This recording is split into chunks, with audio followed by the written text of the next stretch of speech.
Chapter 1343. Wudong Mountain and Su Fengnian were fated to be, and it was Su Fengnian's blessed land. This was already recognized by Beiliang. It was said that Su Fengnian, the new Prince Liang, was able to become the world's #1, thanks to the hard work of the two headmasters when he was practicing on the mountain. That was why he was able to make rapid progress in the realm of martial arts. Nowadays, the elephant cleansing pool on the mountainside of Wudong Mountain had become the holy land of neo-martial arts.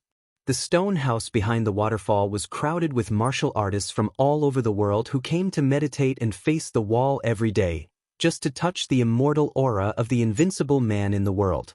Every now and then, there would be people fighting for a place. This disturbed several young Taoist priests who were in charge of cleaning the elephant cleansing pool. They often complained to their master that it was delaying their practice and desperately begged for a change. Later, the headmaster, Li Yufu, let his disciple, Yu Fu, take over the responsibility. However, although Wudong Mountain opened the elephant cleansing pool to the public, the small thatched cottage and the small vegetable garden not far from the pool were always hidden under the instructions of Beiliang Palace. No outsiders were allowed to come near. The little Taoist priest Yu Fu would occasionally go to the thatched cottage to play. The originally abandoned vegetable garden also saw green again. After separating from the Yan family, Su Fengnian followed Li Yufu to the elephant cleansing pool. When Su Fengnian saw a large group of people bustling out of their tents and going to the pool to wash up with cotton towels on their shoulders, he did not know whether to laugh or cry. He turned to Li Yufu and asked, "Is it like this all year round?" Li Yufu nodded and smiled. "Yes, these martial artists generally do not make trouble. They take care of themselves.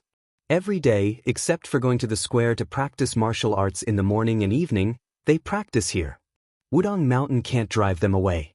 It was unknown who had spread the news that youngest martial uncle had cut the waterfall with his wooden sword. Over the past half a year, more than 100 broken wooden swords had been fished out of the pool.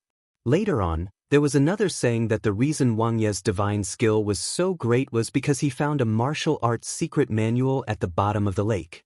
Therefore, even though these people were not landlubbers when they went up the mountain, now each and every one of them was very familiar with the water.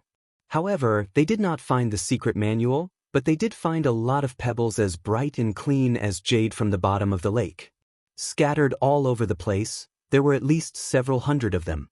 Later on, after some discussion, they found a craftsman at the foot of the mountain who polished a set of top-notch chess pieces and presented it to Wudong Mountain. Although the gift was not heavy, but the affection was heavy. Su Fengnian was speechless. The Jianghu he was familiar with was like this.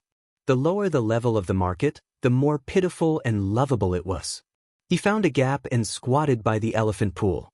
Beside him were two Jianghu men who were still wearing old unlined clothes despite the cold of spring. Su Fengnian knew that this was not the realm of being unaffected by the cold and heat. They were just pretending to be strong. In Jianghu, it was important to not lose to others. In the winter, if you wore a mink coat to keep warm, then you had to grit your teeth and wear unlined clothes. Even more ruthless, they would simply bare their arms. This was the same way as the literary world. In the midsummer, there were many madmen who wore fur coats and sang loudly in order to fish for fame. Su Fengnian squatted down and picked up a handful of cold water to wash his face. The burly man on his left glanced at him and was surprised that a young man who looked like a scholar had come to join in the fun. He asked in the jargon, "Newcomer? Is there a mountain?" Su Fengnian nodded. "Mountain? Qingliang Mountain should count as a mountain, right?" Su Fengnian asked with a smile. "There are so many people squeezed here. Not to mention eating and sleeping, even farting and taking a dump isn't satisfying. May I ask, Senior, is there really someone breaking through here?" That fellow thought deeply. He probably felt that this kid was quite smart. He lowered his voice and said mysteriously, "How could there not be? 2 days ago, there was a brother who broke through the threshold of the third-rank realm in one night. It was a rather sloppy method, but after breaking through, his sword flowed like flowers and water couldn't get through. Before that, there was an old senior from Lingzhou who came here to comprehend the Tao. He stayed in the third-rank realm for more than 20 years. In the end, he just sat here for 3 months and broke through. I heard that after that senior became a master, he was in high spirits. On a full moon night, he let out a long roar. His voice was so loud that even a few miles away from the foot of the mountain could hear it. For a full hour, it was like thunder. Don't you think that's weird? Su Fengnian held back his laughter and nodded seriously. Us normal people can't even make a pot of tea's worth of time, let alone a full hour. Moreover, we'll definitely be mute for a month. For this senior expert to be able to roar for an hour, he definitely has a lot of internal strength. He's definitely in the master realm. The swordsman on the right secretly shuddered as he washed his face with cold water. He rolled his eyes and said, "Little brother, don't listen to little kitten Kong's nonsense. What clear and long howl? What half an hour? Those are all nonsense. Who would be bored enough to shout for half an hour? Besides, isn't that old man afraid of disturbing the rest of the Wudong immortals? I, Su Shiying, don't respect any martial path master. I only respect the Taoists on this mountain. They are really skilled. My grandfather's grandfather personally saw old ancestor Huang. My grandfather also received help from old sect leader Wang. When sect leader Wang split the river with a finger, my grandfather was watching from the side of the river. Now that sect leader Li is also an expert. Just looking at his fist, I have to give him a thumbs up. The man whose real name was Kong Dahu but who was ridiculed as Kitty Kong turned his head and looked at his brother who gave him a thumbs up. He laughed. Forget it, Su Shiying. You're always bragging about your relationship with the king of Bailiang. Other than the two words Su and Su being homophones, the two of you are like heaven and earth, not even half a copper coin. Su Shiying fiercely threw the cotton towel on his shoulder and glared. My grandfather was one of the first old soldiers to follow the great general to Bailiang. My grandfather still has the armor and the 8-dipper bow passed down by my grandfather at home. Kong Da laughed out loud and said, "If your grandfather is really a foreigner like the great general, then why did you say that your grandfather's grandfather had seen the founder of Wudong sect, Huang Manshan? Did you not prepare your boast properly?" Su Shiying felt guilty for a moment and then became angry out of humiliation. He said, "Anyway, my grandfather was born in the second generation of the Liaodong Old Barracks. Before the imperial court used the era name Yonghui, he had followed the great general to the north and south. My grandfather could shoot with the 8-dipper bow on foot and hit 8 out of 10. He could shoot with the 6-dipper bow on foot and hit 7 out of 10. My grandfather said that even the great general praised his archery back then. He said that when he went to Bailiang, he would let the Baimeng barbarians know the strength of the Liaodong warriors." Kong Dahu sneered and said, "I've heard that other people say that divine archers can hit 100% of the time, or they can shoot a willow leaf from 100 paces away. Your grandpa Su Shiying can only hit 70% of the time. How could he be praised by the general?" Su Shiying, "Oh Su Shiying, are you not afraid of choking yourself to death with your bragging?" Su Fengnian immediately had a whole new level of respect for Su Shiying, because in the early days of the imperial court of Liang, there was a martial arts examination called the Law of Testing and Equestrian Archery. According to the law, Su Shiying's grandfather's archery skills were indeed excellent. It was precisely because Su Shiying didn't mention anything about shooting with 100 shots that it was more realistic. Su Fengnian asked, "Brother Su, why didn't you enlist in the army?" Su Shiying sighed and said sadly, "When my father was young, he wanted to study and pass the imperial examinations. My grandfather didn't like it and said that studying was useless. My father couldn't persuade my grandfather, so he could only enlist in the border army and become a small official in the Xianli ranch. In the end, I don't know how, but he angered a big shot above him. The big shot had an even bigger backer. I think it was that Huaihua great general Zhong Hongwu. When he came back, he was half dead. My grandfather was a person who cared about his reputation. Even when he died, he didn't say anything. He just wanted me, his grandson, to study. Unfortunately, I'm not cut out for studying. I only want to practice martial arts so that I can accumulate some military merits like my grandfather and get an extra set of armor for the family to pass down as a family heirloom." At this point, Su Shiying grinned and said, "I also have an older brother who joined the army at the border of Yuzhou. When he returned home during the spring festival last year, I heard him say that he would soon become an official crossbowman. My brother followed my father's example and was very good at studying and practicing martial arts. Su Fengnian asked curiously, "Your father was wronged at the border. Why did he let your brother enlist in the army? Besides, the culture in Bailiang is gradually growing. Studying can also give one a good future. Besides, the northern barbarians are coming. It's not safe to be a soldier." Su Shiying, who always gave off a sloppy feeling, said sincerely for the first time, "I don't know what my brother was thinking. At first, he really didn't want to be a soldier, but after a few years, he didn't want to study at home. Luckily, there was a young lady in his hometown who missed him. She's almost become an old maid. But last year, my brother promised his future sister-in-law that as long as he became the most difficult crossbowman in Bailiang's 300,000-strong border army, he would marry her grandly the next time he returned home. As for my father, when he returned home from the border, he only knew how to drink. After my brother joined the army, he drank the most. But in the past 2 years, he drank less and didn't say anything crazy. Especially after the Spring Festival, he even quit drinking. Last time, when he and my brother went to visit my grandfather's grave together, when my father toasted, Su Shiying didn't continue speaking. He lowered his head and washed his face fiercely. Although Kong Dahu and Su Shiying usually teased each other, their friendship was actually quite good. The Bailiang martial artists who came to the elephant cleansing pool to bask in the glory were divided into different groups. Small characters like them who didn't have any family background couldn't even squeeze into the areas with good feng shui near the pool, let alone meditating and facing the wall in the stone house behind the waterfall. Some of the disciples of sects and schools formed groups, each with their eyes on the top of their heads. Not only did they feast on fish and meat every day, there were also many young female heroes who stuck close to them and messed around in their tents every night. Every morning when they woke up, their faces were glowing. People like Kong Dahu and Su Shiying could only watch enviously from afar. Those who were more daring would go and eavesdrop. Of course, the premise was that they weren't afraid of being beaten black and blue by the young heroes of the righteous sects. Chapter 1344. There was a commotion behind the three of them. It turned out that some people had recognized Li Yufu and his disciple, Yufu. They all went up to greet them. Li Yufu was famous on the mountain for treating people kindly and not putting on airs with anyone. This was not the surface of being smooth and slick, but the spirit inside. This was also the qi of Wudang. Wudang Taoists did not care about seniority or Taoist temples. They all had the homework of reading the fortune sticks for the common people on the 1st and 15th day of the lunar month, and even writing letters on behalf of others. On this matter, an unshakable rule had been set since ancestor Lu. Huang Manshan had read the fortune sticks and written letters for people.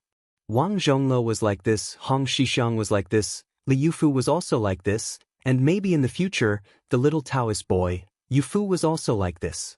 Cultivation in Wudang was to cultivate people before becoming an immortal, and cultivate oneself before becoming a Taoist. This was the true qi of Wudang Mountain. Su Fengnian and the other two turned to look at the young leader. Kong Dahu introduced him softly. "This is Wudang's leader Li, a disciple that the old immortal, Yu Xingrui, took in the Eastern Sea in his early years. Leader Li's temper is very good. There are rumors in Jianghu that he killed an evil dragon in the number 1 blessed land of Taoism, Earth Lung Mountain. His cultivation is unfathomable. There are also people who say that the king of Bailiang made a special trip to Wudang Mountain to write to the imperial court, requesting for Wudang to be conferred as the ancestral court of Taoism. I think this is reliable. In the past, I didn't have much of an impression of that prince.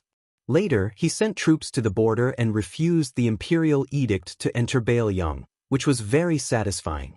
He also killed the arrogant and domineering old military chief Zhong Hongwu in Lingzhou. I feel that the new Prince Liang did not disappoint. This time, when the northern barbarians attacked, I heard that Prince went directly to the border and did not hide in Mount Qingliang. This matter was done to vent people's anger. Otherwise, if he became the number 1 master in the world and still hid at home, it would be too embarrassing for Bailiang. For those of us who walk the Jianghu, if we leave Bailiang, wouldn't we lose face? Su Fengnian smiled helplessly. Su Shiying softly said, "If the battle at the border is fierce, I'll ask my brother to introduce us to kill the barbarians. Killing one is worth it, and killing two is worth it. Kong Da couldn't help but mock. You're just a pretty face. If you go, you'll definitely lose money. Do you really think that the northern barbarians are easy to mess with? Those barbarians have been relying on archers and horses since they were young. Their archery skills and horsemanship aren't bad. It'll be useless even if you go. Kong Dahu suddenly sighed with emotion. His Highness has done something wrong. He gave all the good stuff in the Tide Listening Pavilion's armory to that Wulin Alliance head of Mount Hui. It looks like that purple-clad woman is as beautiful as the rumors say. Otherwise, His Highness wouldn't have been so generous. Speaking of which, it's not a bad idea to leave some leftovers for us martial artists in Bailiang. Let's not talk about top-notch secret manuals, second or third-rate ones. Just give us one or two of them.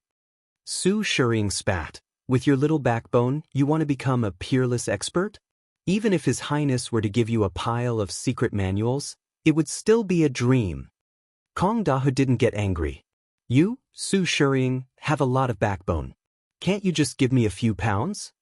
Su Fengnian tried to smooth things over with a smile. Wudong's nameless fist technique that everyone can learn has deep meaning. It contains Hong Shixiang's understanding of the Great Tao. I dare say that even if you only learn this fist technique for the rest of your life, you'll benefit from it regardless of whether you've been training in the past. Let's not talk about attaining the Tao and ascending to the heavens or becoming a first-rank expert. After all, it all depends on one's fate. But if you want to talk about strengthening the body and extending life, you'll definitely be able to ask the King of Hell for a few more years. In my opinion, even the 100 secret manuals in the Tide Listening Pavilion can't compare to that fist technique that everyone can learn. Kong Dahu was skeptical. Little brother, is this fist technique really that extraordinary?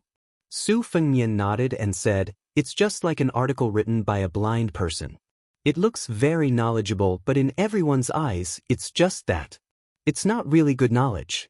Similarly, the harder it is to learn a martial art, the higher the threshold. It might not be a good martial art. Kong Dahu laughed. This logic sounds nice, but it might not be true. Which martial art in the world doesn't have a high threshold? Little brother, do you think the old god of swords Li Chuangong's two sleeves green snake is hard to learn? How could it be something that anyone could learn? The new god of swords Dong Tai's sword technique, even a master wouldn't be able to understand it. Su Fengnian, who was rebutted, laughed. This is the brilliance of Wudong's fist technique. It is also the true meaning of Hong Shixiang's great Tao. The heavenly Tao that people can't reach is like the dangerous path at the peak of Mount Hua. It's just a narrow path. Although there are footsteps, there aren't many people. However, Hong Shixiang's great Tao is the flat path in the world. Everyone can walk on it.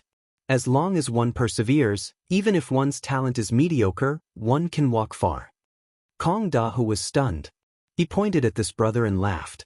It sounds like a twisted logic, but it does make sense. Su Shuriying patted Su Fengnian's shoulder and said, Little brother, you have good perception. In the future, you will definitely become a famous master. Su Fengnian smiled. Thank you for your kind words. After the three of them stood up, Wudong's chief Liu Fu was still surrounded by people. The little Taoist child who went up the mountain during the heavy snowfall last year stood outside. He carefully sized up Su Fengnian. For some reason, the child had an unreasonable respect for this mysterious man whose identity he didn't know, but who was able to make his master pay special attention to him. But soon, he felt a sense of closeness in his heart. But in the end, it was more fear than respect. So, from the beginning to the end, the child hid behind his master and didn't say a word to this guy. Just when Su Fengnian and the little Taoist child Yu Fu's eyes met and the latter quickly turned his head, a handsome young man dressed in brocade clothes and marten fur crept up to Su Fengnian. He didn't dare to move forward 5 or 6 steps away. His fists were clenched and his palms were sweaty. Behind him was a group of disreputable friends who had nothing better to do and came to Wudong Mountain to admire the scenery and the moon. They didn't care about the chief of Wudong or the fist skills. But now, the officialdom of the old 3 provinces in Bailiang, as well as the descendants of the officialdom, had a completely different impression of a certain person. Especially after the young people who had competed with that person to see who was more prodigal back then added fuel to the fire, they had reached a consensus that the most manly thing in the world was a prodigal son who had turned over a new leaf. After the young man with a look of disbelief stopped, he timidly said tentatively, "I'm Lu Yukuan. My father is Lu Gongqi, the county chief of Danyang County in Lingzhou." Su Fengyan smiled. "Your elder brother is Lu Yushan, the cavalry captain of the Dragon Elephant Cavalry?" At that time, he followed the Long Xiang army straight into the enemy's territory and beheaded 12 people? Lu Yukuan, who was the most domineering in the eyes of his companions, suddenly had tears in his eyes and trembled all over, as if he had been struck by lightning.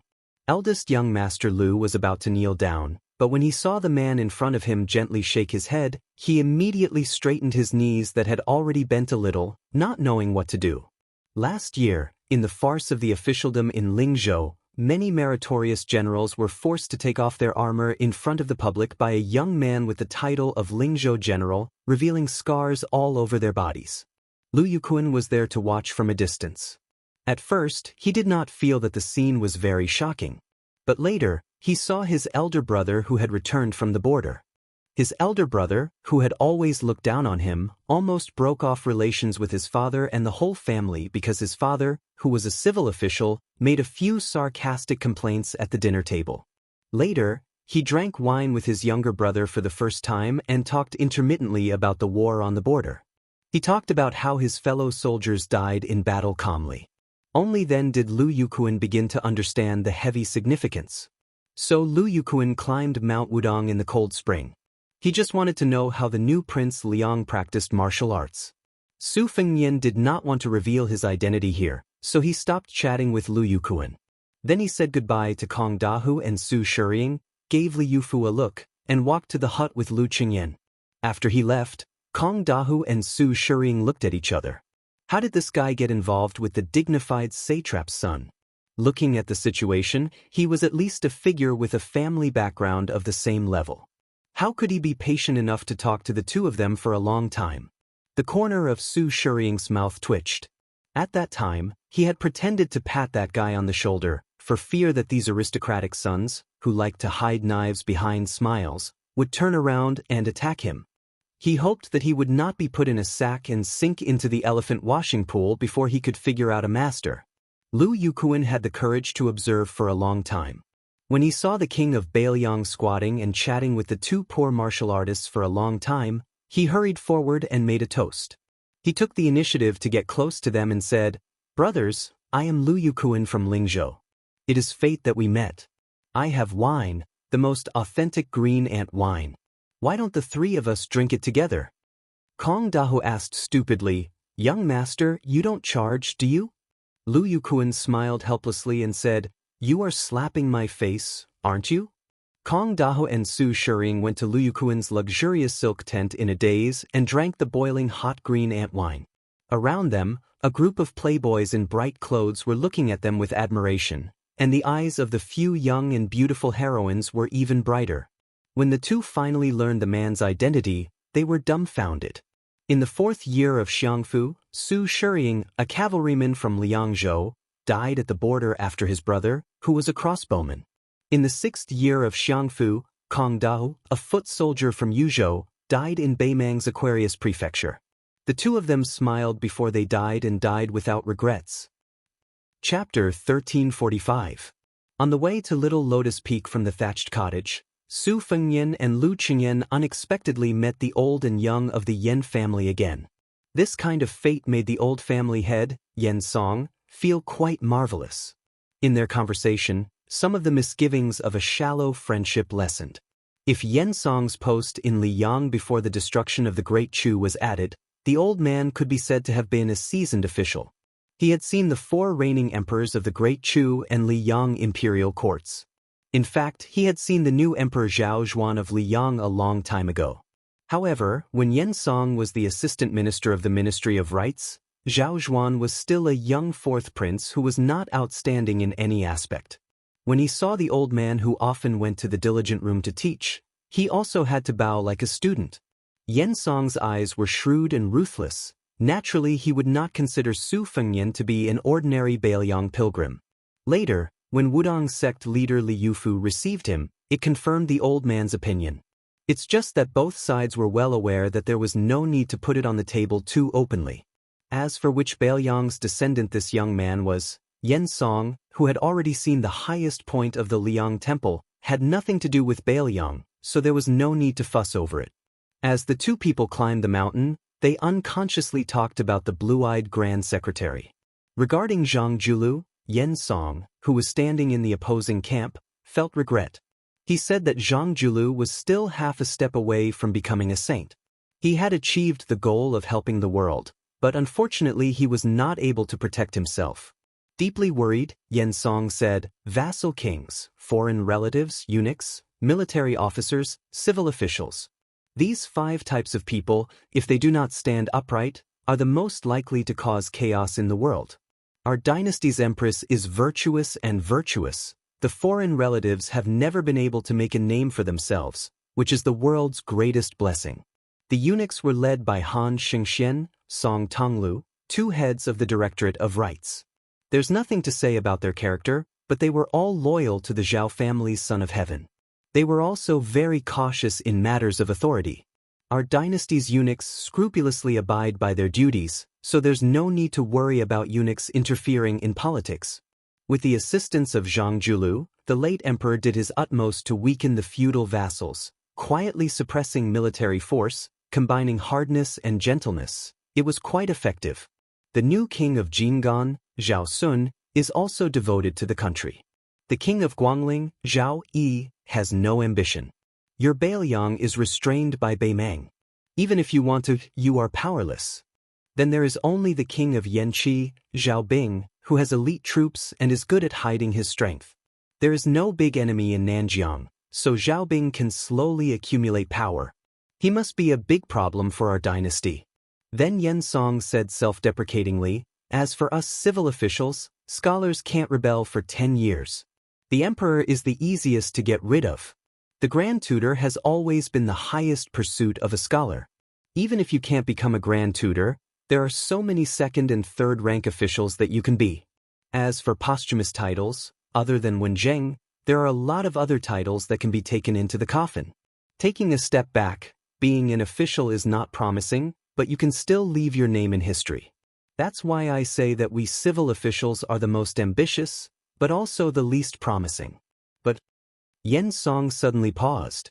With a solemn expression, he said in a low voice, with Zhang Julu as a role model for all scholars in the world for 20 years, it's different. Su Fengnian smiled and said that Jin San Lang, who rose to the top, said something that poked through the window paper.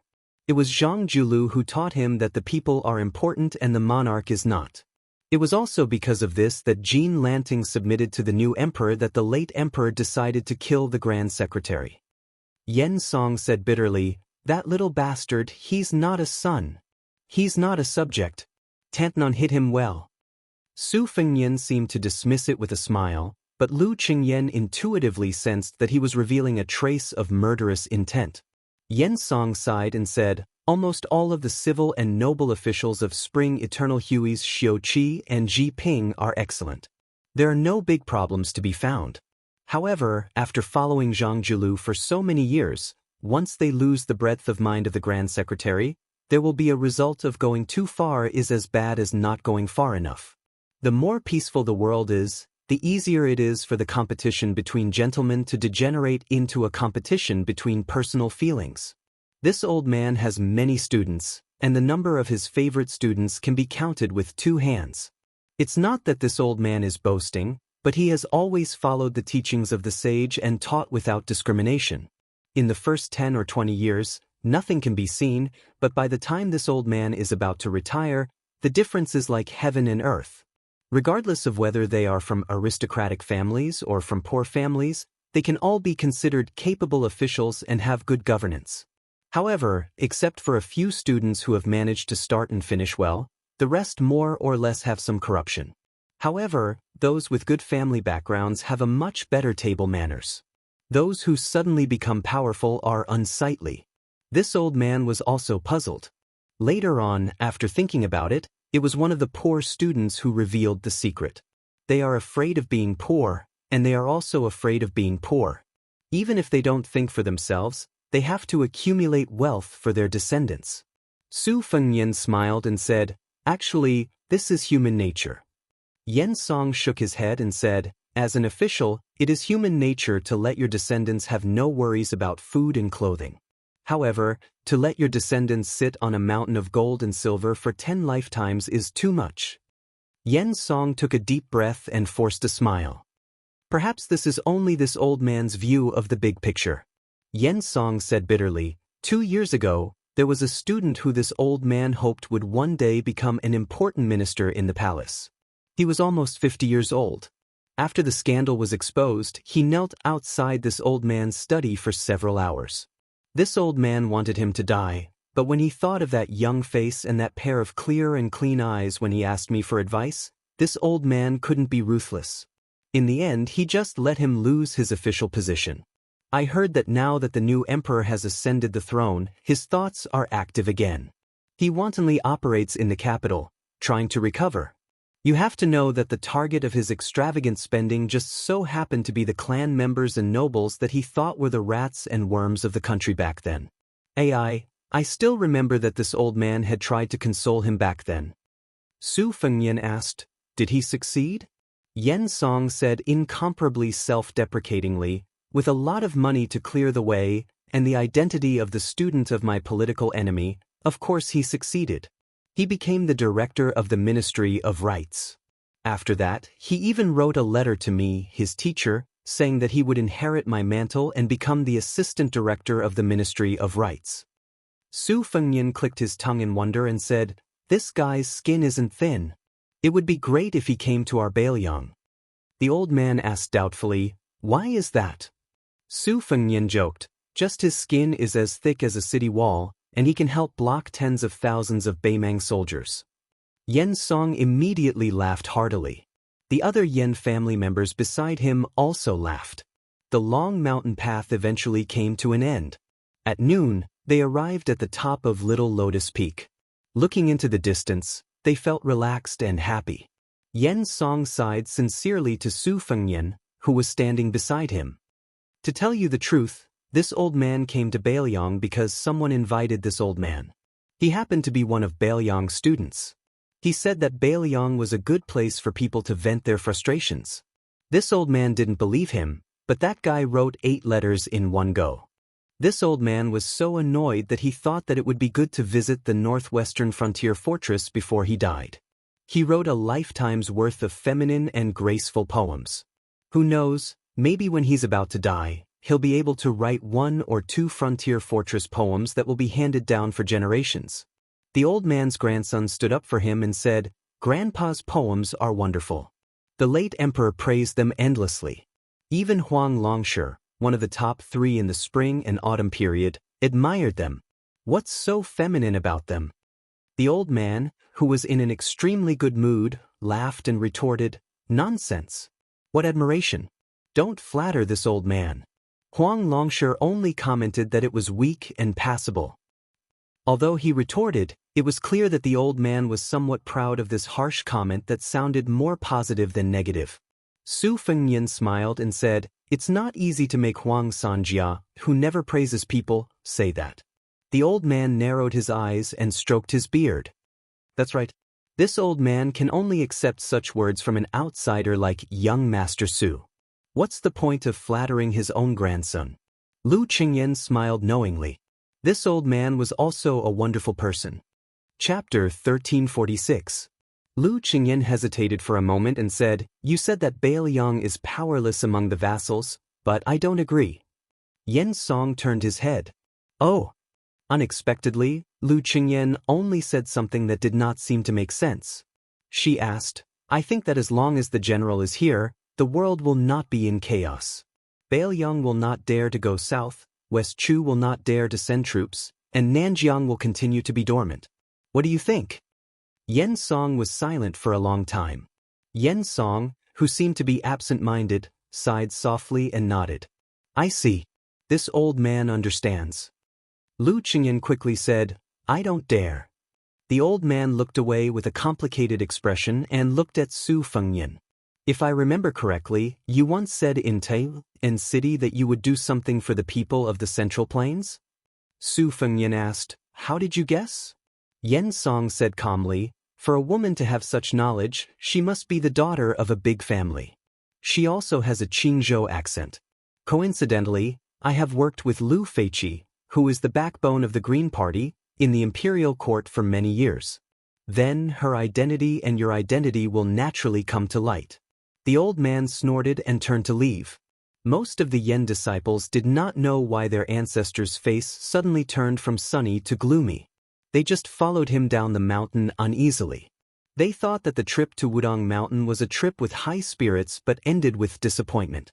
Lu Qingyan said apologetically, it's my fault for drawing legs on a snake. Su Fengnian touched her cheek and said softly, don't worry. The teacher of our Bailiang's dean has already prepared to stay in Bailiang. Lu Qingyan smiled. A pillar of the country who is not a cabinet minister but better than a cabinet minister betrayed the Central Plains and went to Bailiang. This is not good news for the Liyang imperial court. Su Fengnian nodded. Yen Song is ending his career for the scholars. Lu Qingyan blinked. Song Dongming is very smart. Su Fengnian reached out and tapped her forehead. Not as smart as you. Lu Qingyan smiled. Su Fengnian explained, I didn't just accompany you to the mountain to burn incense and pray for blessings. This is my blessed land. To be precise, this is a part of my territory. When I fought with Wang Xianji, if it wasn't for the Wudong Mountain going all out to set up the Zhenwu formation, I wouldn't have had a chance of winning. Ever since he was born, because of his identity, fortune and misfortune were interdependent. The fortune was him, and the misfortune was his family. After I started practicing martial arts, I had many battles where my life was hanging by a thread, but I didn't die every time. Even if my vitality was greatly damaged, I could always recover afterwards. At first, I thought it was strange. Later, when I gradually reached a higher level in martial arts, I understood that the bigger the restaurant, the bigger the customer. I was like a guest going to a restaurant. Although my identity was special and I could often eat exotic delicacies, I still couldn't escape the fate of eating whatever the owner of the restaurant gave me. Huang Longshi had once divulged a heavenly secret, saying that I would probably have to eat my last meal in the next few years, and then there wouldn't be a next meal. This was probably the fate of that me in this life. I guarded the northwest gate, but I died in battle. Bailiang was gone, and 300,000 cavalry were gone. I only left a few words in the history books that I didn't know how to praise or criticize, and then this page would be over. What happens to me in the future will depend on how the heavens write the history books. Su Fengnian's eyes were resolute. But ever since I started practicing the blade, I never thought about accepting my fate. At that time, I was just a useless prince, and I wanted to take revenge against experts like Yang Taisui and Lu Haoshi. Later on the mountaintop, I wanted to slay the dragon and the celestials. Now, I want to protect Bailiang. I don't want to eat the last meal the heavens gave me. That's why you've also seen it for yourself. The heavens aren't easy to negotiate with either. Very quickly, the worst situation of northern Mang being pressured by 3 fronts appeared. This might be the so-called retribution of the heavenly Tao. Lu Qingyan held Su Fengnian's hand tightly. The cold wind blew against Su Fengnian's face, and he smiled. You must have suffered a lot to marry me. Lu Qingyan stood shoulder to shoulder with this man. There's joy in the bitterness, and the aftertaste is endless. It's enough for me to eat for several lifetimes. Li Yufu brought his disciple Yu Fu to the top of the mountain. There were several thatched cottages here, and they were all clean. They only saw Su Fengnian standing on the side of the cliff. Lu Qingyan's body was weak, and she couldn't stand the wind at the top of the mountain, so she went to rest in one of the cottages. Li Yufu walked to Su Fengnian's side, but the little Taoist boy didn't dare to come closer. He stayed a few feet away from the two. Su Fengnian whispered, "Is it easy?" Li Yufu looked back at his disciple and smiled. "It's more troublesome than I thought. This child is stubborn and likes to get to the bottom of things. A few days ago, I helped an old man who came to the mountain to burn incense. It was a bad lot, and his grandson was going to die at the border. This disciple complained about what I did at that time, and was angry with me for several days. Su Fengnian curiously asked, "How did you do it?" Li Yufu replied, "I didn't tell the old man the truth. I only said that it was a good lot, and it's half a blessing and half a curse. It depends on fate." Su Fengnian asked, "What did the child complain about?" Li Yufu said helplessly, "He complained that I shouldn't have lied, or I should have been a good person to the end and changed the lot for the old man's grandson." Su Fengnian thought about it and didn't say anything. He wasn't the little Taoist boy Yufu, so he naturally knew the complexity of the matter. He sighed. It seems that the old chief Wang Zhonglo must have suffered a lot when he had such a little junior brother. Li Yufu smiled but didn't say anything. Su Fengnian whispered, "I've squandered most of the aura of Mount Wudong. I'm sorry." Li Yufu shook his head and said, "Since ancient times, mountains and rivers have spirits." Su Fengnian asked, "Aren't there immortals who are spirits?" Li Yufu smiled and said, "Huang Longshi said that there were immortals in the world, and then there were no more immortals around. The more people know about it, the more they value chivalry. At that time, chivalry will become the backbone of Jianghu and the world. In my opinion, immortal cultivation is too difficult. It's far away, but it's easy to be human. If a difficult thing can't be done, everyone has an excuse. If an easy thing can't be done, it's hard to find an excuse for yourself." Su Fengnian said, "I may not climb the mountain in the future." Li Yufu whispered, "I will go down the mountain often." Su Fengnian smiled and said, "In the future, that child should be beaten. Who told him to kidnap my sister without telling me in his last life? He still owes me." Li Yufu smiled and didn't say anything. Su Fengnian didn't rush down the mountain. Instead, he stayed at the top of Small Lotus Peak. Lu Qingyan sat with him at the turtle-carrying tablet for a while and then went to sleep. When she woke up the next day, she didn't know if she had a dream. She seemed to have seen a scene in a daze last night, but she couldn't be sure. After she opened her eyes, she saw Su Fengnian sitting by the bed. The latter smiled warmly but didn't give an answer. That night, a father and son stood side by side. The old man folded his hands in his sleeves and his back was slightly hunched. The old man looked at the territory of Bailiang. The young man smiled and said, "Father, I just know that without you, there are no tigers in the mountains."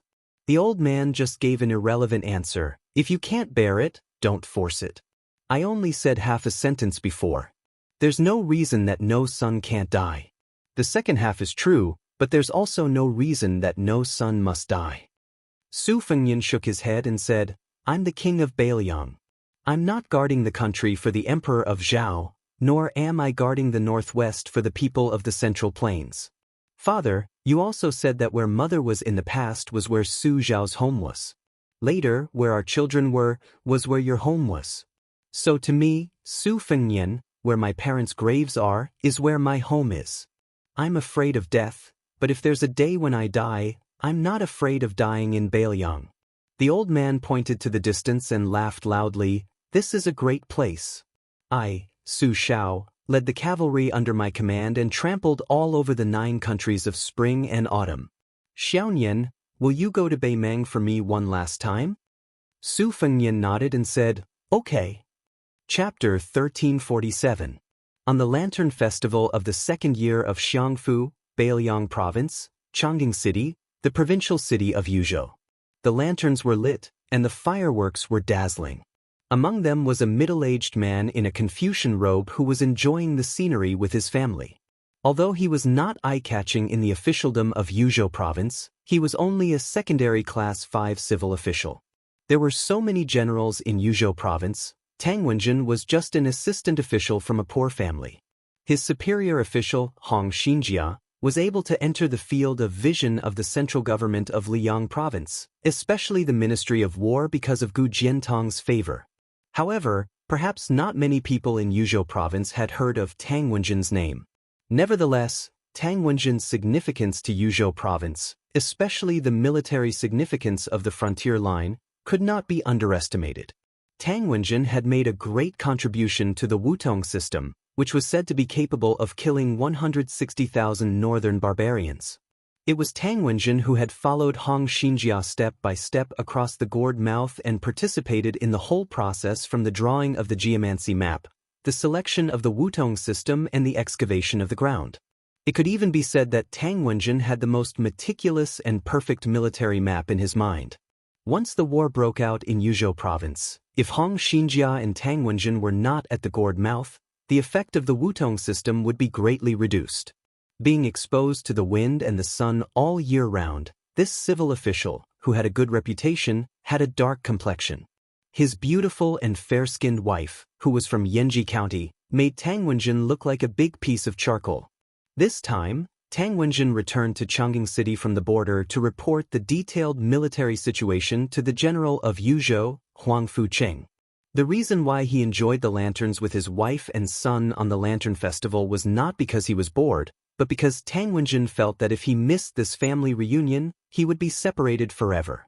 Although Tang Wenjin was a civil official, most of the civil officials in Bailiang could ride and shoot the enemy. Since ancient times, Yanji County had been rich in beauties. In the unofficial history, there was a saying that the common people still took delight in talking about. It was precisely because of a foxy woman from Yanji County that caused the great Qin dynasty to perish for 2 generations. Therefore, the people of Bailiang had a humorous saying: if you marry a wife, you should marry a daughter from a rich family in Lingzhou, and if you marry a concubine, you should marry an aunt from Yanji County. Tang Wenjin married a woman from Yanji County, but he did not take any concubines.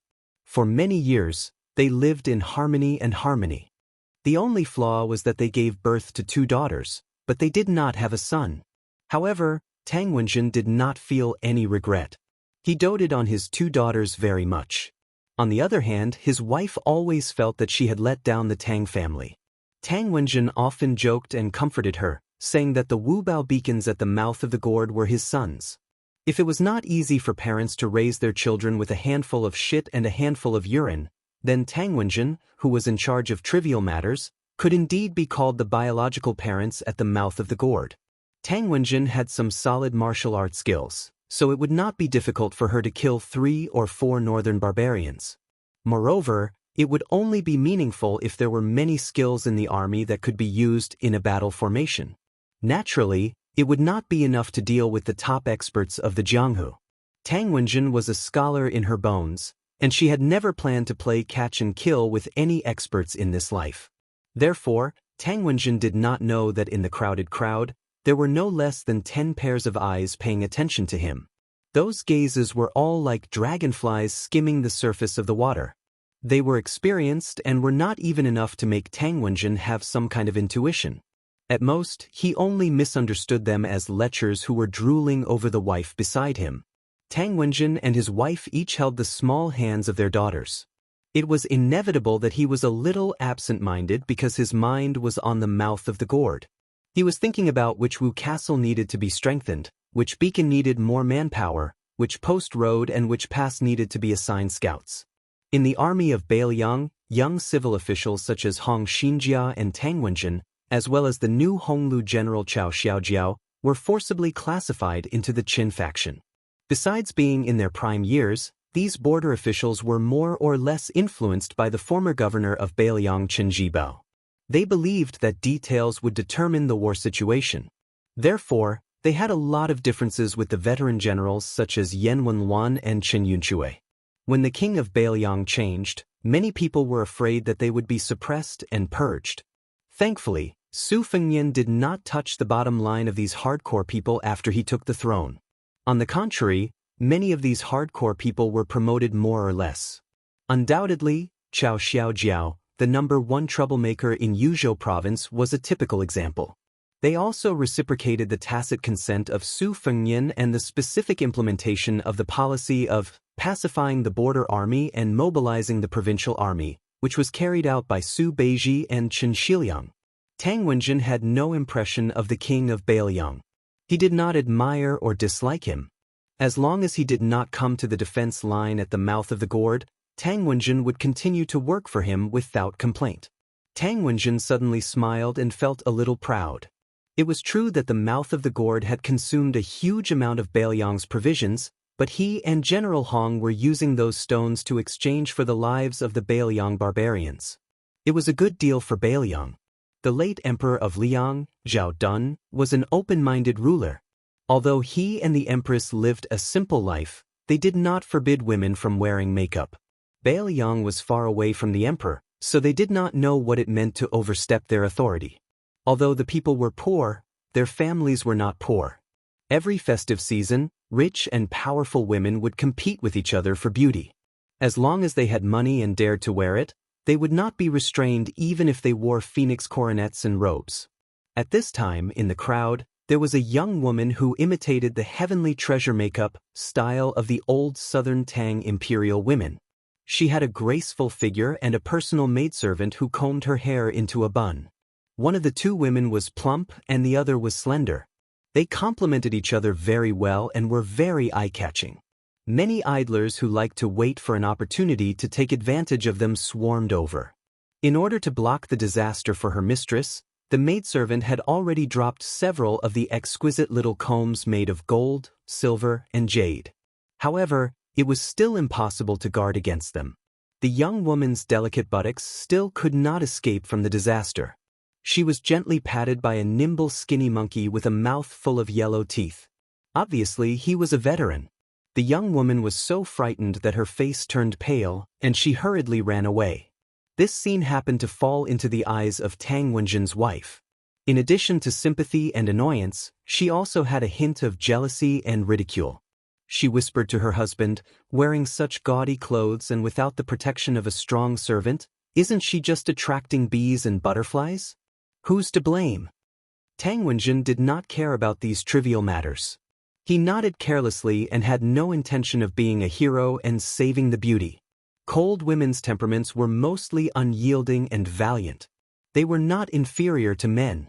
Don't be fooled by their appearance of being gentle and timid. If they were really angry, they would definitely roll up their sleeves and fight fiercely, scratching other people's faces until they bled.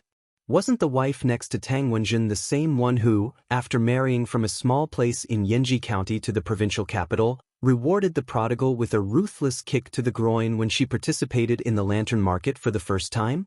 Not far away, a tall old man with a felt hat on his head threw a string of copper coins as a reward to the dwarf who was performing a fire-spitting performance.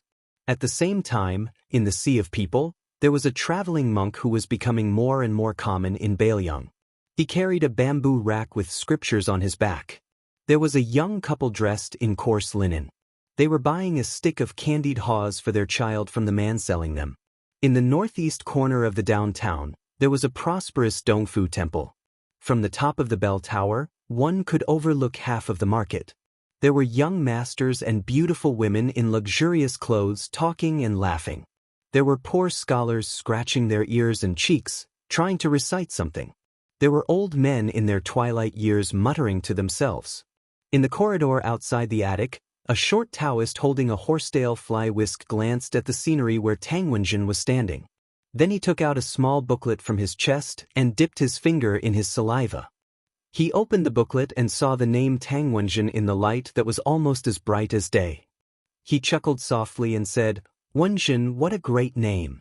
I heard that in the imperial court of the Central Plains, only a rare court official could receive such a title after death. Boy, you should take it easy in your next life." Just as the Taoist finished his soliloquy, a series of imperceptible changes took place in the downtown area. The girl from the heavenly treasure makeup, who was molested by the skinny monkey, lowered her head and ran a few steps away from Tang Wenjin. She twisted her waist. Even though she was in a difficult situation, she still had a natural charm. At some point in time, the servant girl in the bun had taken a small silver hairpin from her head. She should have flicked her wrist and flicked it upwards, but when her young miss twisted her waist to the left, the silver hairpin brushed against the right side of her waist and accurately pierced towards Tang Wenjin's heart. But at this moment, her wrist was tightly grasped by the skinny monkey who looked no different from an ordinary ruffian. The servant girl pretended to be panicked and turned her left elbow, trying to hit the temple of the man who was trying to stop her. But in an instant, her body went limp. After the skinny monkey, who looked only obscene, held the servant girl's wrist with one hand and suddenly exerted force with the other hand, which was only a foot away from the girl's back. It was the mountain-splitting punch, which was Lu's specialty in the external martial arts school of Bailiang. This punch directly broke the delicate girl's spine. Then he carried the servant girl on his shoulder and shouted loudly that he was going to marry a wife and go home. He ran all the way, which made the people around laugh. They thought that this was a guy who dared to molest a girl in the street. He would have to eat in the state prison after this. Chapter 1348. The skinny monkey-like man who was running with the woman on his shoulder had an obscene smile on his face, but his eyes were actually very deep. As a direct descendant of the Lu family, the first in external martial arts, in Bailiang, although his name did not appear in the genealogy of the Lu family, his skills and temperament were naturally the best. In fact, he was an A-class master of the whisk room who had been lurking in Chang'an City in Yuzhou province for many years. At the age of 20, he was already a level 3 master of both internal and external martial arts. The maid he killed was not simple either. She was a butterfly catcher from the spiderweb room in Beimeng.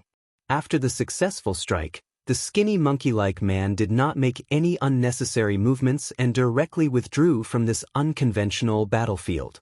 He clearly remembered that when he first joined the whisk room, the senior who led the way only taught him a seemingly simple truth. There was a fine line between killing and being killed. After saying this, the senior smilingly asked him if he understood. Before the skinny monkey-like man nodded, he was sent flying backward. After lying on the bed for 2 months, he could finally get up and walk. After that, he understood a little. In the whisk room, which was built by Chu Lushan, rules were the most important. When and where to kill, what method to use to kill, when and where to withdraw. If there was an accident, someone else would secretly remedy it. No one was allowed to act on their own. The most taboo in the whisk room was to be self-righteous. If anyone dared to break the rules, Chu Lushan, the team leader, had a variety of rules to teach people. Therefore, for so many years, the assassination of the whisk room spies and men of sacrifice was very clean from the beginning to the end. Over time, there were very few accidents. After seeing the butterfly catcher being carried away, the old man in the felt hat who had thrown a string of copper coins to the vaudeville dwarf blocked in front of the man and woman in linen clothes, preventing them from getting closer to Tang Wenjin and her husband. The old man greeted them with a smile as if he had met a long-time friend of his. In an instant he exchanged 6 moves with the young man. Finally, the old man with a kind smile put his arm around the young man's shoulder and stabbed a poison dagger into the waist of the Beimeng catcher.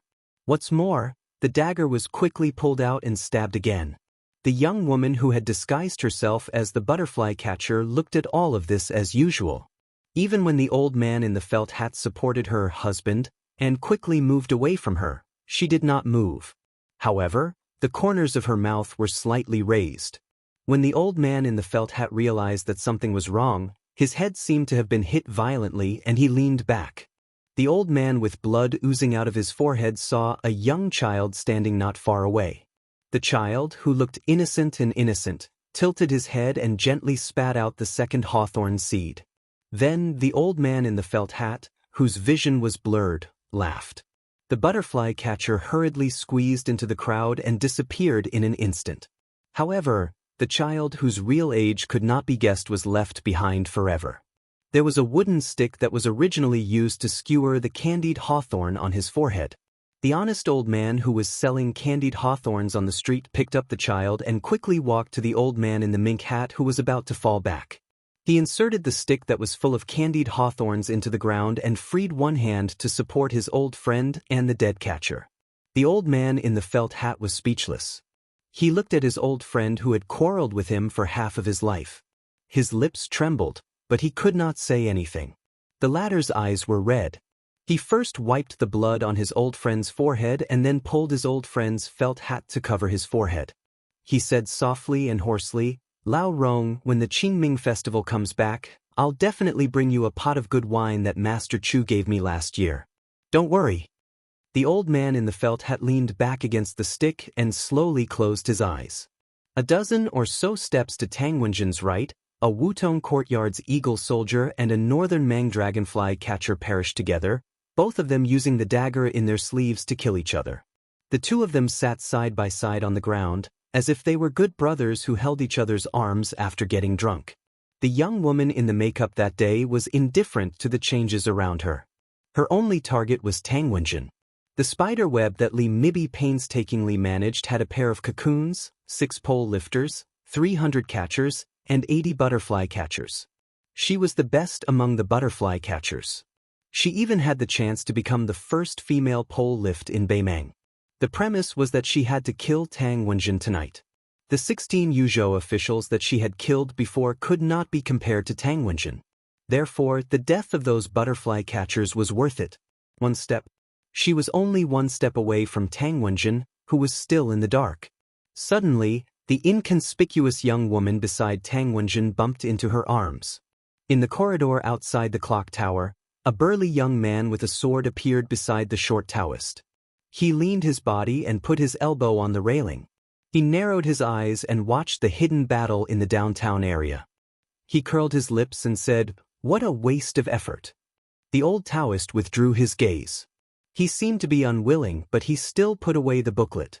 He put the fly whisk on his arm and said flatly in the Liang official language, "If you want to blame someone, blame your spider web for the wrong information. You couldn't even find out that Tang Wenjin's wife was a spy for Bailiang." The young man with a sword had a much more pleasant Liang accent. He sounded exactly like a Central Plains person. He said casually, "I'm just a pole lift who does the dirty work. I'm not an immortal. To be honest, you, the great immortal of the Dao sect, are the ones who are called immortals." The old Taoist did not get angry. There were 135 targets in the booklet. So far, only 37 people have been killed. Not to mention the Jianghu men of sacrifice of our dynasty and the scouts and riders of Bailiang, 1 pole lift, 12 butterfly catchers, and 31 catchers have died in your spider web. Isn't the loss outweighed the gain? The pole lift of Beimang did not speak. The great immortal of the Dao sect frowned. "We don't have any backup for this trip to Chang'an City.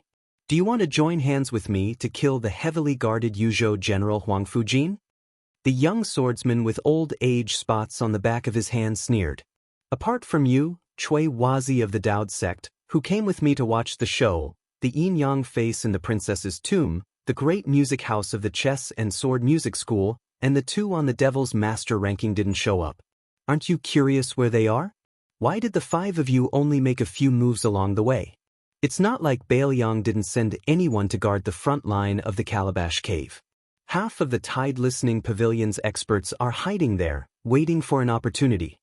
The immortals of the Dao sect were good at cultivation, but they were not enlightened when it came to these dirty tricks. Cui Wazi was famous outside the Dao sect, but his reputation in the sect was average. His talent was average. Not to mention the immortal Yuan Qingshan, who had already attained Dao and ascended. He could not even be compared to the senior brother who had been sleeping in a small building in Shijing with the flood dragon in the vat for 20 years. However, the empress had assigned tasks to all the major sects, so the Dao sect had no choice but to push him, the great immortal of the Dao sect. Cui Wazi also knew his own limits. Even though this spiderweb lifting pole beside him had not reached the Finger Xian realm, and he was not even sure if he had reached the Vajra realm, but if the 2 of them were to really go all out in a fight, the one to die would definitely be him, a genuine Daoist Finger Xian expert. Therefore, among the 5 first pin experts of Jianghu, the other 4 obviously looked down on Cui Wazi. He had no choice but to be an accountant. The old immortal asked tentatively, could it be that State Preceptor Li was targeting Huang Fujin from the beginning? The old man quickly added, or the more prestigious Yuzhou provincial governor Hu Kuei in the Bailiang frontier army. The spiderweb bandit, who was skilled in disguise, could not help but roll his eyes. Playing the lute to a cow. Chapter 1349. Cui Wazi clenched the handle of the fly brush and said gloomily, I respect Master Li, not you. Don't push your luck. However, the sword did not pay any attention to this virtuous and respected enlightened master of law. Instead, it turned around and stared fixedly at a weak and delicate woman who had previously accompanied a certain silk-clothed young master in a show of cultured elegance. In the general's mansion in Yuzhou, Huang Fujin, dressed in official robes, sat on a red sandalwood chair. In the hall stood an old swordsman who was resting with his eyes closed. He was carrying a heavy sword case. He was the master of the profound finger technique, Mi Fengjie, who had been recruited by the king of Bailiang himself. Compared to Chui Wazi, who practiced the profound finger technique on the bell tower, Michigan Fengjie's profound finger technique was based on the sword. Huang Fujin knocked on the table with one hand and held a teacup lid with the other. He gently fanned the steam rising from the tea in the cup. This powerful general had a mixed reputation in Bailiang, but no one could deny that he was the king of Bailiang's favorite. In Yuzhou, he was probably the only one who could bear the title of trusted subordinate. Huang Fujin could drink, but he did not like to drink.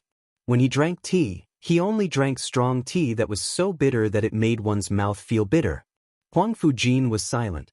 According to the intelligence reports from Wutong'an and Fushui, Beimang's network and Jianghu forces had infiltrated the hinterland of Yuzhou. Although they had spread out in all directions in the beginning, the Eagle Guard and Peregrine Falcons in the dark and the local garrisons on the surface had been exhausted and suffered heavy casualties. Later on, these desperados had chosen a central route to the south. Then, under the cover of large-scale assassinations on the left and right, they had gone straight to Yuzhou's capital, Chang'an City. The target of the assassination was obvious.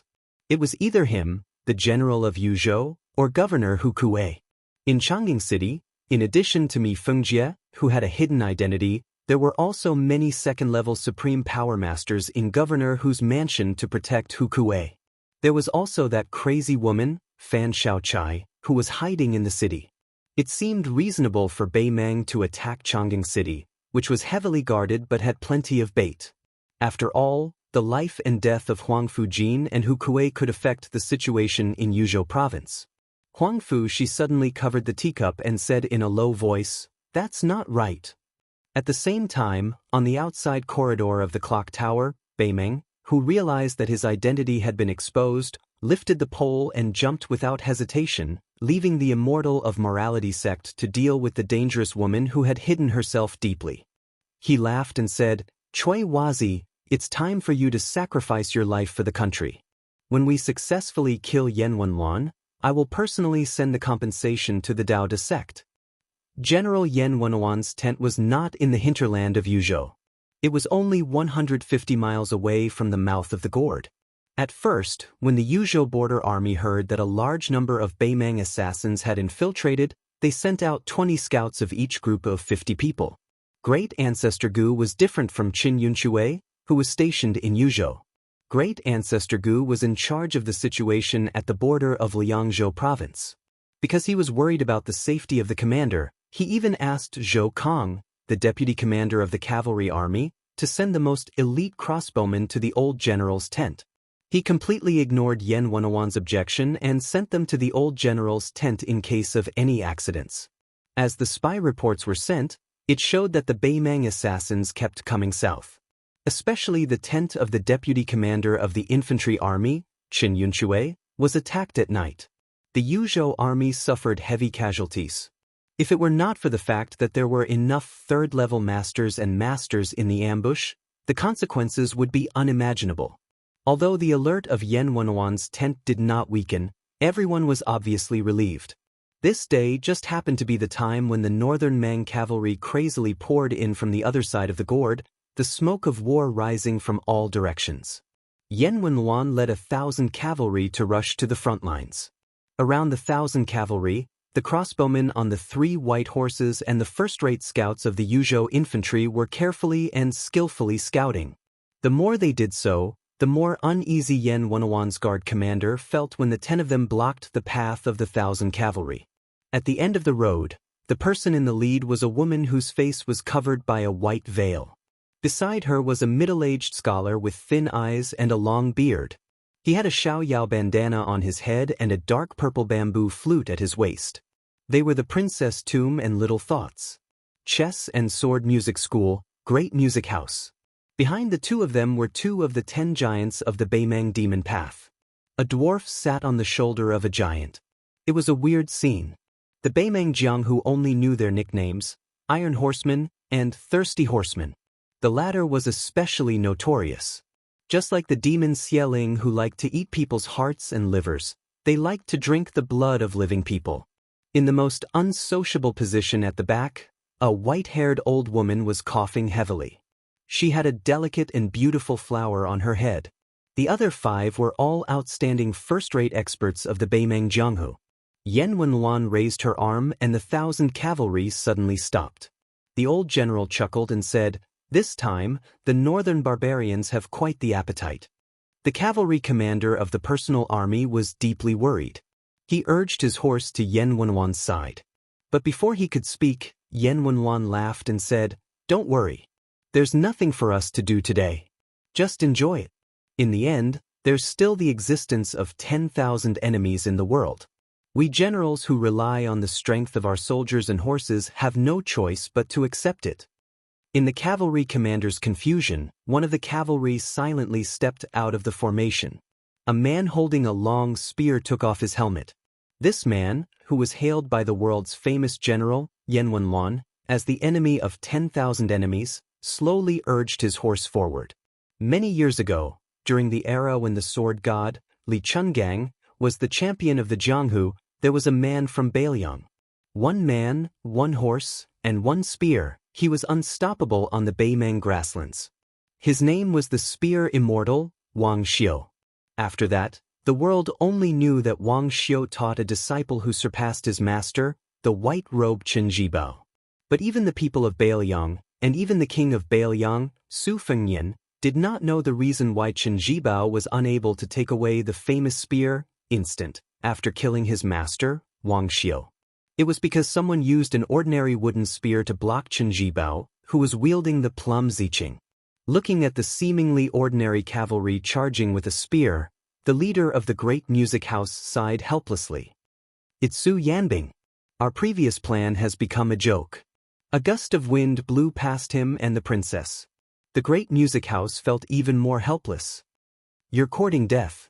The burly steel horseman galloped past them like lightning, and the dwarf laughed cruelly. When the distance between the 2 parties was about 50 steps, Thirsty kicked the giant's shoulders with both legs and used the momentum to leap forward.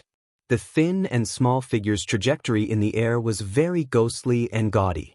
In the end, it only brushed past him. The 1,000 cavalry behind Yan Wenluan did not see how the spear-wielding man attacked. They only saw the devilish dwarf explode into a cloud of blood in the air, and then the burly giant turned around and fled with all his might. They still did not see how the spear-wielding man on the horse moved his spear, but the enemy did not dare to run in a straight line. They circled back and forth, battered and exhausted. The next scene was even more inconceivable. The Beimeng demon nicknamed Steel Horseman seemed to have been forced into a desperate situation for no reason. He turned around again and charged toward the horse.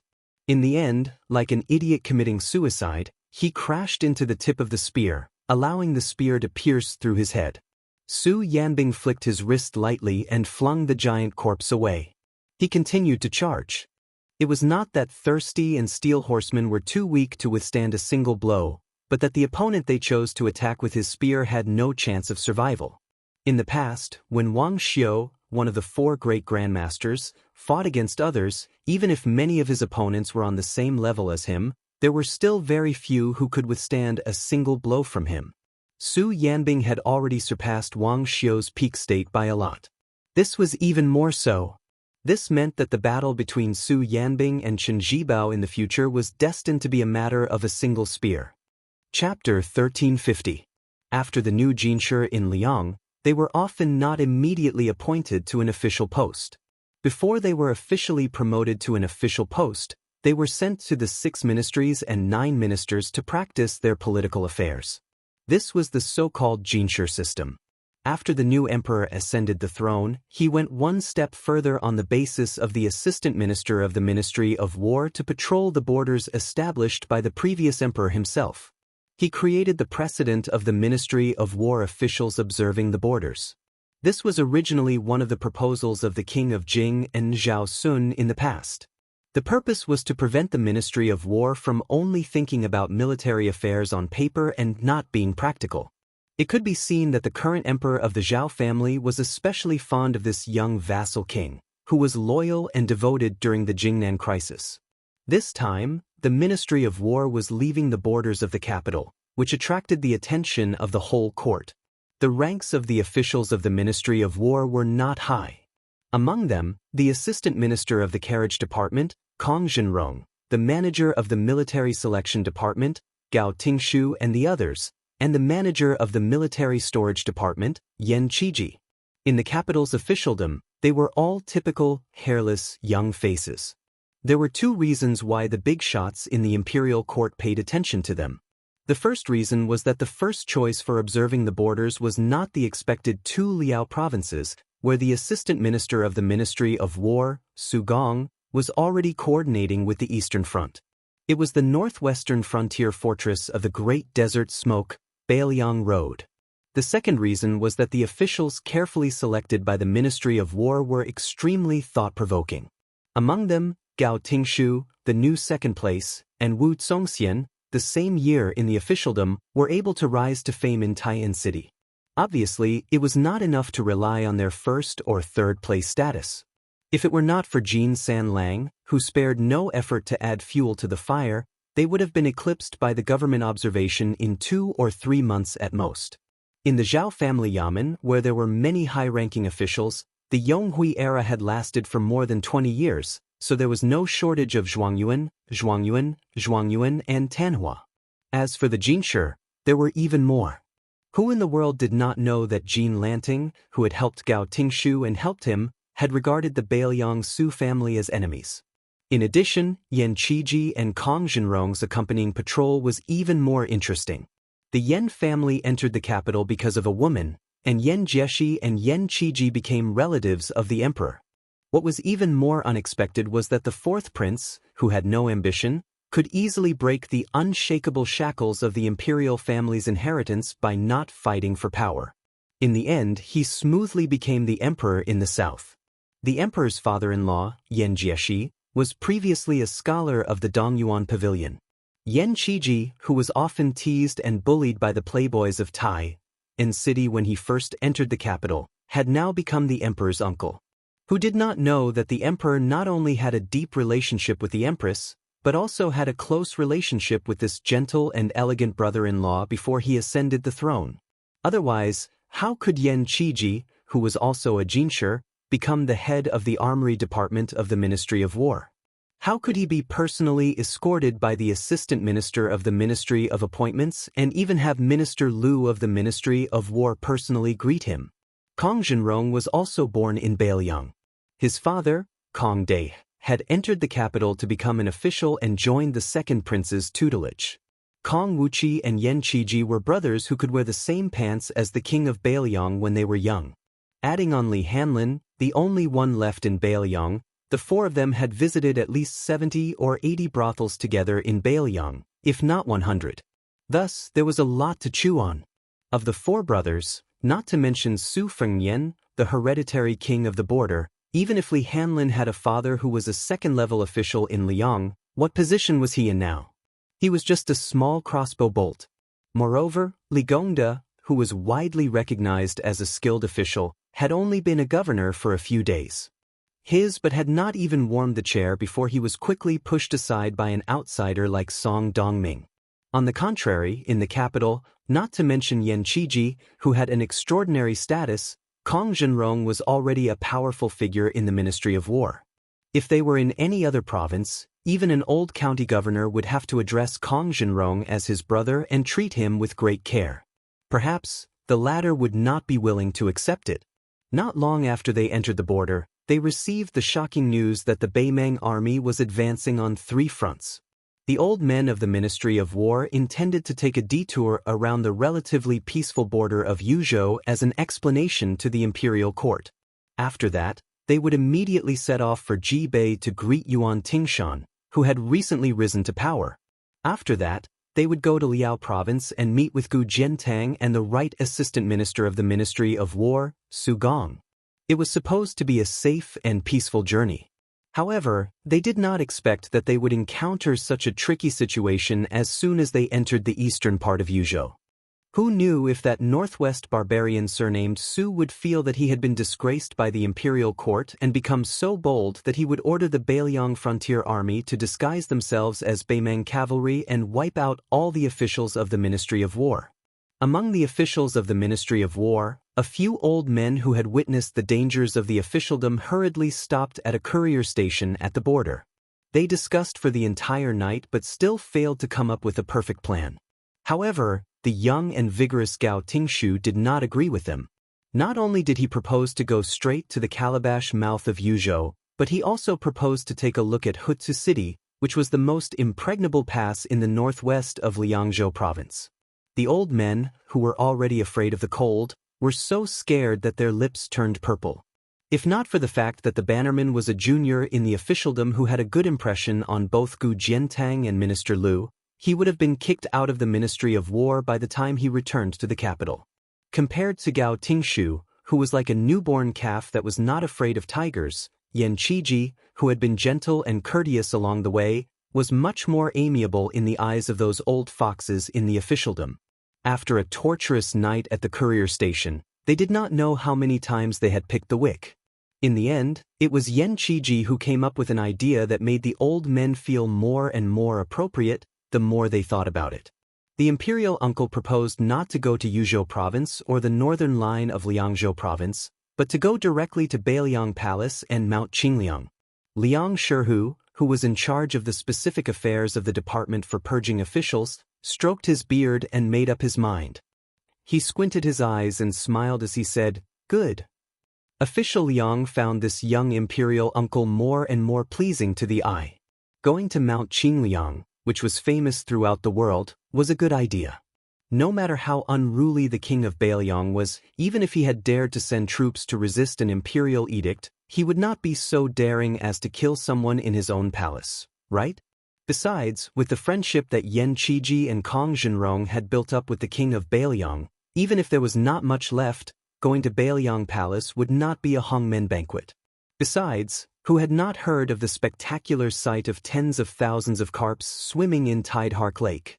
There were so many officials in Grand Peace City, but how many of them had the opportunity to see it with their own eyes? After leaving the capital, Gao Tingshu, who appeared to be in high spirits, hesitated for a moment. In the end, he did not say anything that would offend the public. It seemed that Manager Yan's status as the imperial uncle was not something that he, the second-ranked scholar with an unstable foundation, could provoke. Chapter 1351. When the political observation team stopped at the relay station bordering Liangzhou to rest, Kong Zhenrong, who was returning to his hometown for the first time since he entered the capital, found Yan Qiji, who was reading Sages at night. He sat down and did not say anything. After a few years of polishing, Yan Qiji gradually lost the childishness of a foreigner entering the capital. Furthermore, he had a scholarly temperament. After the Yan family had a meteoric rise, this young scholar with a weak temperament had imperceptibly become more assertive. This made his father, who was the Grand Secretary of the Grand Hall, feel very gratified. Kong Zhenrong did not speak, and Yan Qiji did not take the initiative to speak either. There was only the sound of him flipping the book and the occasional sound of the lamp wick cracking in the room. In the end, it was Kong Wuqi who could not hold it in and asked in a low muffled voice, "Yan Qiji, do you think Brother Feng will be angry and refuse to see us?" Yan Qiji continued to read and seemed to be unsure. He said softly, "I don't think so." Kong Zhenrong, who had just shaved his beard this morning, touched his stubble and sighed sadly. "You are lucky.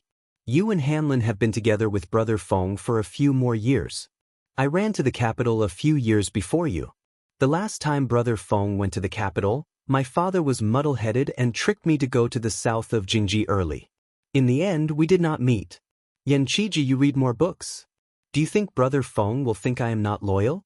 If I had known it would be such a depressing situation, I would not have gone to the capital with my father even if I had run away from home." Yan Qiji did not flip the book again. He stopped at the page in his hand and was silent. Kong Zhenrong asked, "Why don't you go to the Ministry of Personnel or the Ministry of Rights? Why did you come to the Ministry of War? Didn't you hate war and bloodshed the most since you were young?" Yan Qiji sighed. It is because I hate it that I want to go to the Ministry of War. Kong Zhenrong rolled his eyes. You scholars have a lot of tricks up your sleeves. You don't say it directly. Others take off their pants to fart, but you wear your pants to shit.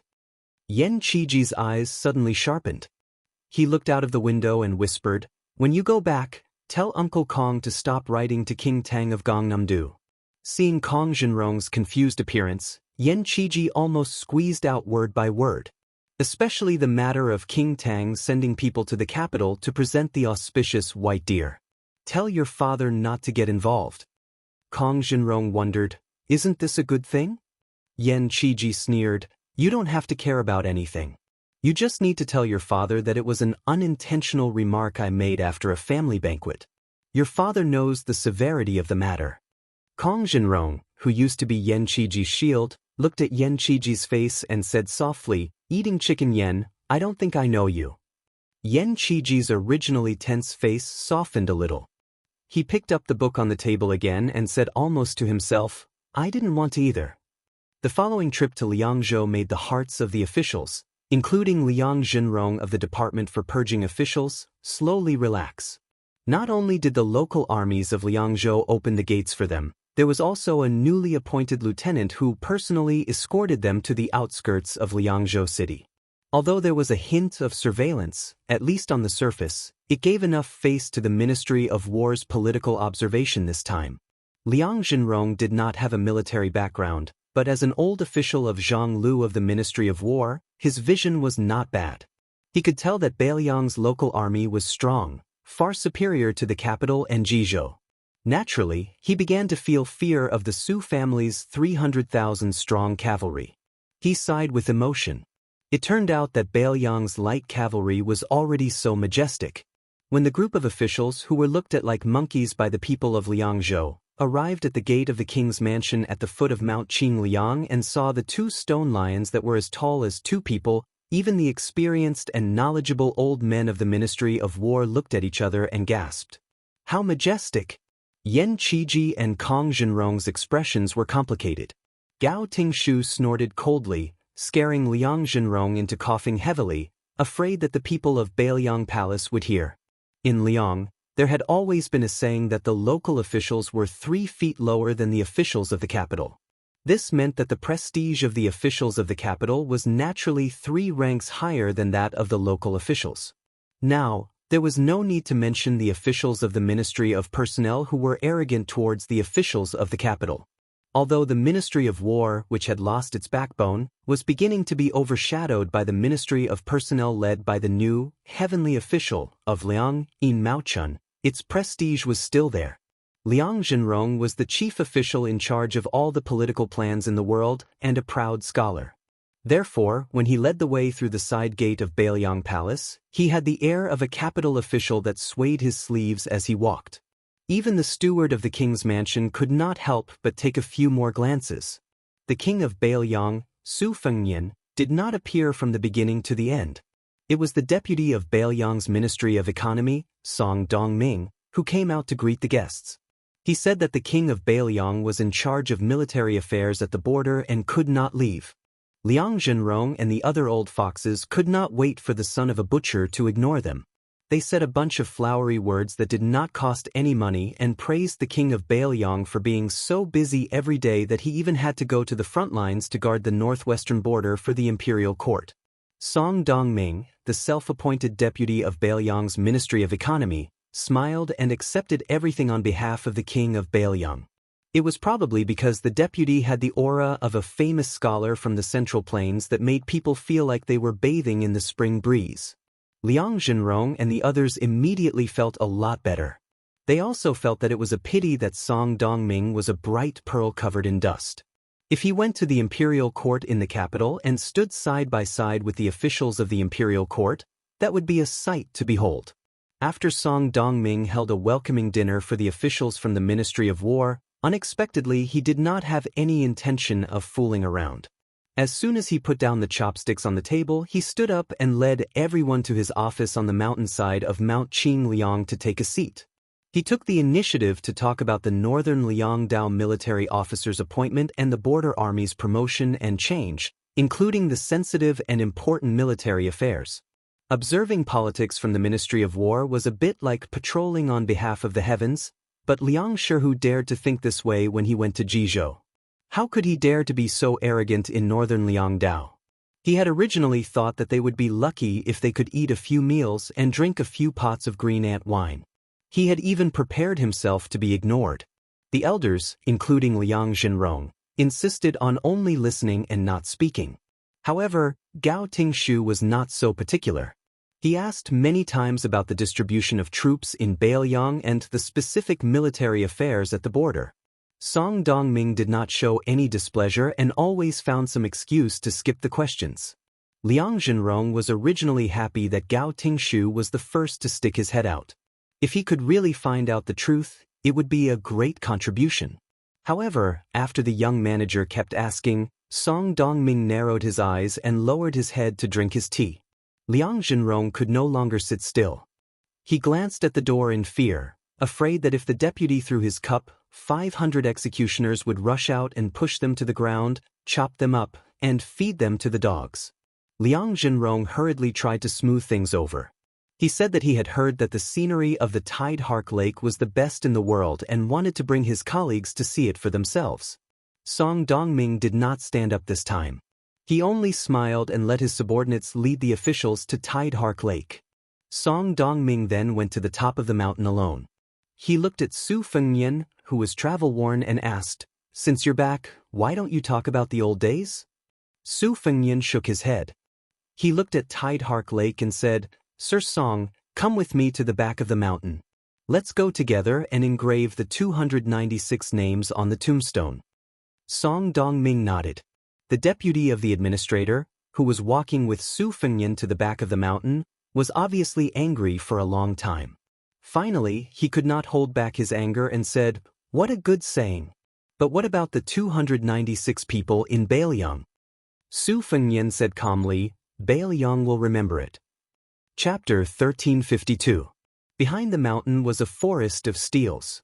Stone steels were everywhere, and there were even more under construction. Most of them were still wordless, but there were already several hundred stone steels in the periphery that already had owners. They were all made from calligraphy pills, and they were all from the Dragon Elephant Cavalry who had died in the battle in Liuzhou at the end of the auspicious year. There was an ancient saying that one would be thin if they used ink, and fat if they obtained vermilion. Therefore, calligraphy pills were best made with strength and hard bones. The people who had drawn these stone steels were two renowned Bailiang calligraphers. Because Mi Chang and Peng Henian lived in the north and south of Liangshan, there was a saying that, "The south's muscle and the north's bone." Because of the conflict between the north and south, the two old calligraphers put on a stance that they would never interact with each other. Moreover, when great General Su Shao was still alive, they did not think much of Bailiang's military and political affairs. However, when the Bailiang Palace announced that they were going to erect 300,000 stone steels, Mi Chang was the first to go to Mount Qingliang. He asked a few questions, and after getting the answers, he stayed there and then wrote a letter to Peng Henian. The general idea was, "Grandson Peng, do you dare to come face to face with your grandfather?" Afterwards, Peng Henian took the set of 4 treasures of the study that he regarded as his life and ran to the back of Mount Qingliang. He and Mi Chang built a hut and lived next to each other. The two old enemies actually became neighbors. Then, in the midst of the two old men sparring, or more accurately, quarreling with each other, the deputy administrator Song Dongming personally gave them a list. On the list were names and 2 simple things: when and where they were born and when and where they died. At the beginning of the calligraphy pill, the two old men still had the intention of competing. Later, when Mi Chang wrote a name, he suddenly burst into tears. Lu Hongyi, a young man from Chunshui County in Lingzhou. When he was young, he relied on his family background and was unbearably naughty. This old man even scolded him for wasting that name. This child was only 21 years old. How could he die just like that? After that, Mi Chang Peng Henian became more and more silent. Other than communicating with the stonemasons who were responsible for carving the words on the back of the book, he did not like to talk much. Today, when the Mi and Peng elders heard that someone had arrived at the steel forest, their hearts tightened. With complicated feelings, they took their luggage and ran over to take a look. To their surprise, it was the king of Bailiang who had come in person. The two elders were not used to bowing to anyone, so their actions were very unfamiliar. Su Fengnian hurriedly helped the two elders up, but did not exchange any pleasantries. After a moment of hesitation, he divided the pile of paper into 4 portions, one for him and one for Song Dongming, and the other half for me and Peng, the 2 calligraphy grandmasters. The 4 silently began to write on the steel. Behind the 4 of them, there were 2 to 3 skilled craftsmen who had already prepared the tools and were waiting for the carving. In the evening, the sound of metal and stone clanging could be heard. Su Fengnian and Song Dongming finished half an hour earlier than the 2 old men. By the time they finished the last batch of rice, it was already dark. They didn't even have time to wipe their hands full of red rice. The old man walked to Su Fengnian's side with a tired look and asked in a deep voice, "Why are there wars everywhere in the hinterland of Yuzhou?" Su Fengnian said softly, "The spies of Beimang have infiltrated and are wantonly assassinating the officials of Yuzhou." Mi Chang directly pointed at Su Fengnian's nose, jumping up and down as he cursed. "Back then, when your father was still alive, Northern Mang also had assassins ambushing us. How could they have been stopped outside the pass? How did you become the king of Bailiang? Aren't you the best ace in the world, Su Fengnian? Do you only know how to stare all day long? You watch people die in front of your eyes, and then you collect their corpses and pretend to write a few names." Song Dongming was about to speak when Su Fengnian, wearing a thick fur coat, waved his hand and stopped the deputy administrator's explanation. He looked at the old man and said apologetically, "I didn't do a good job." Peng Henian's personality was not as impatient as Mi Chang's, but he was still angry. However, he still pulled on the latter's sleeve. When Su Fengnian had walked far away, the gloomy-faced Mi Chang spat heavily at the back of the figure. He threw the priceless green crab shell inkstone in his hand onto the ground and said, "I'm not writing anymore. I'm not staying in Bailiang anymore. I'm going to Jiangnan. I'll write the words Su Fengnian is a bastard, for as long as I can live in this life." Not long after, Song Dongming turned back and saw Mi Chang standing in the same place with his eyes closed. Peng Henian squatted on the ground and sighed. Neither of them picked up the inkstone. Song Dongming bent down to pick up the inkstone. He was not in a hurry to return it to its owner. He looked at the top of Mount Qingliang and said in a low voice, "The 2 of you probably haven't heard of Beimang's sword aura is close to Huangqing and who the founder of the chess and sword music school's bronze statue is. Neither of you have seen a real dragon. In fact, I, Song Dongming, have never seen one. But I know 2 things. First, Huangqing died in Liuzhou. The real dragon raised by Beimang is also gone. Along with it, hundreds of qi cultivators hiding in Beimang's Xijing are also dead. The second thing is that there are 2 tombstones here. They are almost engraved with 2 names. Coincidentally, both of them have the surnames Su Longxiang and Su Fengnian." Song Dongming turned around and returned the ancient inkstone to Mi Chang. He smiled calmly and said, "If Beimang is really gone one day, Su Fengnian will definitely be included on the tombstone. Of course, I, Song Dongming, am an outsider. At that time, I hope that old me will be willing to write it." After saying that, Song Dongming slowly left. Peng Henian deliberately did not look at Mi Chang, whose face was flushed red. He counted with his fingers and seemed to be talking to himself. "Su Fengnian is a bastard." "That's not right, old me. You calculated wrongly. It's 9 words, not 8 words like you said." Mi Chang carefully kept the ancient inkstone. He rolled his eyes and said, "Mi Chang is a bastard, okay?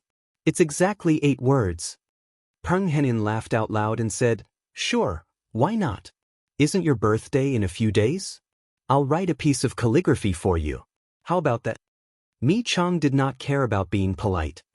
He flew into a rage out of humiliation and said, "Write your head."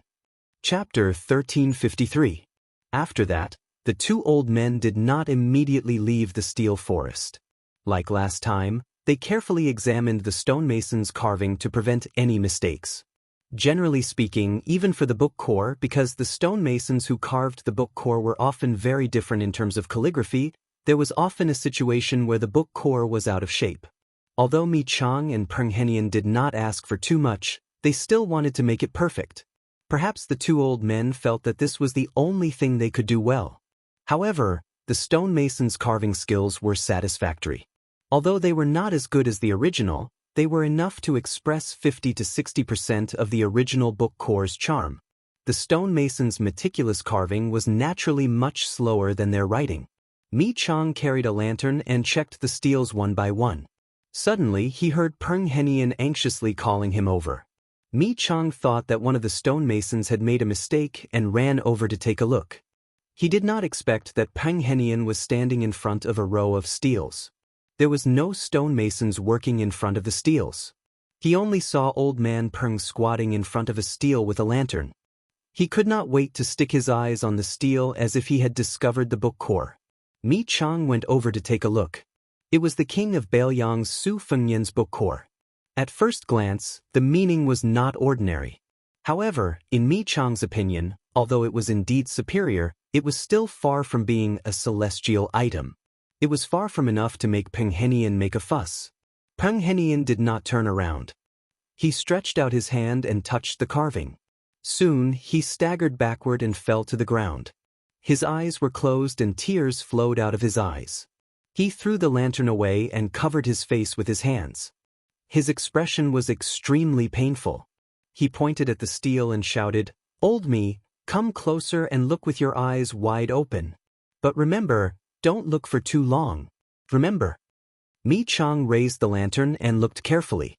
He only felt a sharp chill in his face, making him feel as if he was in an abyss. Obviously, this was not because of the Su Fengyan's book core, but because of the finishing touch of the carving master. Mi Chang's eyes soon stung. He closed his eyes and shook his head hard. He murmured, "The beginning and the end are decisive, like the kundo cutting jade. How could this be carved by the best stonemason in the world in such a short period of time? This is truly a work of the gods." Peng Henian sat on the ground and rubbed his eyes. He sighed. "Someone wrote it with their fingers. That's the only explanation." Mi Qian said incredulously, "Most martial arts grandmasters can make swords with their fingers, but there is no one in this world who can write such charm." Peng Henian smiled bitterly. Could it be a ghost? Mi Qiong stood up and looked at the night sky with the lantern in his hand. "I didn't believe in ghosts and gods before, but now I hope that ghosts and gods really do exist in this world and can bless us, Bailiang, and defeat Bei Mang." Peng Henian slapped his head. "Hurry and have someone tell His Highness about this. Don't complicate things." Su Fengyan quickly rushed over. Beside him were a man and a woman who carried the lantern. There was a great difference in age between them. One was Mi Fengjie, the master of the heavy sword cave, whose realm was still steadily rising. The other was Fan Xiaochai, a loyalist of the northern Han nobility. The former had been guarding Huangfu Jin during the Battle of the Spies in Yuzhou and had not accomplished anything. However, Fan Xiaochai had killed Cui Wazi, the Taoist priest of the Dao sect, on a clock tower in Chang'an City.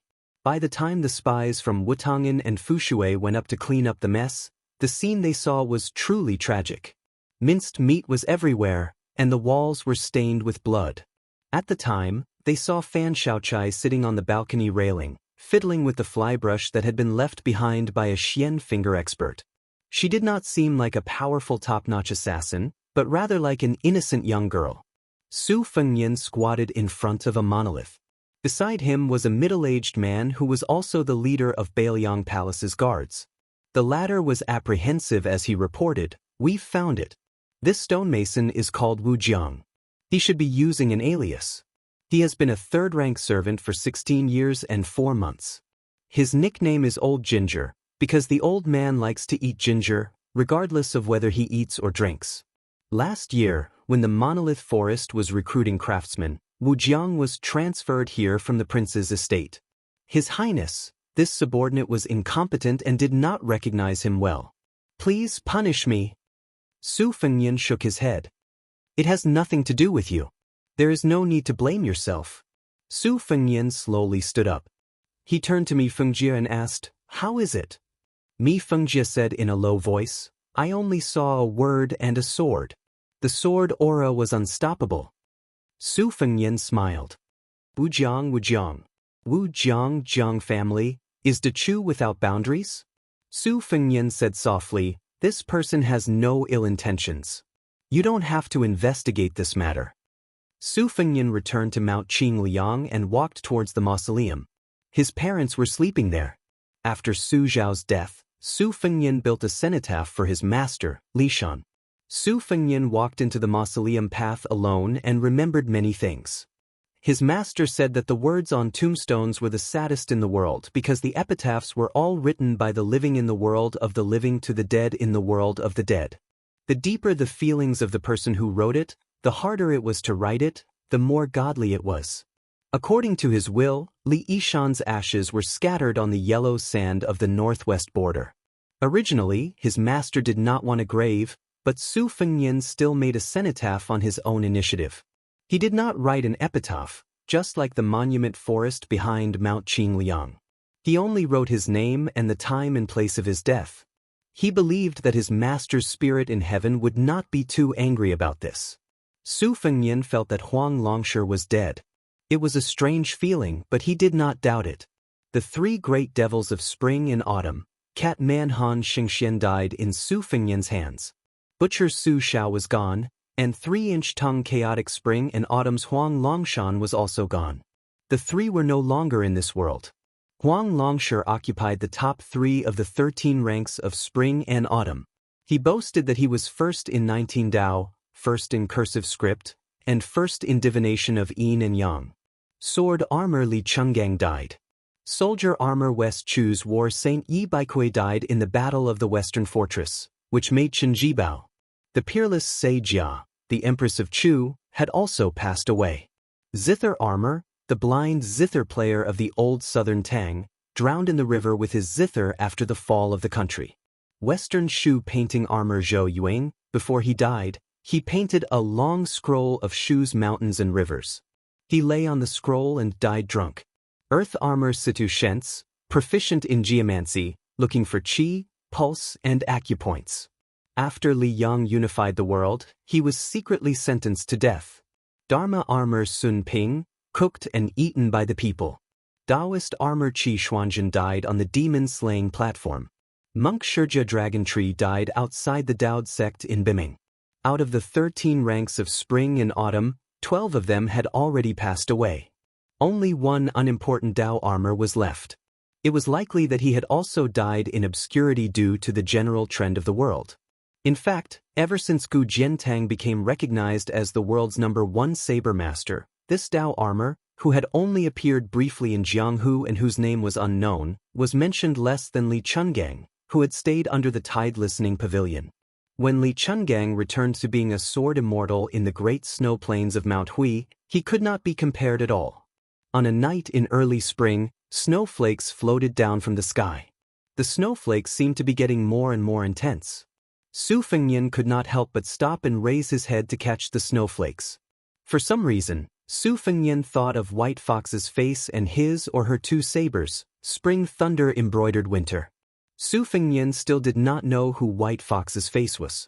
Was it really called Nangong Push? Why did she come to Bailiang? Why did she insist on entering the tide-listening pavilion? Su Fengyan would leave for Yuzhou the next morning. The reason he did not meet Yan Qiji and Kong Zhenrong was not because he had a problem with them, but for their own good. But even if he was misunderstood, even if he did not meet them, Su Fengyan still rushed back to Mount Qingliang. This was what brothers were like.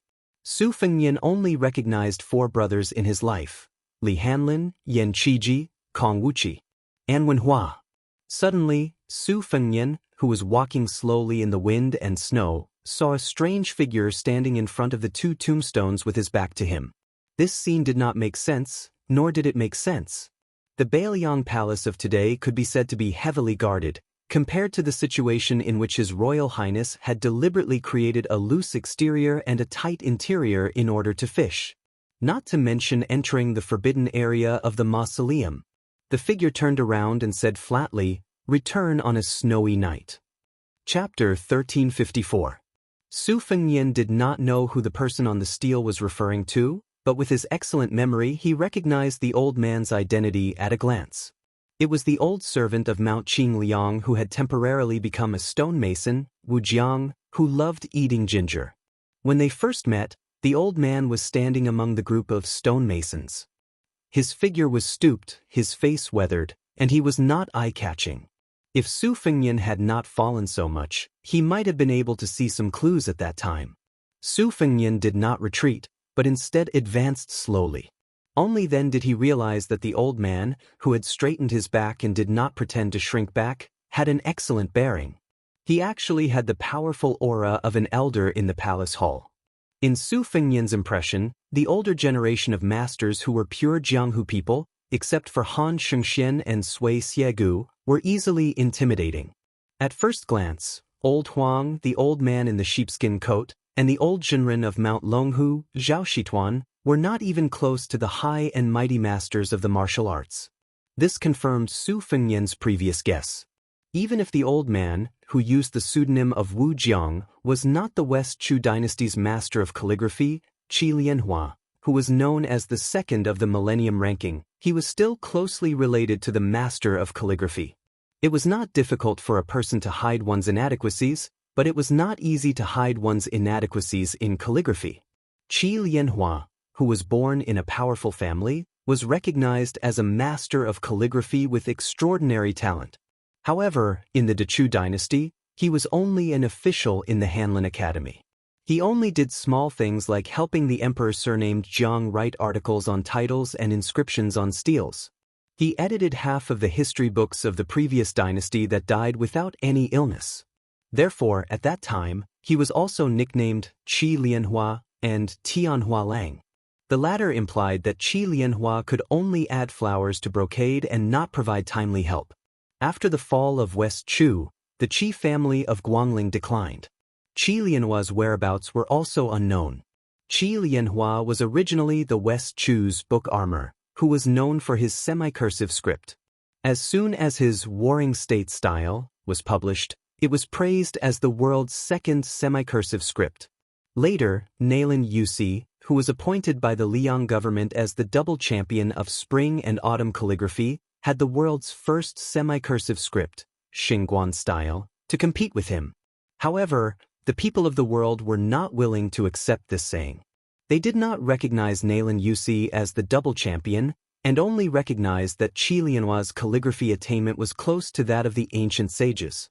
However, as for the spring and autumn book armor, it belonged to none other than Huang Longshi, who was known as the unrivaled champion in cursive script. Later on, Liang impatiently pushed out this old man of the Song family as the first champion of literature, but he was also sneered at by the people of the time. It was fine if this old man of the Song family was content to be the head of the literary world as a lackey of the Zhao family of Liang. However, with the Shangyin Academy's Chancellor Qiyang Longzhu in front of him, how could he be the first champion of literature for the spring and autumn book armor? The Liyang imperial court was not satisfied.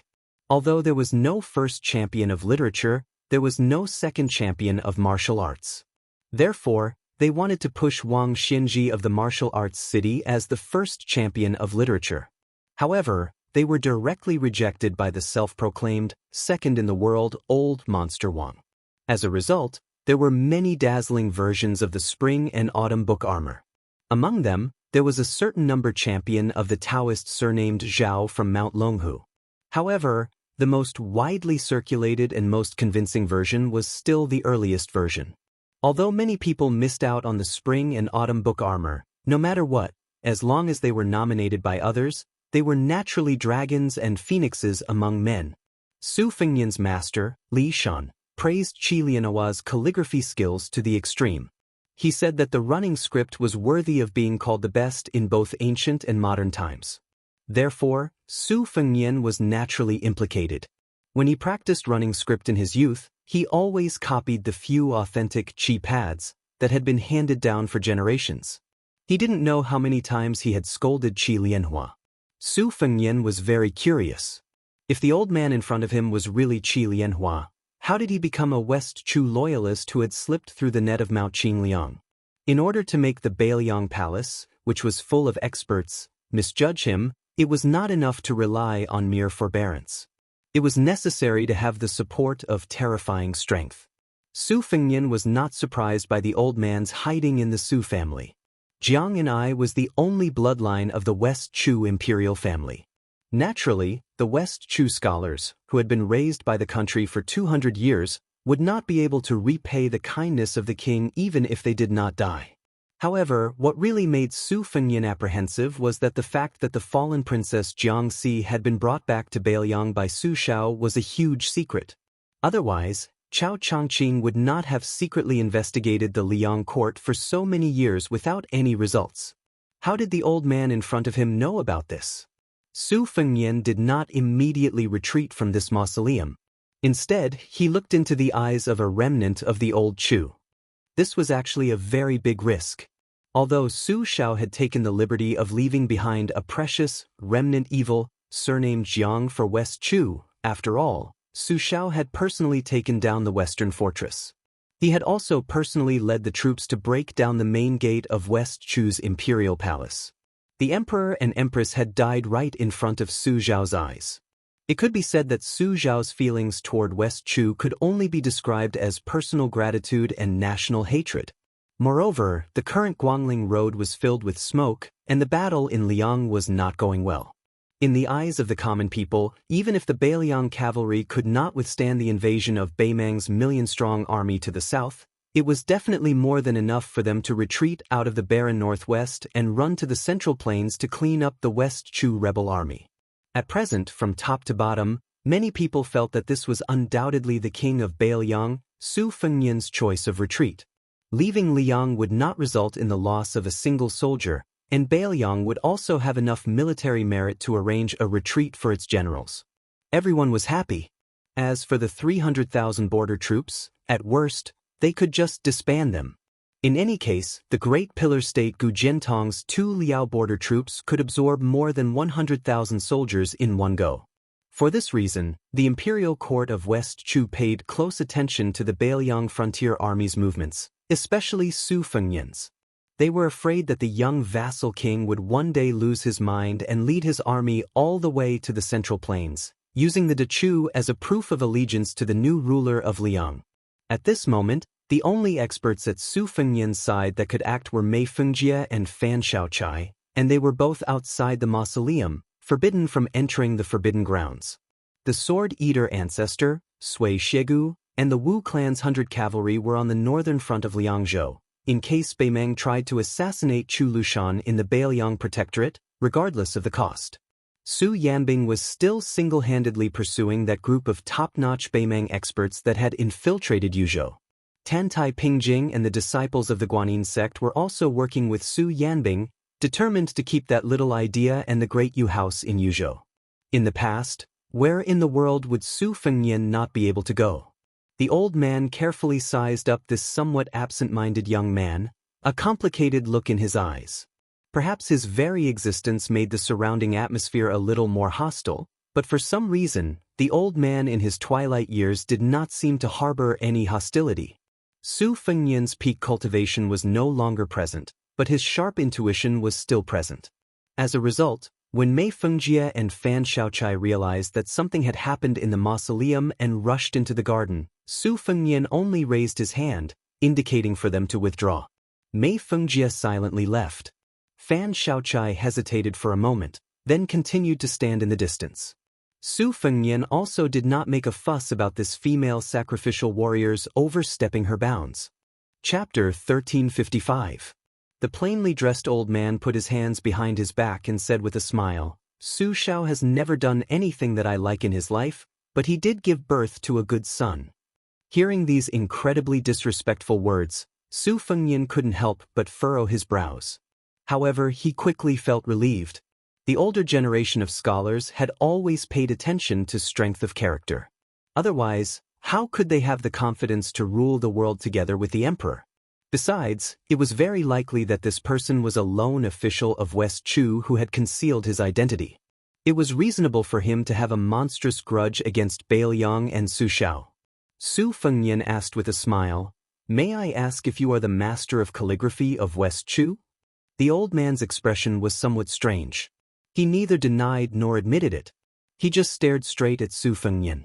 If Su Fengnian, who resembled Wu Su in appearance, was a handsome young master in the eyes of the women of the world, then one could vaguely see that the old man in his prime had a graceful bearing when he was young. At the very least, he could be called an old jade tree. Su Fengnian felt somewhat uncomfortable being sized up.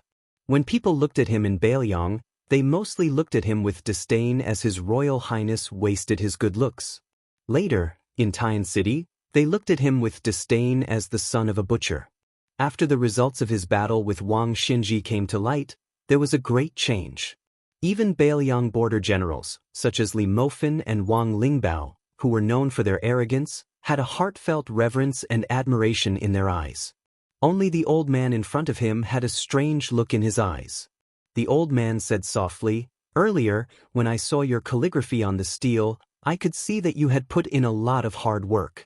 You have to thank Li Yishan for being able to bravely advance on the martial path since you started practicing the blade in Wudong. Practicing calligraphy and playing chess are two different things. Once you reach a certain level, you can learn everything.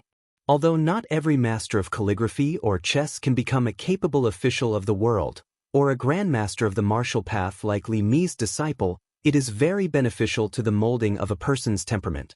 After the hot-tempered Su Xiao became a vassal, his temperament changed greatly. This has a lot to do with the fact that he learned chess in his later years. Su Fengnian did not say anything. When Su Xiao made his fortune in Liaodong's Jinzhou, he was just an illiterate wanderer. It could be said that Su Fengnian's ancestors had nothing to do with any scholarly family or farming family. After Su Xiao came to Bailiang, he became a terrible chess player. It was not without reason that he could play to his heart's content with his second sister Su Weisheng's master, Chancellor Wang. At first, it was because Su Fengnian's mother wanted Su Xiao to play more chess to temper his hot-tempered temperament. When he was old, it was time for him to cultivate his temperament. At first, Su Xiao always slacked off and escaped whenever he could. Over time, the princess consort did not say much. Later, Su Fengnian fell in love with playing chess. Probably after the princess consort passed away, the relationship between Su Fengnian, the eldest legitimate son, and Su Xiao became strained. Su Xiao probably wanted to spend more time with his son and finally began to seriously learn chess. However, His Royal Highness quickly widened the gap between him and Su Fengnian. After that, Su Fengnian and Li Shan did not like playing chess with Su Xiao. No matter how hard they played chess, they could always defeat Su Xiao. Even if Su Xiao wanted to humiliate himself, it depended on whether the master and disciple, who were the only people in the world who could not give him face, were in the mood. Su Weisheng had always been able to patiently play chess with Su Xiao. However, perhaps in the heart of Su Xiao, who had never concealed his preference for boys, it was more interesting to play chess with his son. Even if Su Fengnian killed all the chess pieces on the chessboard and left only a few pieces, the old Prince Liang, who had won many battles, and the lame Su, who was recognized as the most ambitious person in the Liang dynasty, would also feel very happy. His peerless achievement in pacifying the spring and autumn period allowed Su Xiao to be on equal footing with the late Emperor Zhao Dun's father when they met. In the future, when he attended court, he would be able to carry a sword into the palace. However, in Mount Qingliang, many scenes always made people, especially outsiders, feel that it was absurd. Su Xiao was being chased in Wutongan, and the one sitting at the head of the table at the prince's manor banquet was the young heir. Not to mention the families of nobles, marquises, generals, and ministers. Even if it was a small family, the father should not spoil his son so much, and the son should not be so disobedient. In the end, Liang dynasty found an unassailable reason to attack Bailiang. If the upper beam was not straight, the lower beam would be crooked. Su Fengnian shook his head gently, forcing himself to focus. Although the old man in front of him did not reveal any murderous intent, he was still a first-class hidden master. The great battle of Liangmang was on the verge of breaking out. If he were to die here, the place of his death would still be passable, but the timing would be completely wrong. Other things aside, at least a few 100,000 northern Mang people would be spared from death. The old man smiled and asked, "Do you think I am Qi Lianhua from West Chu?" Su Fengnian nodded. The old man slowly stretched out a palm. When you pick up the brush, you must concentrate, just like the sages of the previous dynasty when hundreds of people sat at the same table. Your heart is righteous and your chi is harmonious. Only then can you understand the mystery and be close to the great way. The way is like the heavy weapons of a national temple. If it is empty, it will be full. If it is full, it will be overturned. If it is only in the middle, it will be flat. The old man's hand gesture changed. The ancient people's wrists were haunted by ghosts. When they wrote, it was as if they were assisted by the gods. Therefore, if the tip is straight, it will be full of power. If the second is heavy, it will be the real finger. If the real finger is flat, it will be flat. If the palm is empty again, it will be used as one wishes. Together, the scholar's calligraphy is also. The Chu has nurtured its soldiers for 200 years. The country has been destroyed for 20 years. There is still a morale that cannot be disgraced. For the ring, it will be melancholy. For the wave, it will be limp. When the brush is sent out, the proud Su will come out. As the old man spoke, wind and thunder filled the garden. Outside the mausoleum, Mi Fengjia's face was pale. The sword in the case on his back was trembling incessantly, as if it had been struck by lightning. In the garden, Fan Xiaochai's face was pale. She was on the verge of collapse, but she still gritted her teeth and stubbornly refused to take a step back. This old man's palm slowly turned over. It seemed like he was just picking up the brush and slowly sketching. It was like a pedantic old man teaching the children of a private school how to write stroke by stroke. However, in Su Fengnian's eyes, it was a perilous situation. It even reminded him of the time outside the Great Hall in Tai, in city, when Gu Jiantang had used the world's #1 talisman blade, Nanhua, and used the Thunder Cube to return the courtesy of Chao Chongqing. The two were different paths leading to the same destination.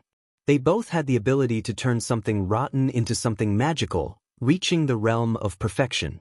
The wind and snow drifted. Su Fengnian's expression was heavy. Previously, he and the sword grandmaster Mi Fengjie had both believed that the remnants on the stone tablet were sword chi drawn by fingers. Now, it seemed like they were off by a hair. This old man used a blade. Su Fengnian did not look at the chaotic wind and snow that seemed to have been cut by blades. He asked, "So old Sir Qi is the blade armor of the 13 armors of spring and autumn?" The old man did not answer the question. Instead, he bent his 5 fingers slightly and made a closing gesture. He asked in return, "Is it a joint plan?" Su Fengnian, who was standing in a circle with not a single snowflake in a radius of several zhang around him, helplessly replied, "It is the character for Tian." The old man withdrew his hand and sighed, "Yes, the character for Tian." Su Fengnian. The wind and snow in the garden finally returned to normal. Snowflakes rustled and fell on Su Fengnian's head and shoulders. Chapter 1356. The old man who should be West Chu's sage of calligraphy, Qi Lianhua, laughed self-deprecatingly. Spring and autumn saber armor? Saber and brush officials, saber and brush officials. Saber and armor it is. For thousands of years, the world had always been proud of practicing the sword. Not to mention paladins, even scholars from all over the country often carried swords when they traveled to study, to show their spirit. In the competition for the head of 100 weapons, sabers were always inferior to swords. In terms of numbers, sabers did not lose to famous swords. Moreover, most of them were legendary in Jianghu. For example, the big frost saber in the hands of Su Fengnian's disciple, the stories of its previous owners could be said to be soul-stirring. However, ever since Lu Zhu became famous for beheading people with flying swords, the way of the sword became the most outstanding branch in Jianghu, while the reputation of the saberman became worse and worse. There had never been a master who used the saber to reach the top of the way of the martial arts. In the last 100 years, there were sword armor Li Chungang and peach blossom sword god Dong Tai.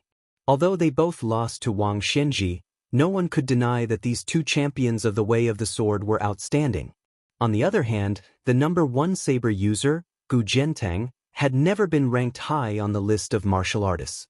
His reputation in Jianghu was also mediocre. No one had ever heard of anyone practicing the saber because they admired great General Gu's kung fu.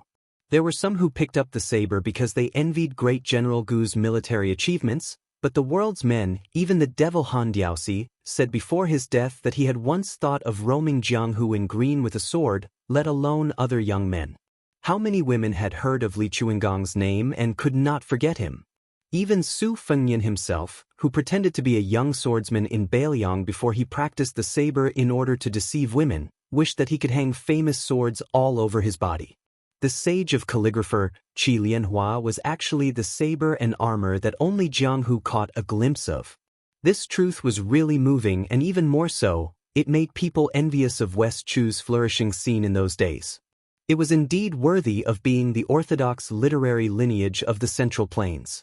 There was Li Chungang wielding his sword across the great river of Guangling, there was a literary hero who distributed small boats and drank wine, there was 100 poems, there was a woman whose beauty could cause the downfall of a city or a state.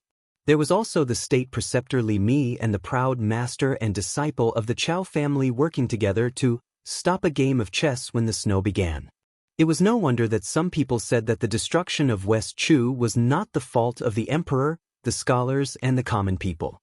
If they wanted to hate, they could only hate that the heavenly time was in Liang and not Jiangchu. The old man waved his hand at Su Fengnian. The old man was the first to crouch down. Looking at the tombstone of Princess Consort Wu Su, his attitude was no longer as spirited as before. There was only the bleakness and desolation of the most ordinary lonely old man in the world. In a low voice, he murmured, "What does Su Shao count for? He's just a crude martial artist. It's fine if he marries a woman of passable beauty." Su Fengnian was furious. He laughed coldly and said, "Old sir, do you really think that if you and I fight to the death, I, Su Fengnian, will definitely lose?" Qi Lianhua dismissed it with a smile and asked, "You haven't gone to your hometown in Jinzhou to pay respects to your ancestors, have you?" Su Fengnian didn't answer. In reality, it wasn't just him. Su Shao hadn't gone to Jinzhou since he was made empress. Su Fengnian's grandfather had passed away very early. At the time, Su Shao had just left Liaodong and was fighting fiercely with the powers of the vassal towns in the south of Liang. After Su Fengnian was born, he had never seen his grandparents. Su Shao was the only child, so he didn't have any relatives from the Su family. In the early years, some distant relatives from Jinzhou had run to Beiliang to claim kinship with Su Shao. Su Shao, who had been looked down upon in his youth, could be considered extremely benevolent and gave them a share of wealth and glory. As for the elders on his mother's side, Wang Fei Wu Su almost never mentioned them. When Su Fengnian was young, he would occasionally hear his mother mention that his maternal grandmother was a good person who got along well with others. It was a pity that she had passed away early. As for who his maternal grandfather was, his mother had never said a word. Su Shao also wasn't willing to say much. Only once, when he was drunk, did he angrily say that the old man had died a long time ago. Su Fengnian guessed that Su Shao must have been rejected outside the Wu family's sword tomb when he had asked for marriage. He had been beaten by his father-in-law with a sword until he pissed his pants. From then on, they had formed a grudge and never had any contact with each other again. Su Fengnian also had resentment towards that maternal grandfather. Later on, his aunt at Mount Qingqing always wore armor and covered her face. It was the Wu family who had made things difficult for his mother that caused his aunt, a sword attendant, to have her face cut beyond recognition by the sharp sword Qi. Although it wasn't his maternal grandfather who had done it, Su Fengnian felt that if that maternal grandfather had said a few words of justice and treated his mother's running away from home, the Wu family's sword tomb wouldn't have been so cruel and vicious. Especially after learning that his own uncle, Wu Qi, purposely met in Beimang but didn't acknowledge him. In the end, he went to Shishu to assist Chen Jibao. Su Fengnian really didn't have any good feelings towards relatives and elders with the surname Wu. Even though the current head of the Wu family, who he should have called great-grandfather, had taken the initiative to make up for it once on the Beiliang border, Su Fengnian couldn't help but feel a knot in his heart. The old man let out a long breath and said ruefully, "I once helped a Chu compile the history books of the previous dynasty and read them all. At the time, although my bladesmanship didn't have the name of a grandmaster, it had the strength of a grandmaster. However, when I was compiling the history books, I often felt terrified at night. There was no other reason than the 3 words people eat each other everywhere in the books. Although it is normal for the world to rise and fall, every time there is a turmoil, the suffering of the people is really unspeakable. On the road outside the outskirts, dawn and dusk are like sheep herding. The clamor of eating and choosing the fat part, the swift blade descends to strive for victory. What kind of tragic scene is this? The road is full of the dead, and the living are ghost neighbors. The common people of the world are half-wandering ghosts. This isn't a poet in troubled times moaning about nothing. I saw with my own eyes that at the end of the spring and autumn period, boys were sold for a few copper coins, and girls were only worth a handful of corn. Later on, some parents couldn't bear it and exchanged children for food with others. In the end, people in the world were no longer human, but worse than ghosts. How can I not hate Li Yang? How can I not hate Su Xiao, who went all the way south to destroy cities and countries? In the old days, the nobility's house was a place where foxes and rabbits roamed. In fact, it wasn't just the nobility's house that was like this. Su Fengyan grabbed a handful of snow from the ground and held it in his palm. He couldn't help but interrupt the old man's speech. Su Xiao said that a person should know their place. The first-class scholar Qi Jiping, the second-class scholar, can also complain for the common people. As a warrior who carries a blade, he only knows how to fight and only fight. If you give him a few thousand people, he will conquer a city. If tens of thousands of people, he will conquer a country. When he has hundreds of thousands of cavalry, what else can he fight if not the world? So later on, when so many people scolded him, he never talked back. He also didn't think that what he did was right. In the Bailiang army, the older generation like Yan Wenluan, Zhong Hongwu, He Zhonghu, and the younger generation like Chu Lushan, Li Mofan, and Chao Xiaojiao, which one of them isn't a notorious veteran ruffian in the eyes of the world? Su Fengyan's expression was firm as he said in a deep voice, but it can't be denied that if someone has to be the butcher who helps Li Yang unify the world, then Su Xiao is definitely the best result. Qi Lianhua sighed. I really haven't thought about this. The old man who was deep in thought suddenly laughed. Huang Longshi has a poem that is widely circulated. The country is broken, the mountains and rivers are still there, the city is in spring and the trees are deep. This old man of the Song family in Liyang commented that the word deep is not as good as the word life. If we use the word life, we can combine movement and stillness. The scholars of Li Yang's literary circle all applauded. What do you think? Su Fengyan said calmly, my second sister once said in Shangyin Academy that this old man of the Song family changed a dog's fart. Qi Lianhua asked, then aren't you curious about which family Su Weisheng is the daughter of? Su Fengyan was touched and couldn't hide his anger. It's none of your business. Qi Lianhua narrowed his eyes and smiled. Su Fengyan, oh Su Fengyan, you really are similar to your father, Su Xiao. Su Fengyan took a deep breath. I respect Sir's loyalty to West Chu and your many years of hiding in Bailiang Palace to protect the fallen Princess Jiang and I. But Sir shouldn't think that you can really do whatever you want in the Su family. The old man didn't think much of it and sneered. Oh! At some point, the two of them were standing in a position where Qi Lianhua's back was facing the entrance of the mausoleum and Su Fengyan's back was facing the 2 tombstones. Then, the two of them took a step forward at almost the same time, but the back of their feet was stepped on by the other's other foot. Su Fengyan used his 2 fingers as a sword and stabbed the old man between his eyebrows. The old man raised his palm and slapped Su Fengyan's chest. The old man's body spun like a top. At the same time he removed the finger sword, his large sleeves fluttered, stirring up a snowstorm and creating the scene of an earth dragon drinking water. Su Fengyan was pushed to the tombstone by the palm strike. He stuck one hand to the back of the tombstone and pushed lightly, borrowing the force to charge forward. Su Fengyan, who was in the air, kept his 2 fingers together and swiped them across the top of the old man's head. Boundless sword chi immediately poured down from the sky. The old man sneered. His footwork was completely different from the martial artists of the world. His 2 feet were slightly tilted inward, one hand behind his back and the other clenched into a fist. He stepped forward in a straight line and avoided the sword chi. his fist just happened to land on Su Fengnian's stomach. The fist was as heavy as a drum. Borrowing the force from the rebound, his 5 fingers immediately loosened and he pushed out with his palm. Su Fengnian's body flew backwards, exploding with ear-piercing sounds like firecrackers in the snowy night. Qi Lianhua's fist, palm, and footwork were all very simple and straightforward. It was easy to associate him with the conceited Wang Xinji, who had once regarded himself as an enemy of the world. He was as fast as lightning and as powerful as a thunderclap. He only used his bare hands to face his enemies and disdained all the divine weapons in the world. Su Fengnian was actually not that heavily injured. He had only been pushed back by the old man's single move.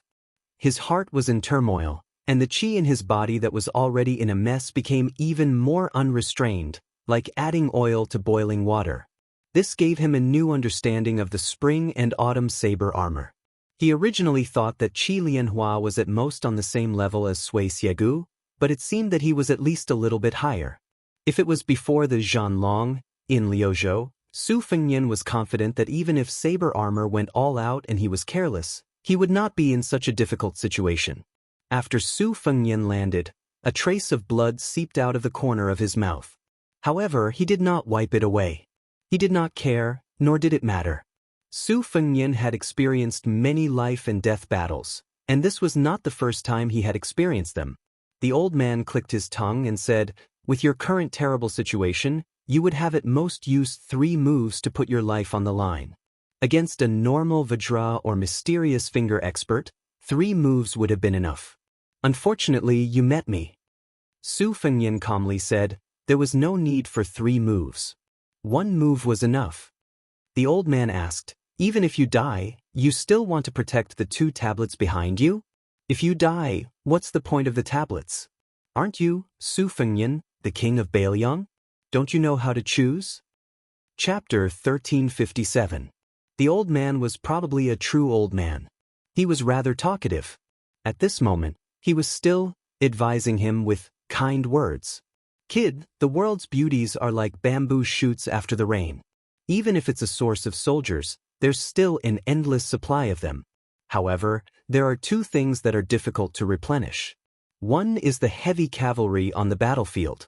One is missing, and it's very difficult to quickly replenish them. The other is the Jianghu experts.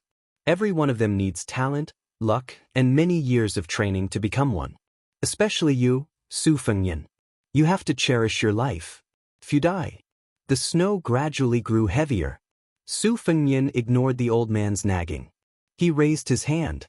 A snow knife appeared in his hand. However, the old man suddenly became sentimental.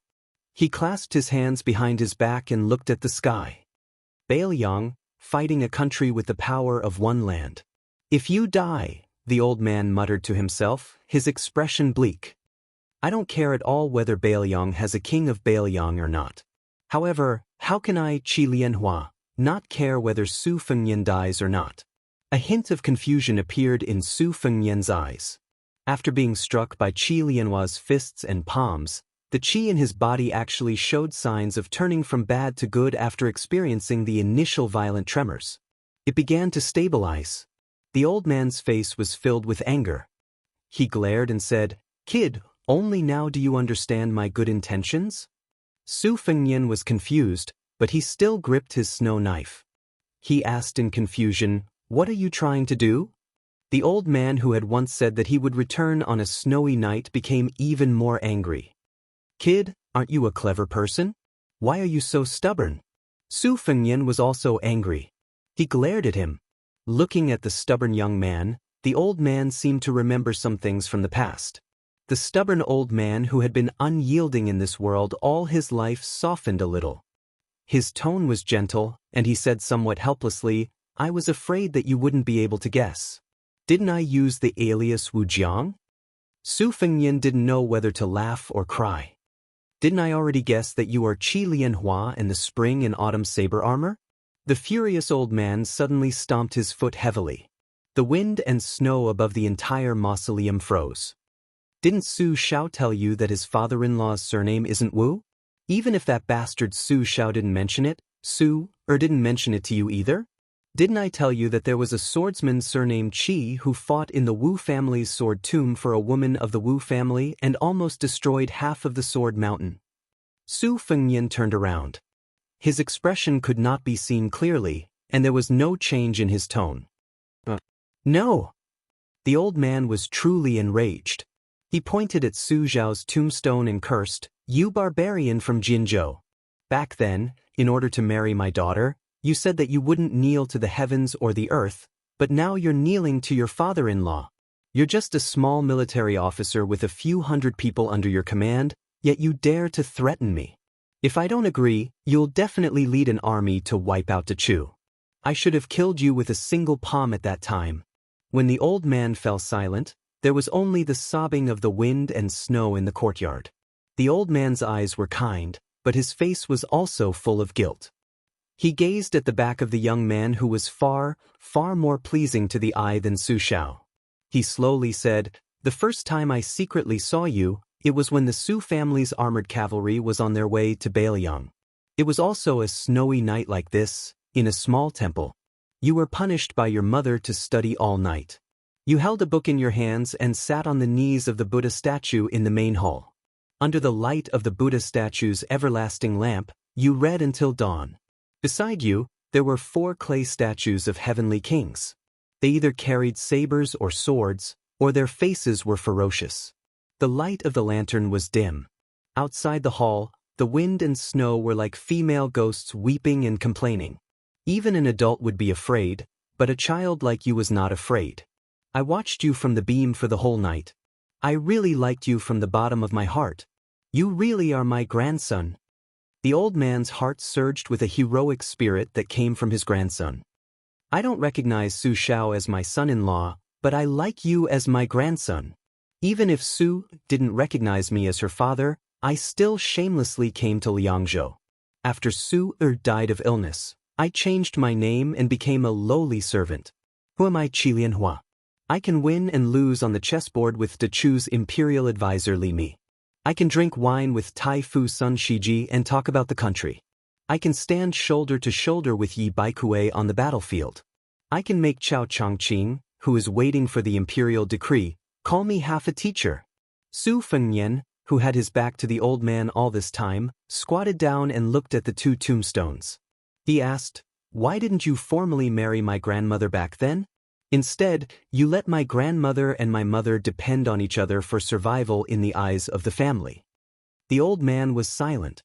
His eyes were full of sorrow and regret. Su Fengnian said softly, "The country is beautiful. The country is beautiful.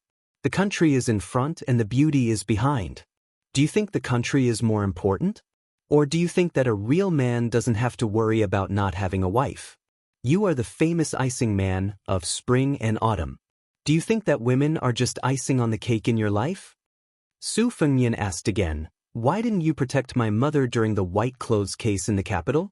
Without waiting for an answer, Su Fengnian said in a hoarse voice, trembling, "So I didn't know I had a grandfather. I just thought he died a long time ago. Whether his surname was Wu or Qi, whether he was a hero or a nobody, it didn't matter at all." After a long time, the old man sighed and was speechless. Su Fengnian sat cross-legged in front of the tombstone. He bent down and reached out to brush away the snow in front of the tombstone.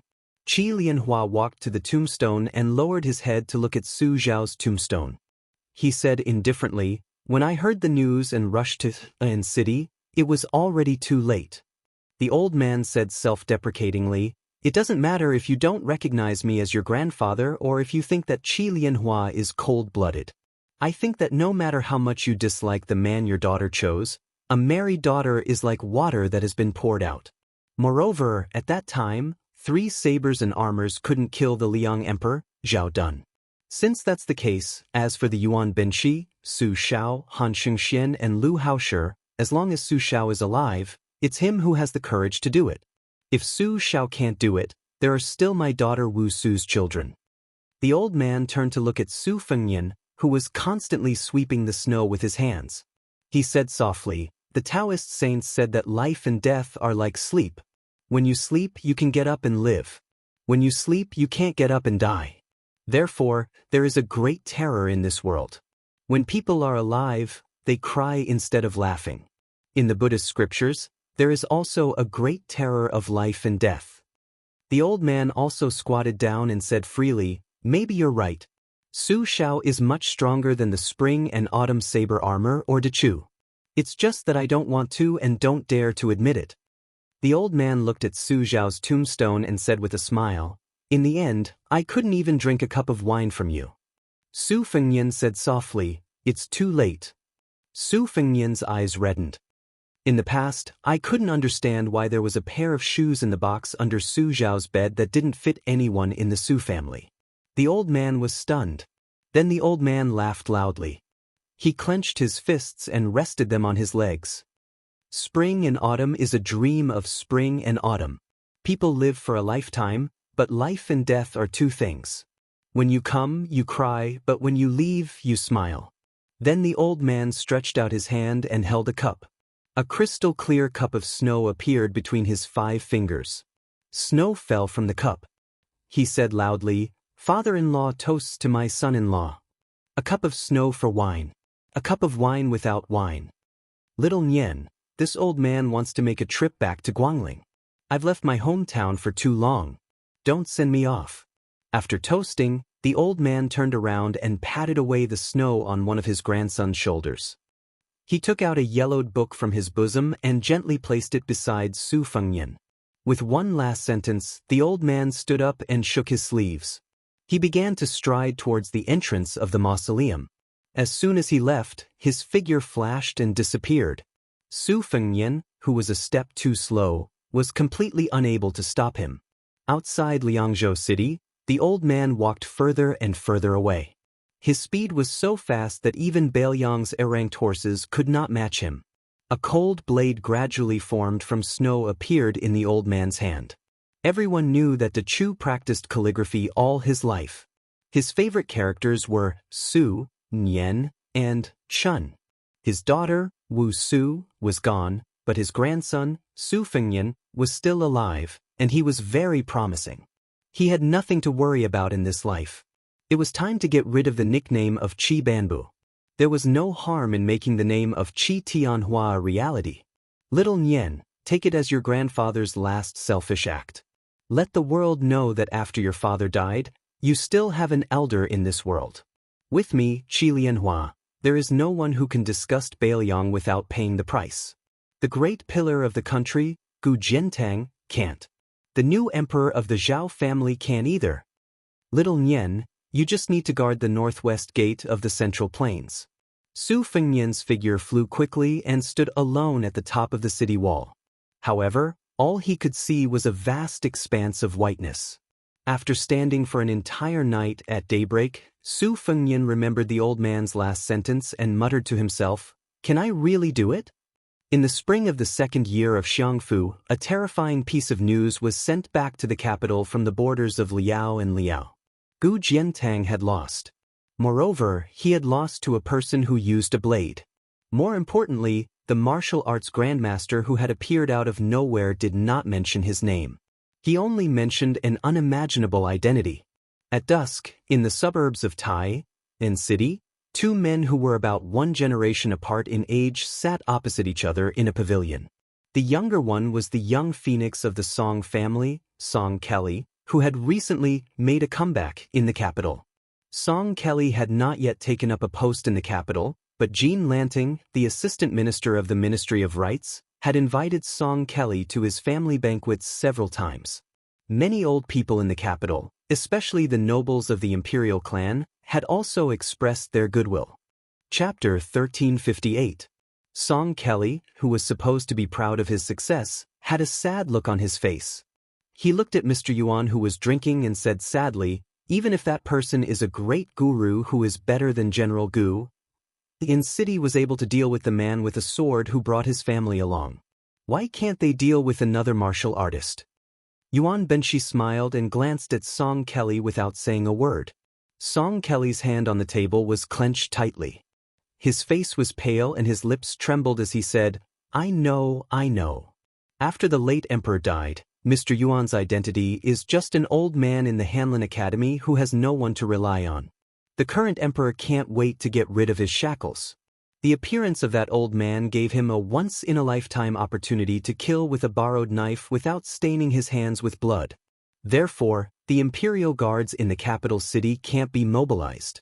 The Qi cultivators in the imperial astronomer can't be mobilized.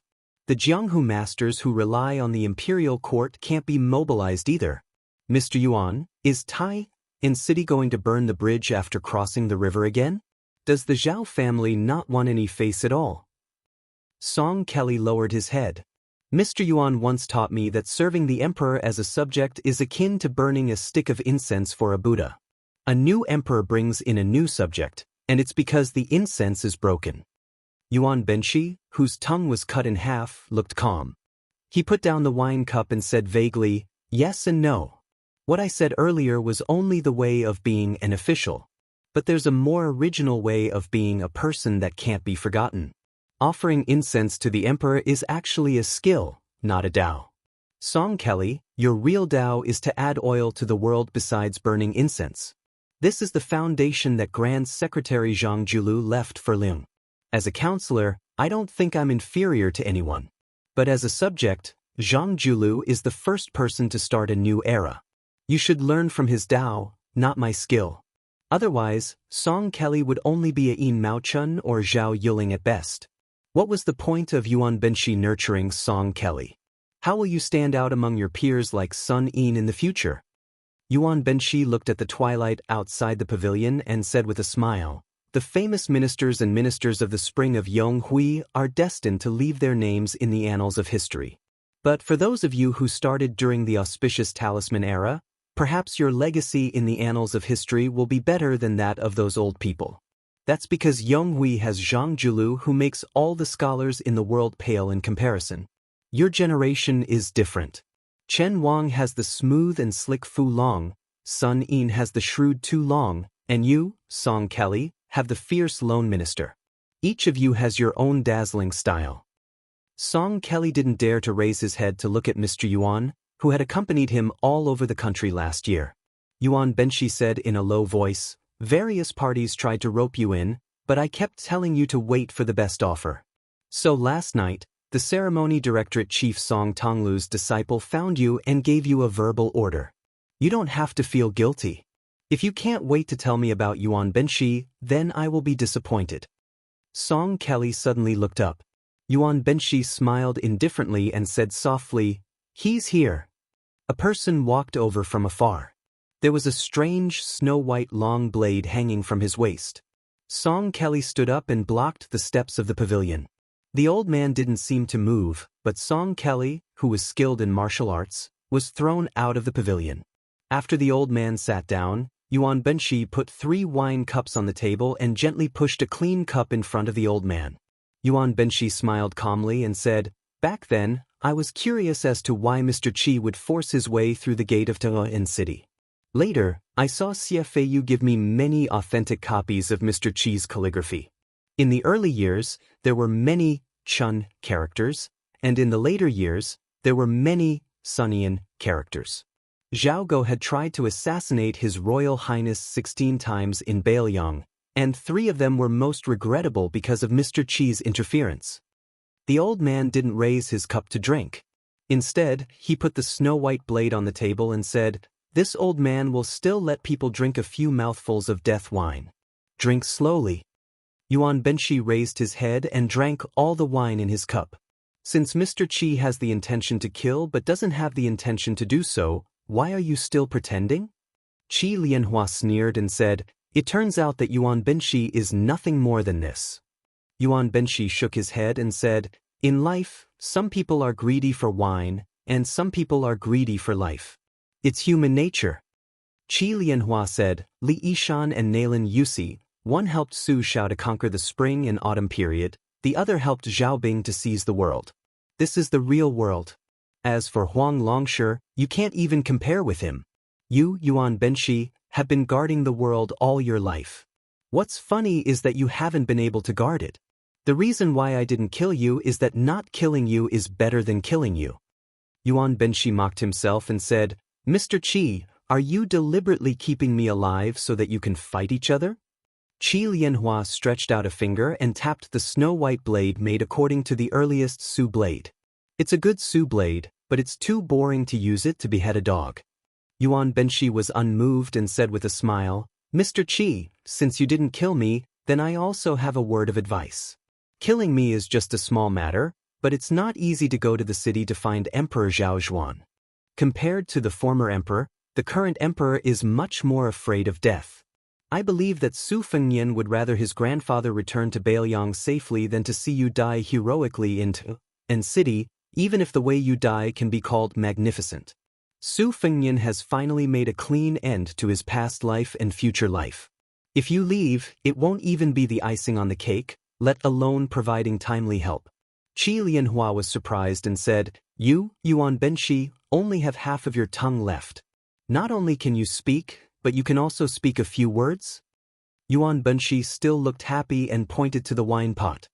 For so many years, the wine pot of Huadiao wine has always been filled with Bailiang green ant. Mr. Qi, are you sure you don't want to drink a cup?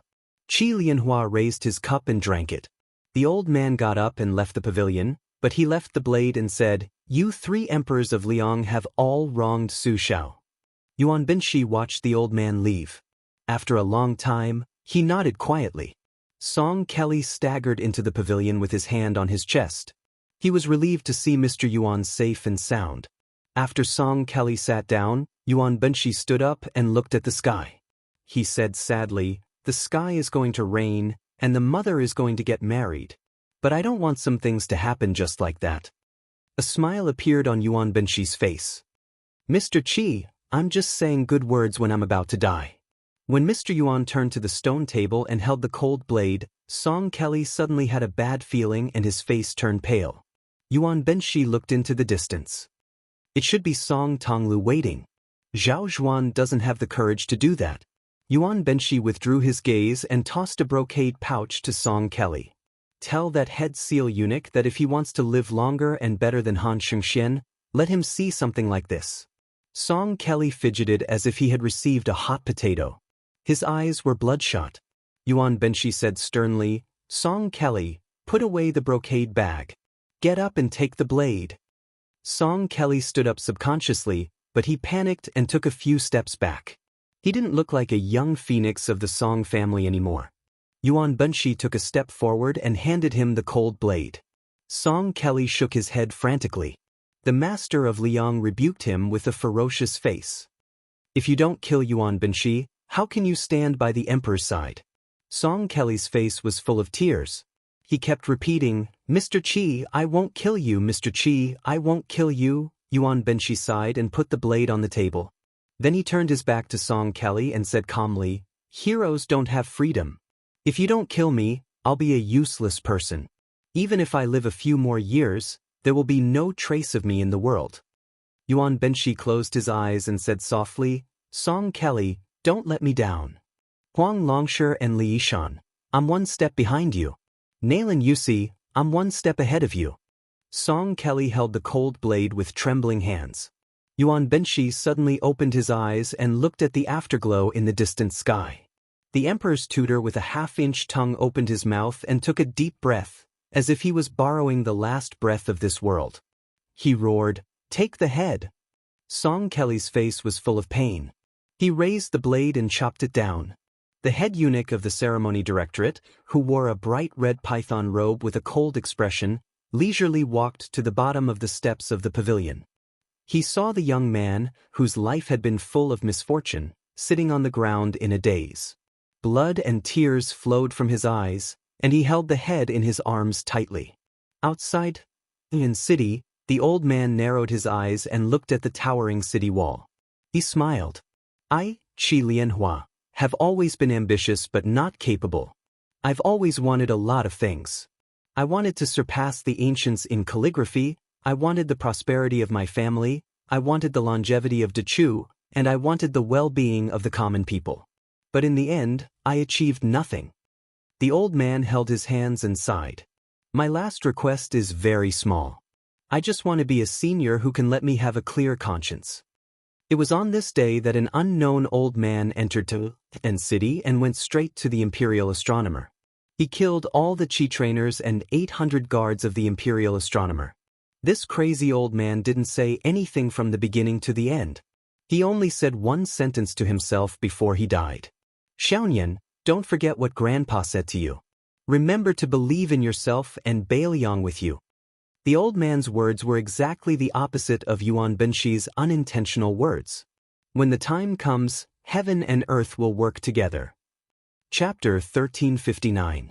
After the new emperor of Liang ascended the throne, he attached great importance to the administration of culture, especially the Hanlin Academy. His love for the Hanlin Academy was so great that it could not be increased any further. First of all, he moved Zhao Jiaowing's yamen to the right side of the center line between the Wuwing Hall and the Baohe Hall. Then he issued an edict that the Hanlin Academy's head scholar and the Ministry of Rites would jointly preside over the imperial examinations, which became a practice of the current dynasty.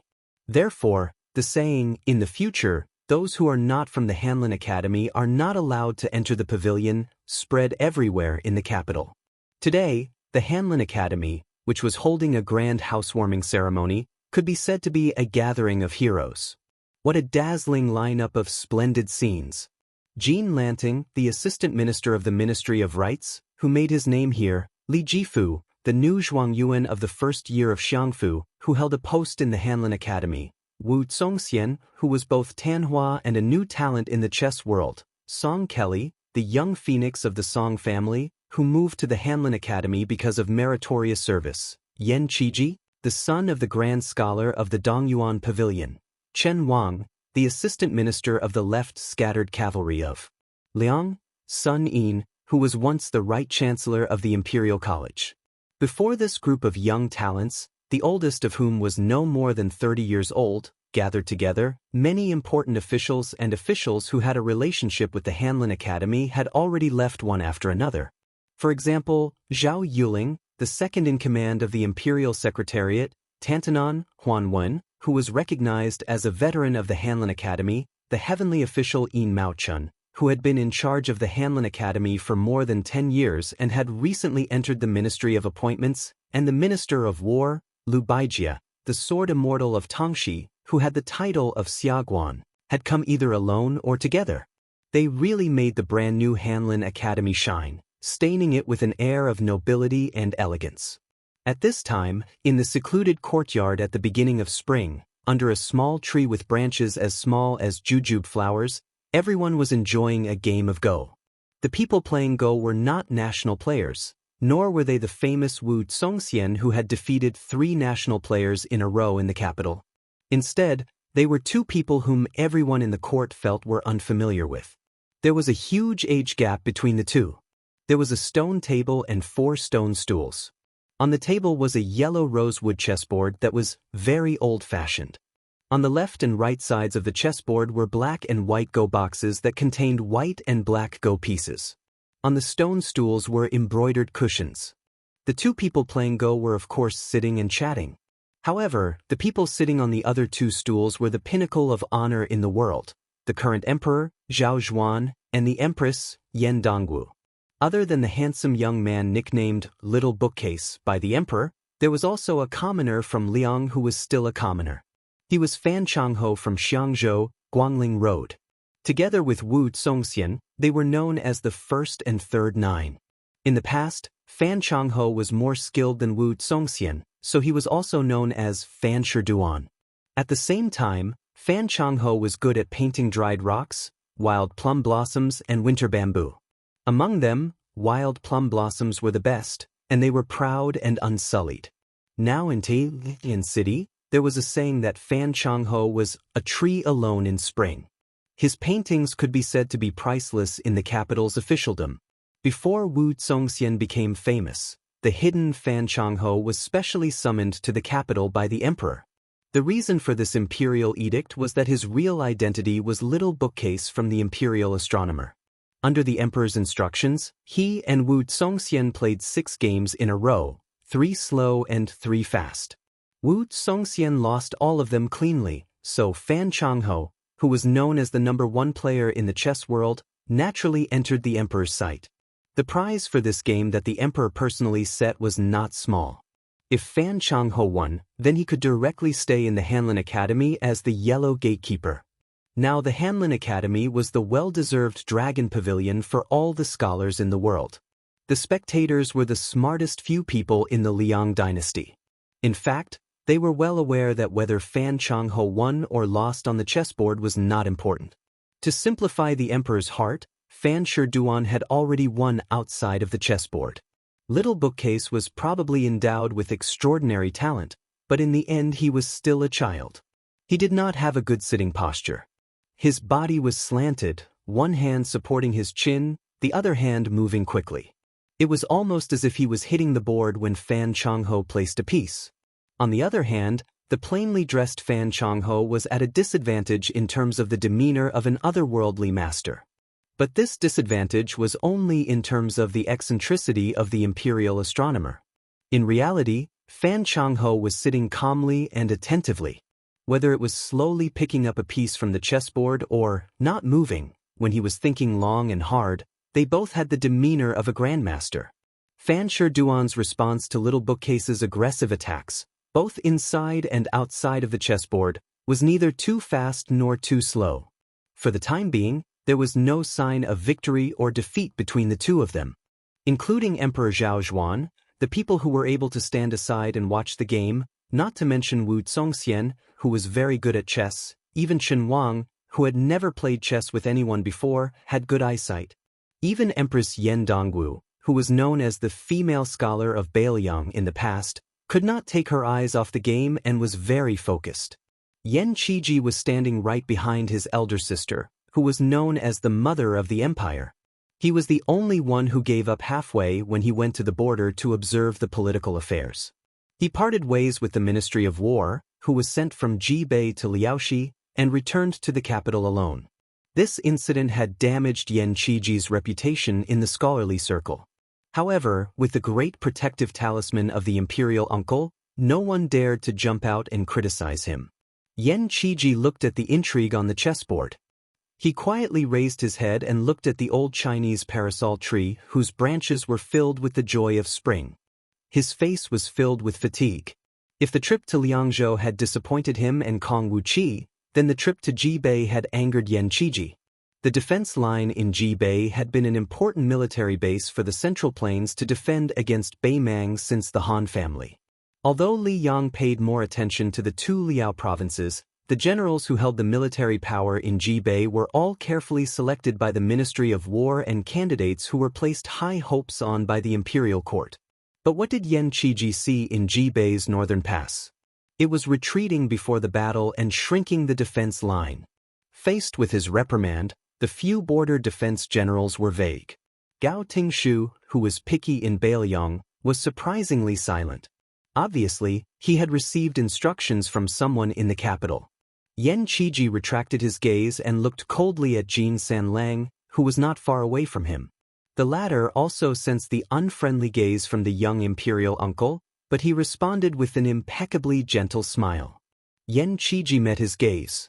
Suddenly, Yen Qiji felt his sleeve being pulled. He lowered his head and saw his sister pointing at a spot on the chessboard. She smiled gently and said, "Eunuch Sheng seems to have made a wonderful move. Don't you think so?" When the child heard the empress praise, he raised his head and smiled brightly. Yen Qiji sighed softly.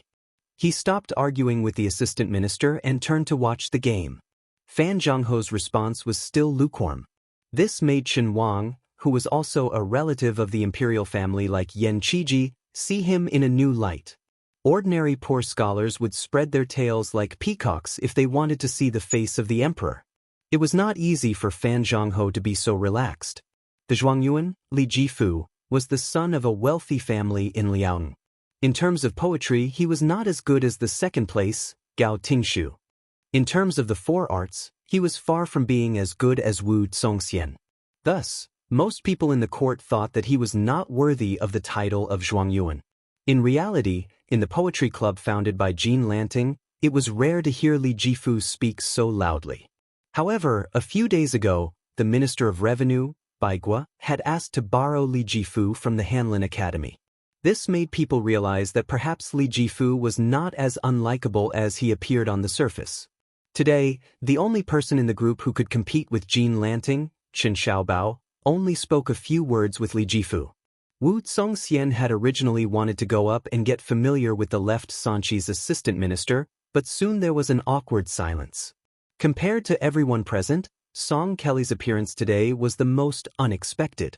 The two masters of the Song family who had dominated the literary world for decades were not worthy of the words extremely tragic. After their deaths, their posthumous titles were only below average. At the time, Song Kelly had been demoted from the Noble Hanlin Academy to a county magistrate. Jean Lanting, who was more familiar with the rules of the officialdom, was very curious. How could the young phoenix of the Song family, who had fallen from a high branch into the mud, return to the capital? Who had he latched onto? For the time being, the nobles of the imperial clan did not have this ability. Tantanon had always had a bad impression of the Song family, so all the old people of Zhonglu did not have a good impression of Song Kelly. He had also not heard of the head of the secretariat, Qianglong, having any interaction with the Song family. Jean Lanting pondered for a moment, but could not understand the main point, so he was too lazy to bother. Song Kelly's ups and downs were destined to not affect the overall situation. In the past, Jean Lanting did want to take the initiative to show goodwill to the eldest grandson of the Song family, who was also a member of the Hanlin Academy. He even wanted to personally send him a few hundred knives to make his own signboard, but now, even the assistant minister could turn a blind eye to this person. In a small court meeting filled with officials, he, Jean Lanting, could only respectfully accompany the last seat, but at this time and place, he was worthy of being called the head of the Phoenix. As the Hanlin Academy rose in status in the Liang Imperial Court, the position of the Ministry of Rites would also rise. It was certain that he would be in charge of the Ministry of Rites in the future. When the time came, the Ministry of Rites would be in charge and the Hanlin Academy would be in charge. Then he, Jean Lanting, would be the common teacher of all the scholars during the auspicious era. Jean Lanting smiled and bowed his head, looking down at the chessboard. He placed one hand on the suet jade belt on his waist that the emperor had personally bestowed upon him, and the other hand quietly clenched. The literary vein of the world was in his hands. Why should he worry about the connections in the imperial court? Chapter 1360. Wu Zongxian was probably the one who cared the most about the outcome of the game. With a complicated expression, he looked at Fan Zhongho, who had played against him many times, and felt bitter. Fan Zhongho, a remnant of the spring and autumn period, also known as the son of Buddha, was a thorn in Wu Zongxian's heart that he could not remove. No matter how much they talked in public or in private, Wu Zongxian knew that he both despised and envied this person. He despised Fan Zhongho for ignoring the imperial examinations, and envied Fan Zhongho for having heavenly beings by his side to scheme for him. Before and after he had defeated 3 national chess players in a row, Wu Zongxian had not once mentioned Fan Zhongho. However, the well-informed capital quickly learned that there was a Fan Sherdwan in Xianxia. Before the emperor summoned Fan Zhongho to the capital, he had a relaxed monarch and minister question-and-answer session with him. Wu Zongxian could only bite the bullet and say something insincere. Fan Yuan and I are evenly matched. Unfortunately, he still could not stop the emperor's curiosity, especially after he had suffered consecutive crushing defeats to the child who was practically the reincarnation of a chess immortal. According to Jean Sabin, the emperor had urged the Ministry of Rites almost every day to ask when Fan Sherdwan would enter the capital. To be able to receive such special treatment, the previous one was the prime minister who had said, "If I don't come out, what will the common people do?" When Fan Zhongho returned to the capital alone, Wu Zongxian went to the courier station that night and earnestly told Fan Zhongho about that child prodigy's style of chess. The first move looked sloppy, unintentional, and powerless, but in the middle of the game, it suddenly changed. It was as if a towering building had suddenly risen from the rubble and ruins, with the momentum of a lion hunting down a rabbit from above. Of course, Wu Zongxian knew that this kind of illusory saying was equivalent to not saying anything. After Fan Zhongho heard it, it was useless. As for why he only said the middle game and not the end game, it was not that Wu Zongxian wanted to hide it, but that Wu Zongxian had never played more than 200 games with the child. Wu Zongxian, who valued face and reputation the most, was too embarrassed to say anything. Wu Zongxian had, with great difficulty, made a name for himself in the capital, so how could he be willing to let Fan Zhongho steal his limelight in Grand Peace City? He wanted nothing more than for Fan Zhongho to suffer a crushing defeat. Simply put, Wu Zongxian, one of the top 9 chess players in the world, could lose to the genius youth rumored to have come from the imperial astronomer. It was like the world's top martial artist losing to an immortal on Earth, without any damage to his reputation. But he absolutely could not lose to Fan Zhongho by too much. This was just like how Li Chungang had lost to Wang Xianji, and then Wang Xianji had lost to Su Fengyan. Fan Zhongho's slow play was only compared to the lightning-fast speed of the imperial astronomer's little bookcase. 2 hours later, after Fan Zhongho had made more than a dozen consecutive moves, he had made his first decisive move. The child with a carefree expression seemed to have seen his opponent for the first time. He no longer rested his chin on his hand or looked left and right.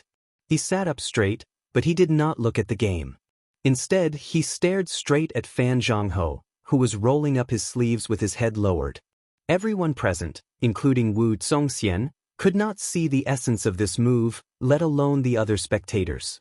Among them, Jean Lanting could not help but turn his head to ask Wu Zongxian in a low voice. The latter did not dare to speak carelessly.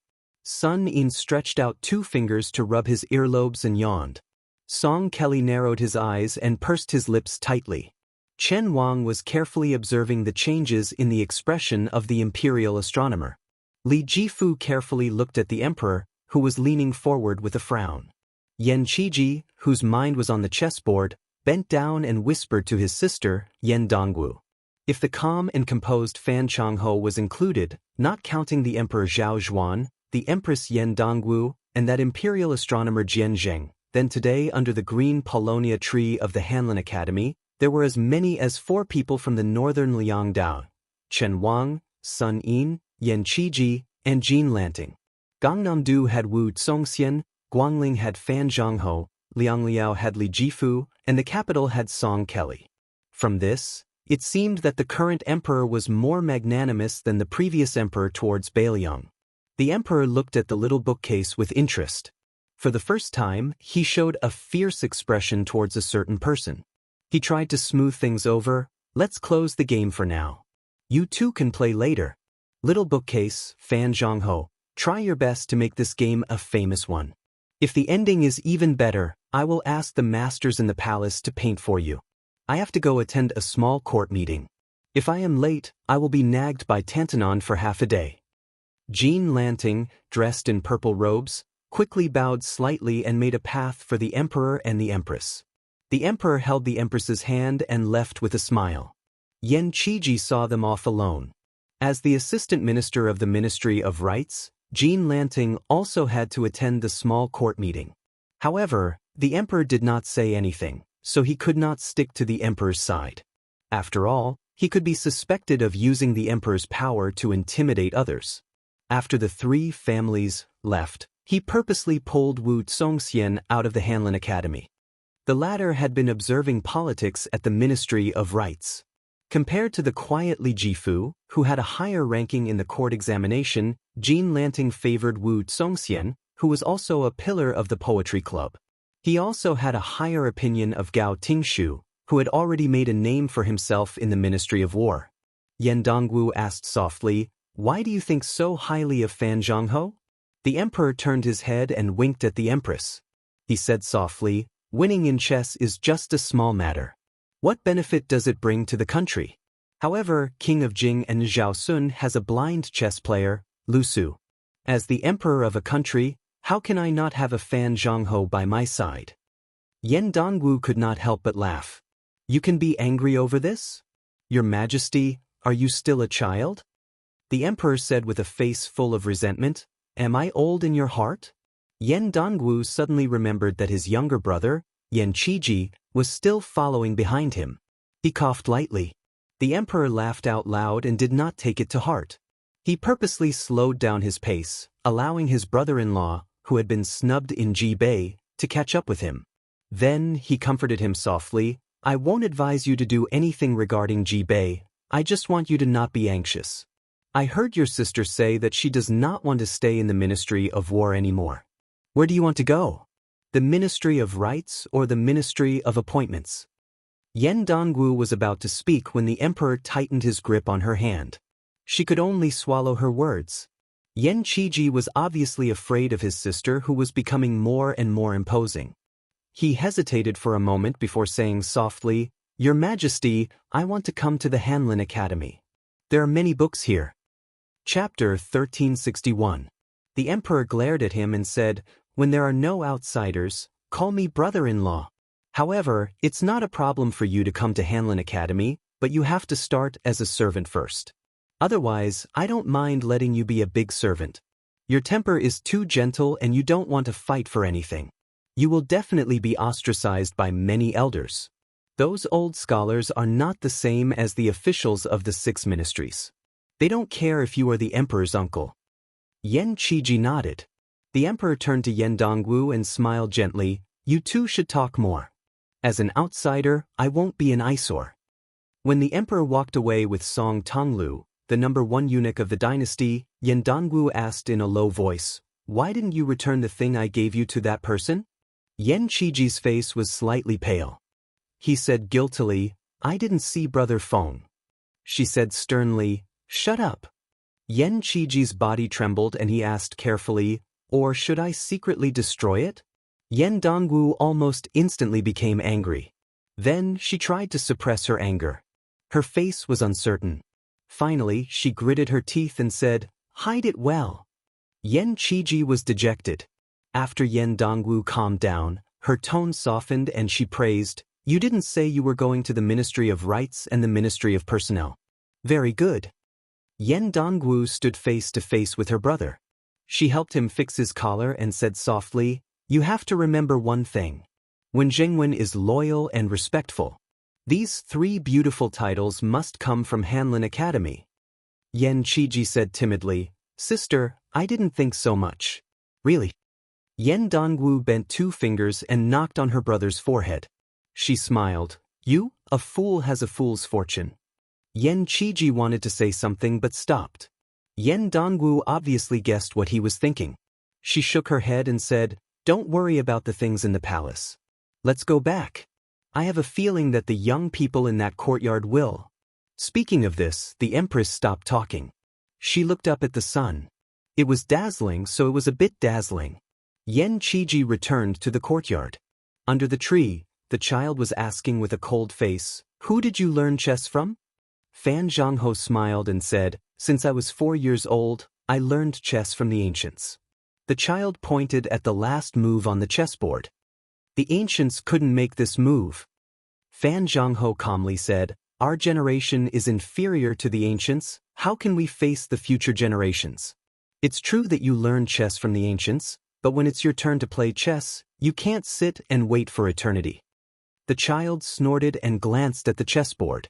"If it weren't for the accident in the Imperial Astronomer and my absent-mindedness, I wouldn't have given you any chance to win the game today.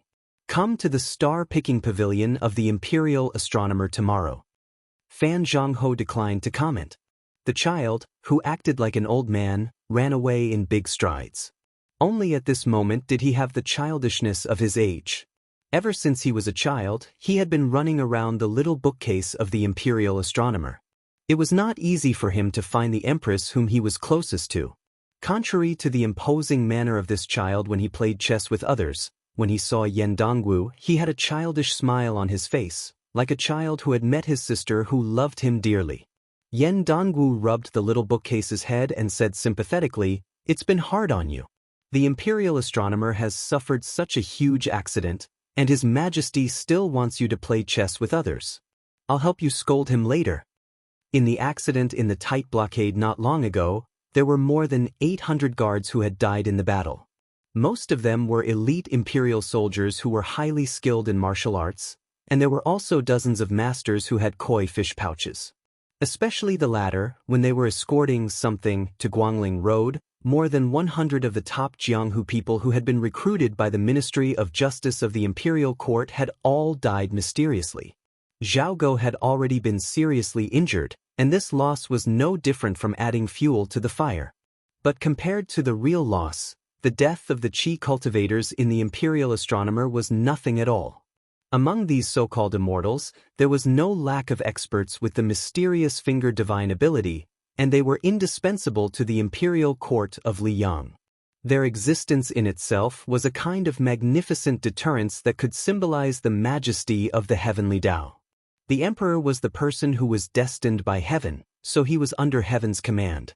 In the end, the Qi cultivators of the Liang North faction who supported the dragon were all killed in that bloody battle. Why did the current emperor, who had always regarded chess as an idle hobby, move the Hanlin Academy in a hurry? Why did he personally create momentum for Fan Shirduan and Fan Changho? Or was it because he wanted to divert the attention of the officials and try his best to suppress the turbulent ripples that affected the entire capital? Yan Dongwu even saw with her own eyes that the cultured and elegant fourth prince locked himself in the imperial study for an entire night. When he came out, even the head eunuch Song Tonglu did not dare to approach him. It was she who had to personally go forward and bandage his bloody left hand. The little bookcase shook his head and said, "Grandpa Jianjing said that everyone has to die. I'm not sad. If I didn't have to play 3 rounds of chess with someone for Grandpa Jianjing, it wouldn't matter even if I died there." Then the child silently said in his heart, "Although the old man is dead, his disciple might have already appeared." He would not tell anyone about this matter, not even his sister Empress. Yan Dongwu laughed angrily and said, "Don't say such unlucky things. How old are you? Live well." The little bookcase laughed and said, "I want to eat osmanthus cake." Yan Dongwu held his little hand and walked in the palace. "That will have to wait until autumn. So all the more you have to live well." In the Hanlin Academy, when Yan Qiji approached, he found that the atmosphere was a little strange. Chen Wang, who had the highest rank, and Li Jifu stood at the side and chatted. The arrogant scholar Sun Yin, who had once fought with the scholars in the Imperial College, was lying on the stone table. Fan Changho was reviewing the game in detail. Yan Qiji had already stopped in his tracks. Suddenly he saw Song Kelly, who was alone, smiling at him. Yan Qiji smiled knowingly and walked forward. In the spring of the 2nd year of Xiangfu, there were 6 people in this small courtyard on this day. Chen Wang, Sun Yin, Song Kelly, Fan Changho, Li Jifu, Yan Qiji. Originally, I had already written more than 2,000 words about the Battle of the Gourd in Yuzhou. However, if I want to combine it into a chapter, I need to write at least 4,000 words. Otherwise, only 9,000 words will be too intermittent. Today, I'll just write 6,000 words. This kind of transitional chapter is probably as unlikable as Li Jifu in the book. However, I hope that everyone can hold their noses and read it. Of course, when I wrote it myself, I was very sentimental. Yes, sentimental, I rarely boast, but when I write this kind of scene that can freeze history, it really is very sentimental. P.S. Don't worry, the next battle will be one after another. Bailiang and Guangling can be considered as fighting a country by one land. Chapter 1362. In a relay station 3 miles away from Chongqing City in Yuzhou, a young man wearing a thick fur coat stood on the side of the road. Beside him was a child who was reading a yellowed book with saliva. Bailiang Road's relay station had many willows planted on both sides, but this relay station was a little different. There were only parasol trees that could tell the difference between spring and autumn. It was said that there was a lot to pay attention to.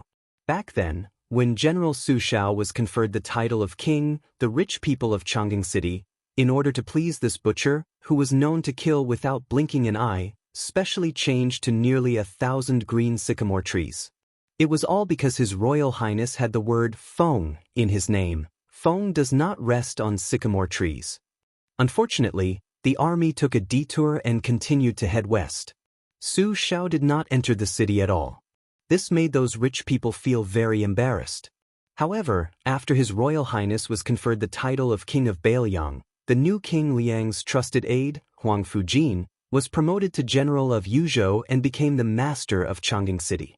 Therefore, those old people were very happy. Every now and then, they would boast to their juniors about their foresight.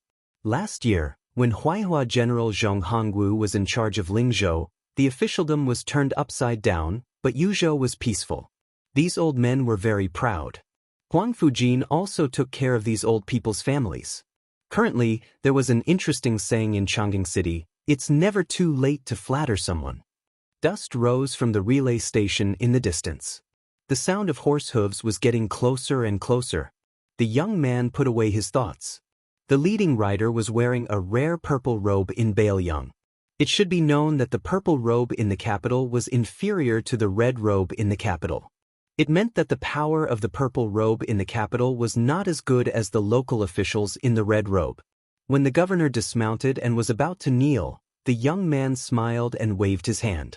"We are in a hurry, so there's no need for that. Let's talk in the carriage." The person who came was General Huang Fujin of Yuzhou. Of course, only the king of Bailiang, Su Fengnian, could make him kneel. The two sat in the carriage. Su Fengnian's eldest disciple, Feng Long, carefully put away the book and became the coachman. The sword master Mi Fengjie, who carried a long box on his back, and the death warrior Fan Shaochai, who wore a cold blade at her waist, guarded the left and right of the carriage. Su Fengnian and Huang Fujin sat opposite each other. One was casually sitting cross-legged, while the other was kneeling. Huang Fujin apologized and said, "I've kept you waiting." Su Fengnian didn't say anything. Huang Fujin also knew that this kind of official entertainment would only make the man in front of him feel disgusted.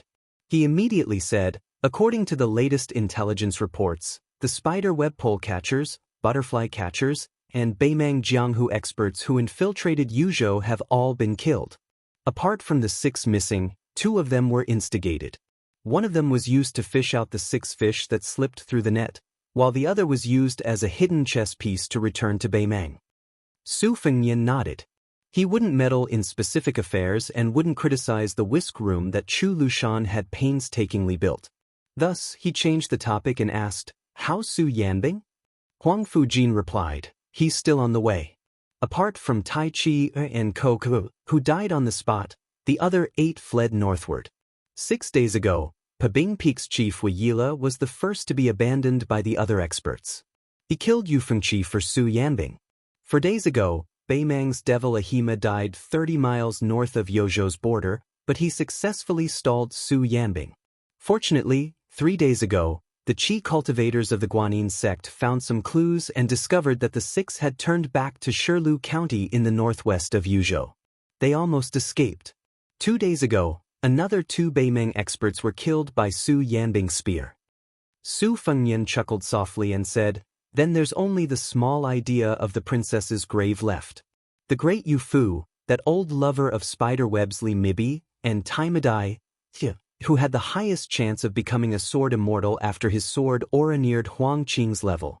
10 top experts were dispatched together. Moreover, they had used all their schemes, but in the end, they ended up in such a miserable state. I'm afraid that the old woman and Li Mibi didn't expect it. Oh right, rumor has it that Tai Madai is very young. Beimang's underworld has always said that he's the Dong Tai of the grasslands. Moreover, his realm skyrocketed during his escape.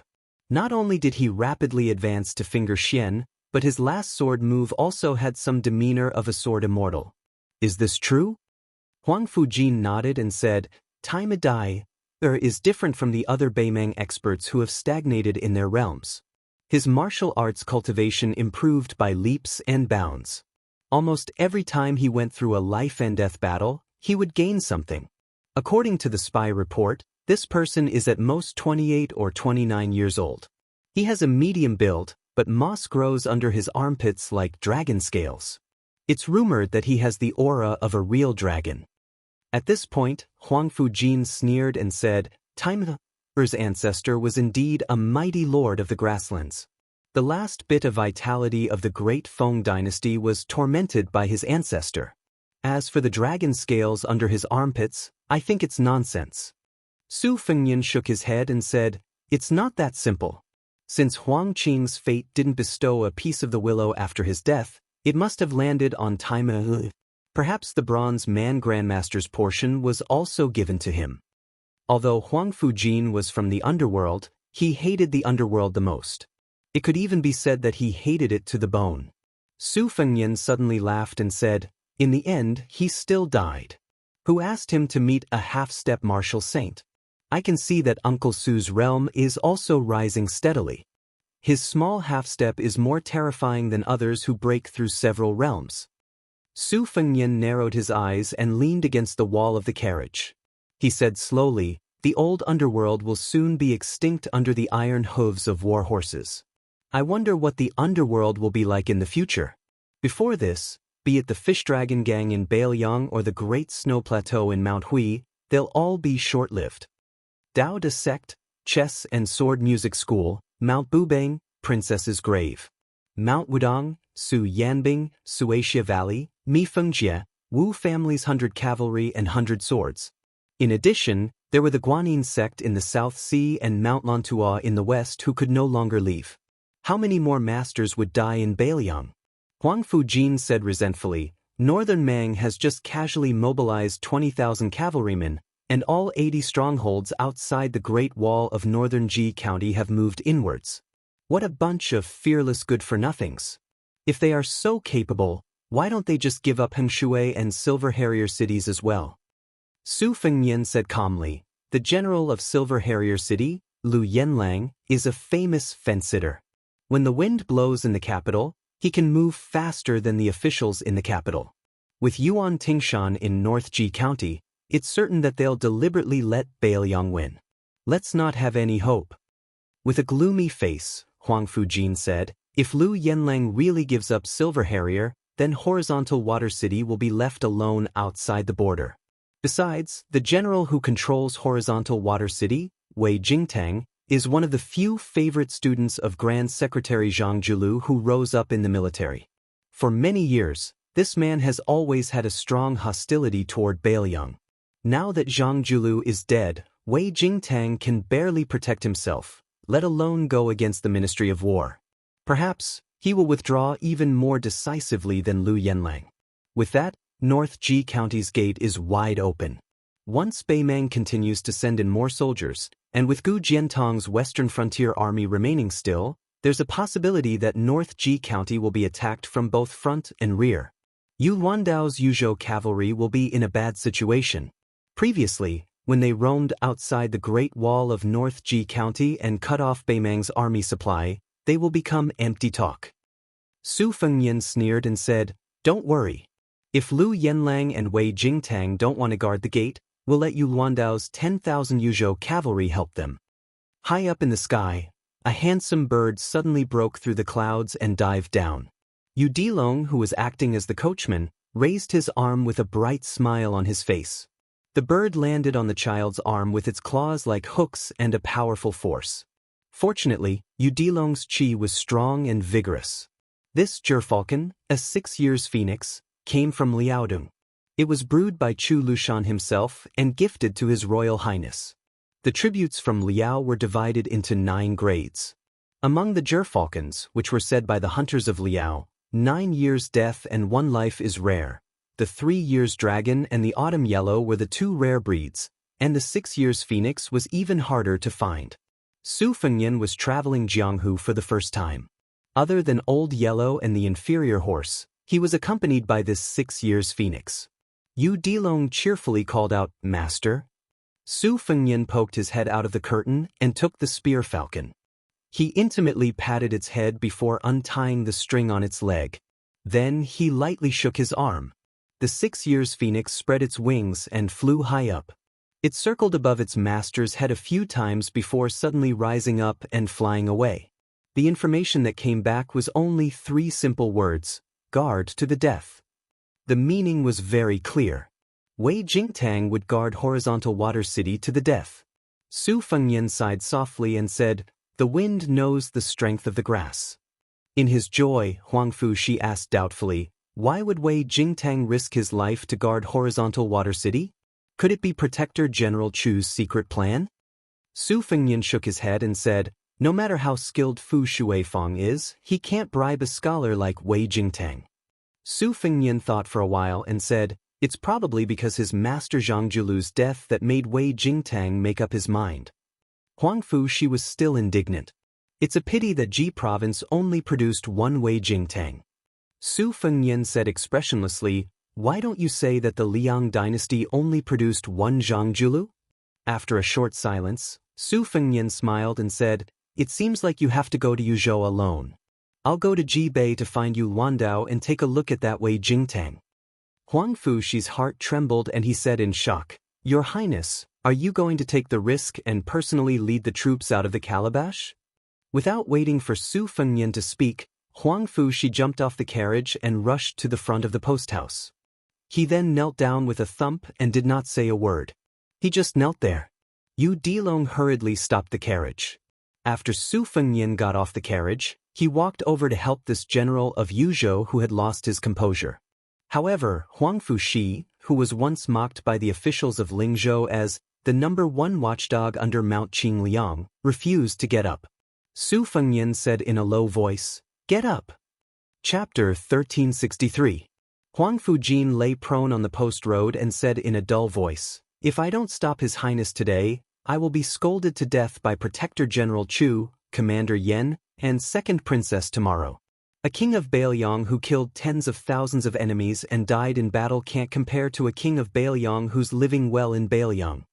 Su Fengnian frowned. "I don't need you to remind me of this. I know better than anyone what's important. Don't worry, I'll bring me Fengjia and Fan Shaochai.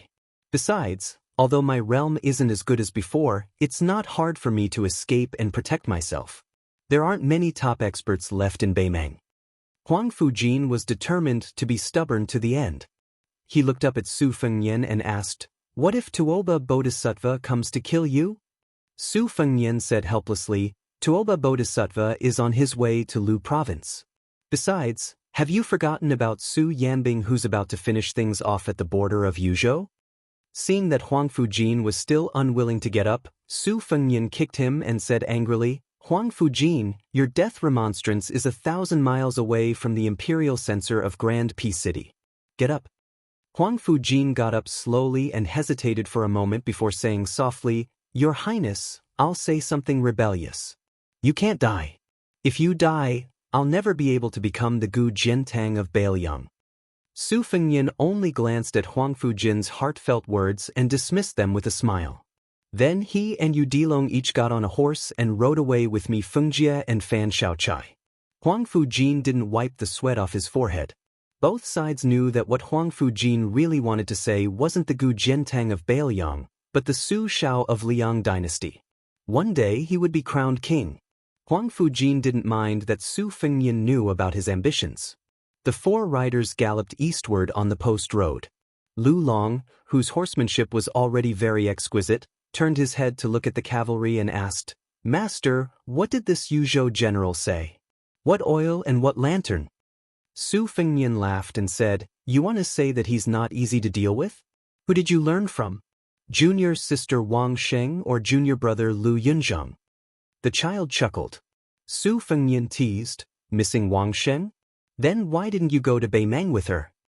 The child quickly put on a straight face and said seriously, "She went to Beimang with that white fox face to train her martial arts. How can I be a burden to her? She said that when we return to Qingliang, she will definitely beat me and Lu Yunzhang alone." Su Fengnian said meaningfully, "You've already lost half the battle." Yu Dilong was stunned. "Junior sister, are you really able to master the most powerful sword art in Beimang?" Then he couldn't help but laugh to himself. Su Fengnian shook his head. The taciturn Mi Fengjia said worriedly, "In the end, Ji province is not Bailiang. There are many hidden spies. Your Highness should be careful." Su Fengnian nodded. Mi Fengjia secretly glanced at the female sacrificial warrior, Fan Shaochai. This mysterious grandmaster didn't understand why Su Fengnian wanted to bring her along. Mi Fengjia was determined to keep a close eye on her, just in case. Fan Shaochai looked ahead with an indifferent expression. Ji province was once part of northern Han. In fact, it wasn't just the Han family of Ji province. Northern Han's rule had lasted for more than 160 years. Too many aristocratic families had once been northern Han's subjects. As for her Fan family, it had been loyal for generations. Su Fengnian suddenly said, This time, you might not have the opportunity to visit the graves of the Fan family's ancestors.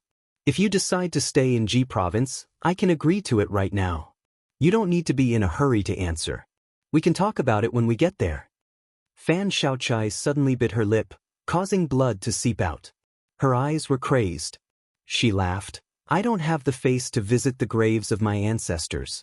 Since I can't kill you and don't even dare to attack you, I can watch you die on the battlefield with my own eyes. The famed sword in Mi Fengjia's case shook violently. He angrily shouted, Fan Xiao, are you seeking death? Fan Xiaochai's shoulders trembled slightly. Her laughter grew louder and louder. Sitting high on her horse, her face was full of disdain. A mysterious finger expert. I am truly afraid of death. Su Fengyan calmly said, Enough. Mi Fengjie took a deep breath. Fan Xiaochai immediately retracted her crazed aura. Their mounts paused for no reason. The neglected child, Yu Dilong, looked at the old man who reached out to support the sword case, and then looked at the young woman whose fingers were a little green from holding the reins. This eldest disciple of Su Fengyan secretly curled his lips. Su Fengyan closed his eyes. He knew that many people had already begun to die in Yuzhou. The Hanlin predecessors of the Liang dynasty were not stingy with their writing when they wrote the history of Northern Han. Unlike the deliberate belittling of Vietnam and Tang, they were especially appreciative of Northern Han, especially Ji province. They called it, Ji province is full of heroes. They were all brave warriors who died with a clear conscience. However, in the confrontation with the butcher Su Xiao, the Fan family, the mainstay of the Northern Han army, had one soldier after another bravely sacrificed themselves. After the Han family had submitted to the Liang dynasty and had their entire family executed, the veteran general Yang Shenxing was the first to be trapped in the Guangling circuit. Ji province was like an old man past his prime who refused to accept his old age. In the end, it was truly old. As the sun set in the west, two people stood side by side on the city walls of Transverse Water City, located at the forefront of northern Ji. The man wearing the uniform of a Liang civil official was in his 40s. He had a scholarly and refined temperament, but his face had the rough and weathered appearance of someone who had lived on the border for a long time. He was Transverse Water City's garrison general, Wei Jingtang, second in the imperial examination in the 9th year of Yonghui. However, he did not choose to use the Hanlin Academy as a springboard for his career. Instead, he first observed politics in the Ministry of War for half a year. Very quickly, he requested to be transferred to the border of Liaodong. As a result, Wei Jingtang came to Ji province. First, he served as the county magistrate of southern Ji. As his official rank grew higher and higher, the area under his jurisdiction grew closer and closer to the border of Ji province. Finally, he became the commanding officer of the military administration of Transverse Water City. He was only at the 4th rank. In terms of profiting, as long as he did not touch the border trade, he could not even compare to the county magistrates of Jiangnan. In terms of official prestige, he was far inferior to the outstanding figures who had passed the imperial examinations.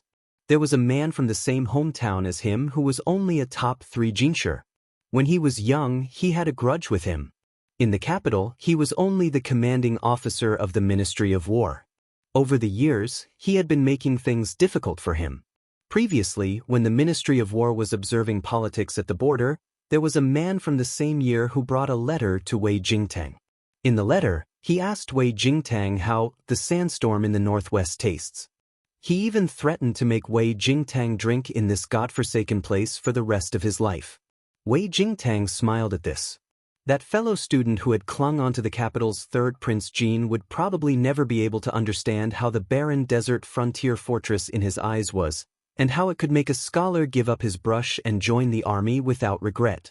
The young general standing beside Wei Jingtang was the young commanding officer of the Yuzhou cavalry, Yu Luandao.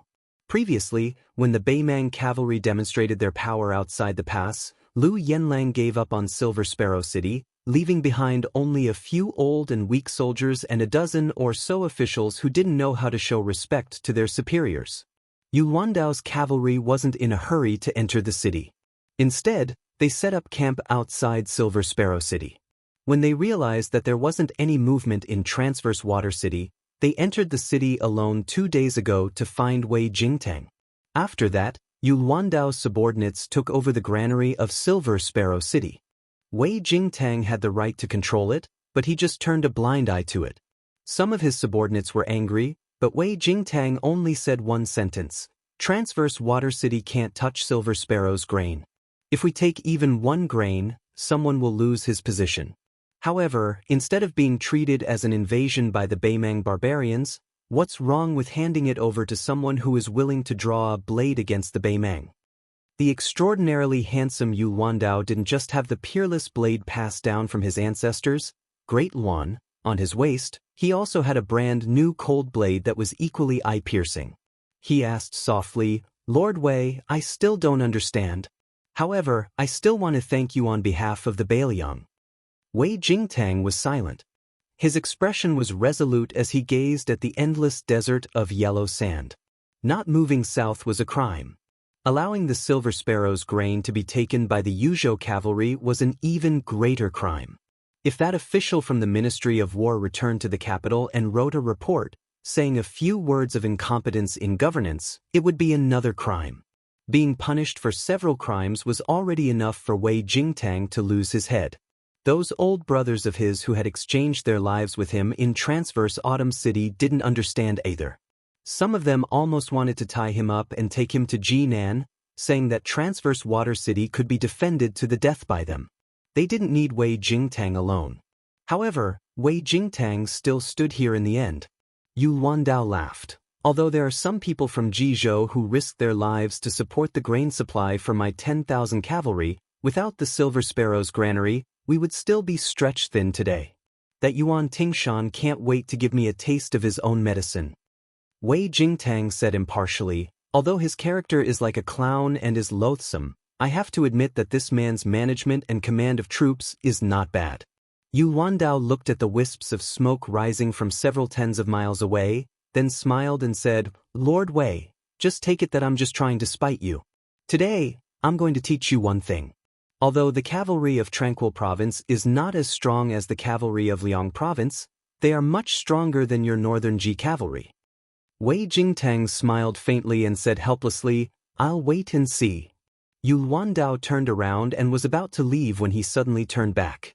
He took down the cold blade from his waist and placed it on the city wall. With a solemn expression, he said, "Lord Wei, whether you accept it or not, I'll give you this cold blade. I, Bailiang, respect all those who dare to fight to the death." Wei Jingtang didn't pick up the cold blade. He smiled and asked, "Even if I'm the Grand Secretary's disciple? Even if I've been scolding General Su Shao as a traitor to the country?" Yu Luandao laughed and cupped his fists. He left the cold blade behind and left in a carefree manner. Wei Jingtang watched as the eldest grandson of the Yu family, who was supposed to have a bright future in Li Yang's officialdom, walked down the city wall. He retracted his gaze and looked at the Bailiang blade. He said softly, "What a Bailiang." Chapter 1364. Wei Jingtang raised his head to look at the sky, his eyes brimming with tears. He smiled and said, "Teacher, in your letter, you asked me if I dared to go down and drink with you. Student Wei Jingtang is more than happy to do so." Outside the mouth of the gourd in Yuzhou, in a massive commander's tent that was heavily guarded by soldiers, the coals produced by the finest carp kiln burned fiercely, blocking out the spring chill. Of the 30-some people in the tent, half of them were dressed in the armor of Beimang's high-ranking military officers, while the other half were dressed in the uniform of the Southern Dynasty's Ministry of War. The latter were all between 20 and 30 years old. At this moment, the vanguard of the army had already begun to break through the mouth of the gourd. The vanguard had over 90,000 people, with the main general, Yang Yuanzhan, commanding the various troops. The main force was the 30,000 personal soldiers of this great general of Beimang, while the various garrisons of Dragon Waste Province had 40,000 soldiers. However, the true elites were the 20,000 Ruran cavalry under the command of the Southern Dynasty's assistant minister of the Ministry of War. The Ruran Mountains had always been an important source of troops for the elite cavalry of the northern plains. It produced fine horses, but it also produced strong soldiers. Most importantly, compared to other places, the Ruran cavalry were more obedient, willing to give up their lives and daring to fight to the death. Beimang and Liang had fought so many great battles during Yonghui's reign.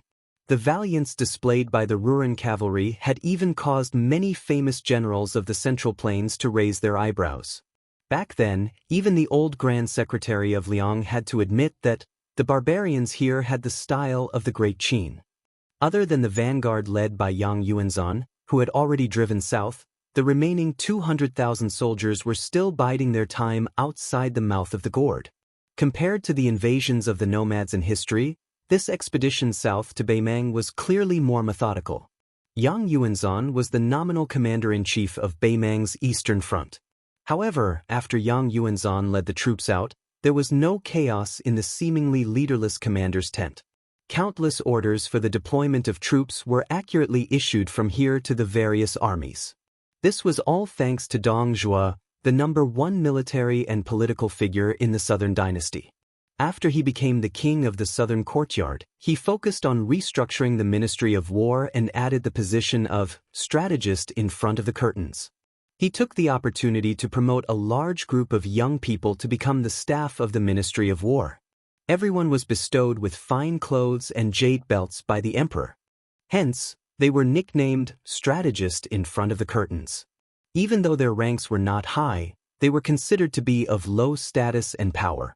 As long as the strategies they formulated were reviewed by the Ministry of War in the Western capital, not to mention the generals of the towns and the prairie lord, even the prefectures of the various provinces and generals like Yang Yuanzhan and Hong Jingyan had to follow the rules. After the start of the war, these strategists all left the Ministry of War and followed the army. Most of them rushed to the Eastern Front. Dong Zhuo gave them the power to act according to the circumstances. Of course, it was impossible for there to be no opposition in the imperial court in the Western capital. However, Fatty Dong didn't pay much attention to them and even shamelessly used Her Majesty's imperial edict as a shield. Furthermore, the young people who rose to the center of the imperial court overnight were mostly from the Yelu and Murong surnames, or the flaming and plump aristocrats from Longguan.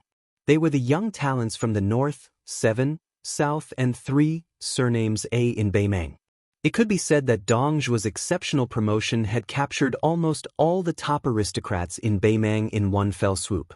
As a result, the saliva in the Western capital didn't even need to be refuted by the king of the South Courtyard, who knew how to conduct himself.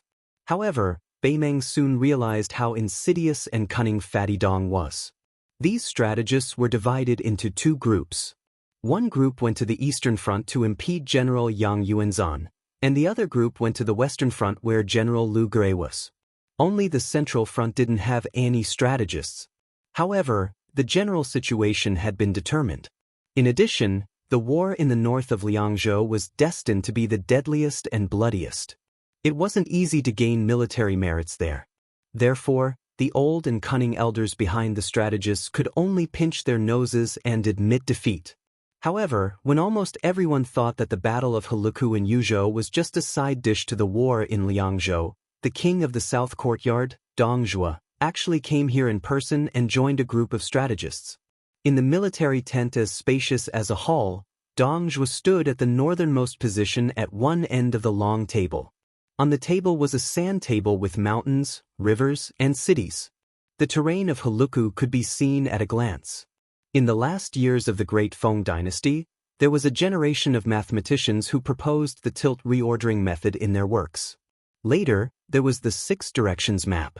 After more than 300 years of improvement, Huang Longshi proposed the theory of altitude, which made the sand table technology reach its peak. Therefore, today's sand table was so delicate and accurate that it was enough to stun the ancients. On this sand table, the system of Helukuwu Castle created by Hong Xianxia was most directly reflected. The 3 cities, 6 passes, and 200 strongholds were all marked on the sand table.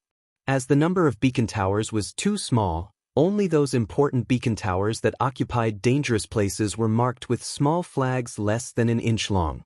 The king of the South Courtyard, who was travel-worn, had just arrived here with hundreds of Dong family's cavalrymen. After drinking a mouthful of coarse milk tea with a strong smell of mutton to drive away the cold, he asked a young strategist from a major clan in Gusai province to tell him the progress of the Battle of Huluku-Wu Castle. The latter, who was holding a slender long pole made of jasper, drew a big circle on the sand table and said loudly, "Bailiang put Hong Xianxia in an important position. By the beginning of this spring, he has built 214 strongholds in Huluku in Yuzhou province." The Battle of Mount Daxing in Liang province started in the first year of Yonghui province. Upon hearing this, a prairie lord, who was planning to come to Yuzhou province to snatch food, people, and military exploits, could not help but roll his eyes and say, "Don't talk about those boring things. Just tell us where our sons have fought their way to Huluku-Wu Castle and how many heads they have chopped off. It's easy for you to say it, kid, but King Dong and we can also hear it clearly. Every time I hear you people who have read books talking about it, I feel like I'm going to doze off." Dongzhuo did not even look at that big talker, but stared at the sand table and said slowly, "Go on." The prairie lord immediately shrunk his neck and dared not to act rashly. The strategist continued, "Mount Daxing in Liang province was first proposed by the Han family of Ji province. Their original intention was to reduce the pressure of grain and fodder supply when Liang province launched the war in the early days. Later on, Liang province took the opportunity to withdraw all the border armies in Ji province and move them inwards to strengthen the internal defense and shorten the transportation distance of grain and fodder. Once the war broke out, they could use the fort to slow down the vanguard of the enemy, and then the main force in the rear would wait for an opportunity to strike. However, over the past 10 years, Liang province has purposely placed more emphasis on the two Liao provinces and neglected Ji province. Obviously, they have the intention to use Ji province, a soft persimmon, as the opening of Yuzhou province. As long as our army chooses Ji province as the breakthrough point, Bailiang and the two Liao provinces will be able to launch a pincer attack. The strategist pointed at somewhere north of Huluku-Wu Castle with the long jasper pole in his hand. Bailiang's fort is especially majestic. The big fort has more than 1,000 steps around it, and the small fort has more than 800 steps around it. The big fort has 600 steps around it, and the small fort has 300 steps around it. Moreover, the fort has never had a fixed shape. It is closely connected to the geography of Huluku-Wu Castle, tightly controlling the river valley. Most of the walls are made of rammed earth, and some of them are covered with bricks. Many forts have several layers inside and outside, with different heights. If we are careless, even if we successfully break through the fort's gate, we will still have to fight a tough battle. This is enough to show Hong Xianxia's sinister intentions. For example, the group of forts here at Huluku-Wu Castle, with the Jujube Horse Fort as the core, and the Green Wind Fort Be Rising Fort and the other 18 forts surrounding and protecting them.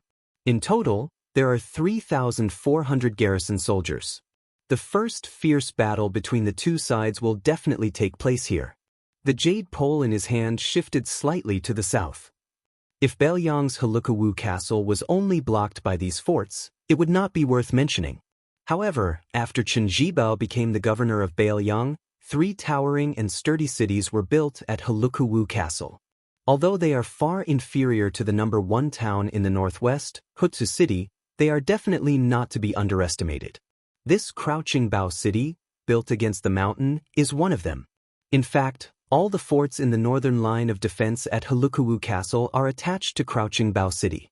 Unlike the forts that only defend to the death, the 3 cities of Huluku-Wu Castle each have a different number of elite cavalry troops from Yuzhou.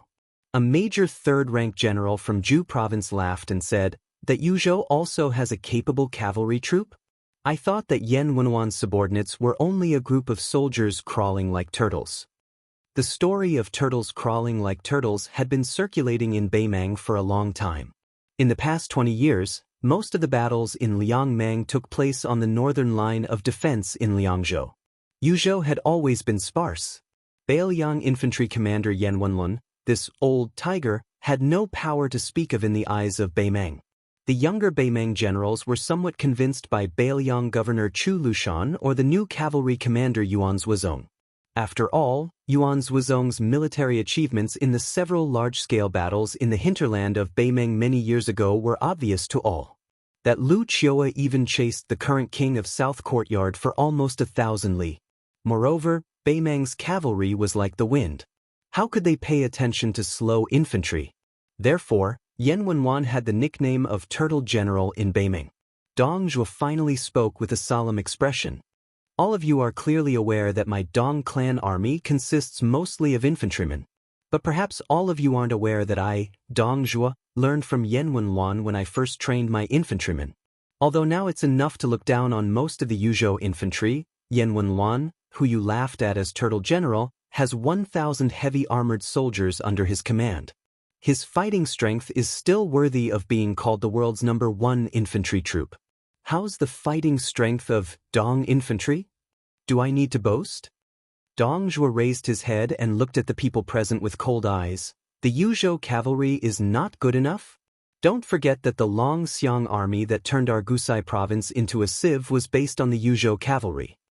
Dong Zhuo smiled gloomily, revealing his white teeth. Right, I forgot to tell you a secret. After General Yang Yuanzhan learned that he was going to fight Yan Wenwan, he had already made arrangements for his funeral. If you think that I, Dong Zhuo, am boosting the morale of others and diminishing my own prestige, it's fine. I'll say the ugly words first. When the time comes, whoever is hurt by the Yuzhou garrison, remember not to complain to me or His Majesty.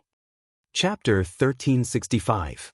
The armored generals present were all a bit resentful, but the strategists who had been treated with disdain recently only felt pleased. A while ago, the latter patiently explained the terrain, structure, and distribution of troops to the vanguard generals in detail, down to the details of each fort and each beacon. This seemingly trivial information was precious military intelligence obtained by Beimang's spies with their blood. Only, at that time, most of the military officers in the army were just yawning. In their eyes, wherever Beimang's iron cavalry went, those who surrendered would be killed, and those who didn't would be killed even more. War was just that simple. Why would they need to embroider like a woman? This kind of deep-rooted understanding could not be changed by the strategists who were only minor 6th rank and major 7th rank.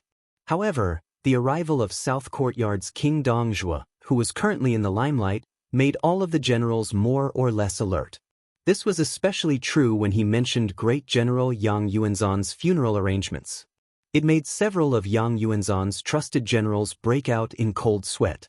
Under the hint of Dong Zhuo's gaze, the strategists who felt refreshed began to speak tirelessly. Using continuous forts to block our army's attack was just the naive view of the civil officials in Li Yang's imperial court more than 10 years ago. In fact, back then, the embryonic form of North Ji Castle had already clearly told both sides that without a majestic city as the core of the defense, Li Yang's idea of making Mang cavalry unable to penetrate deep into the enemy was too naive. There were many forts in North Ji Castle at that time, with some 50 li away and some 30 li close. They could be said to be closely distributed to the crucial points of defense. However, back then, our great Mang used countless successful surprise attacks to prove one thing, that forts were indeed the key points of defense. Wanting to stop a nimble cavalry army from advancing south was just a pipe dream. Ji province's forts were like trees in a forest, and the troops were divided into different areas. How could they dare to fight? Therefore, later on, Li Yang's imperial censors impeached those North Ji Castle's officers, scolding them that Ko Daji hid like a turtle. Ko Xiaoji still did not dare to fight, only daring to fight when the Ko Daji retreated several hundred li. When he spoke up to hear, the strategist revealed a faint smile. He reached out his hand and pointed at his own nose. The Li Yang imperial censors' esteemed lords are talking about is precisely our northern Mang cavalry. Everyone in the tent burst into laughter. Even Dong Zhuo had a faint smile on his face. A grassland chief, who had tens of thousands of herdsmen under his command, laughed out loud and said, "Huyen Junji, if you had said that earlier, we wouldn't have been so impatient. You always talk about how formidable those forts in Yu province are, but if you don't properly praise us great Mang boys, wouldn't we, the rough men who feel that learning to read is even more terrifying than being beheaded, not be able to listen?" This time, Dong Zhuo came to Yu province mainly to pour cold water on the generals in the East Front, but he also had the intention of improving the stiff relationship between strategists and generals with real power. In Beimeng, especially in the northern grassland royal court, there was only one word to describe it: rough. As the #1 official in the southern court, what Dong Zhuo wanted to do was to combine the brains of the southern court with the military force of the northern court. Not only should the two sides not hinder each other, they should also try their best to cooperate. This was definitely not a daydream of Dong Zhuo, because those strategists who knew the essence of the war in the Central Plains and were proficient in military strategies on paper were in the same boat as the generals on the front line. After all, they were bound together for good or ill. As long as Dong Zhuo broke through the window paper, the two sides would be able to work together as one. They would earn military merits on horseback and divide military merits on horseback. If they could take down Yu Province and Bailiang in one go, it would be tantamount to taking off the clothes of this pretentious noble lady in the Central Plains. By then, the iron cavalry of Beimeng would be unstoppable, and the ruler of the Central Plains would be surnamed Murong, just like His Majesty. Dong Zhuo subconsciously clenched his teeth, his eyes blazing.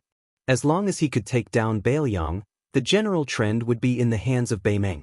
In the future, it would be impossible to rely on the famous generals of Liang to stop the iron cavalry from going south. The only real enemy of Beimeng was the tall cities that were in the way. Thinking of this, Dong Zhuo walked to a side table in the tent. On the table, there was a wooden model of the 3 cities inside the gourd mouth. It was made by skilled craftsmen.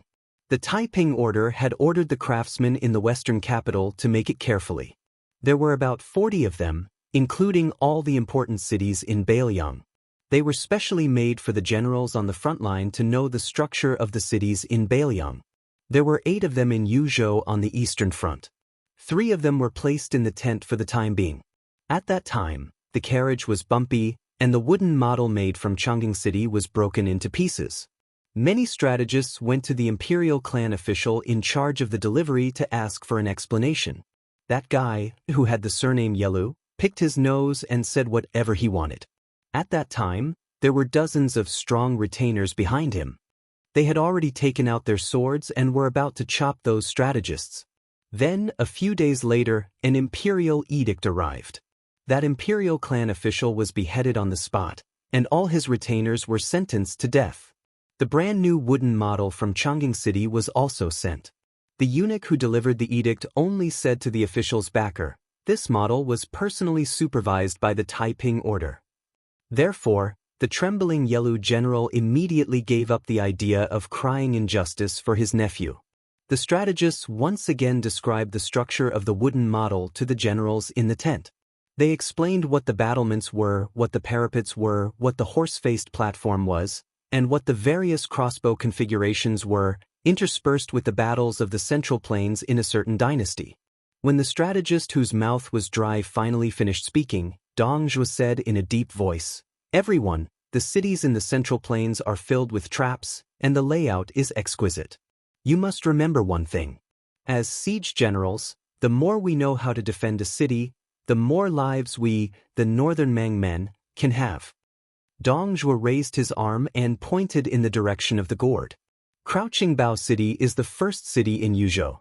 In order to uproot it, we will definitely have thousands or even tens of thousands of people die there. It is destined that we will never be able to return to our hometown on the grassland. Of course, I hope that everyone in our army can enter the hinterland of Yuzhou alive. We can even fight all the way to Xianxia in Liang and the southern border guarded by the king of Yan. We can see what the sea looks like. But this is not realistic. People will die in war. Otherwise, General Yang Yuanzhan would not fight this battle with the determination to die. Dong Zhuo's face suddenly turned ferocious.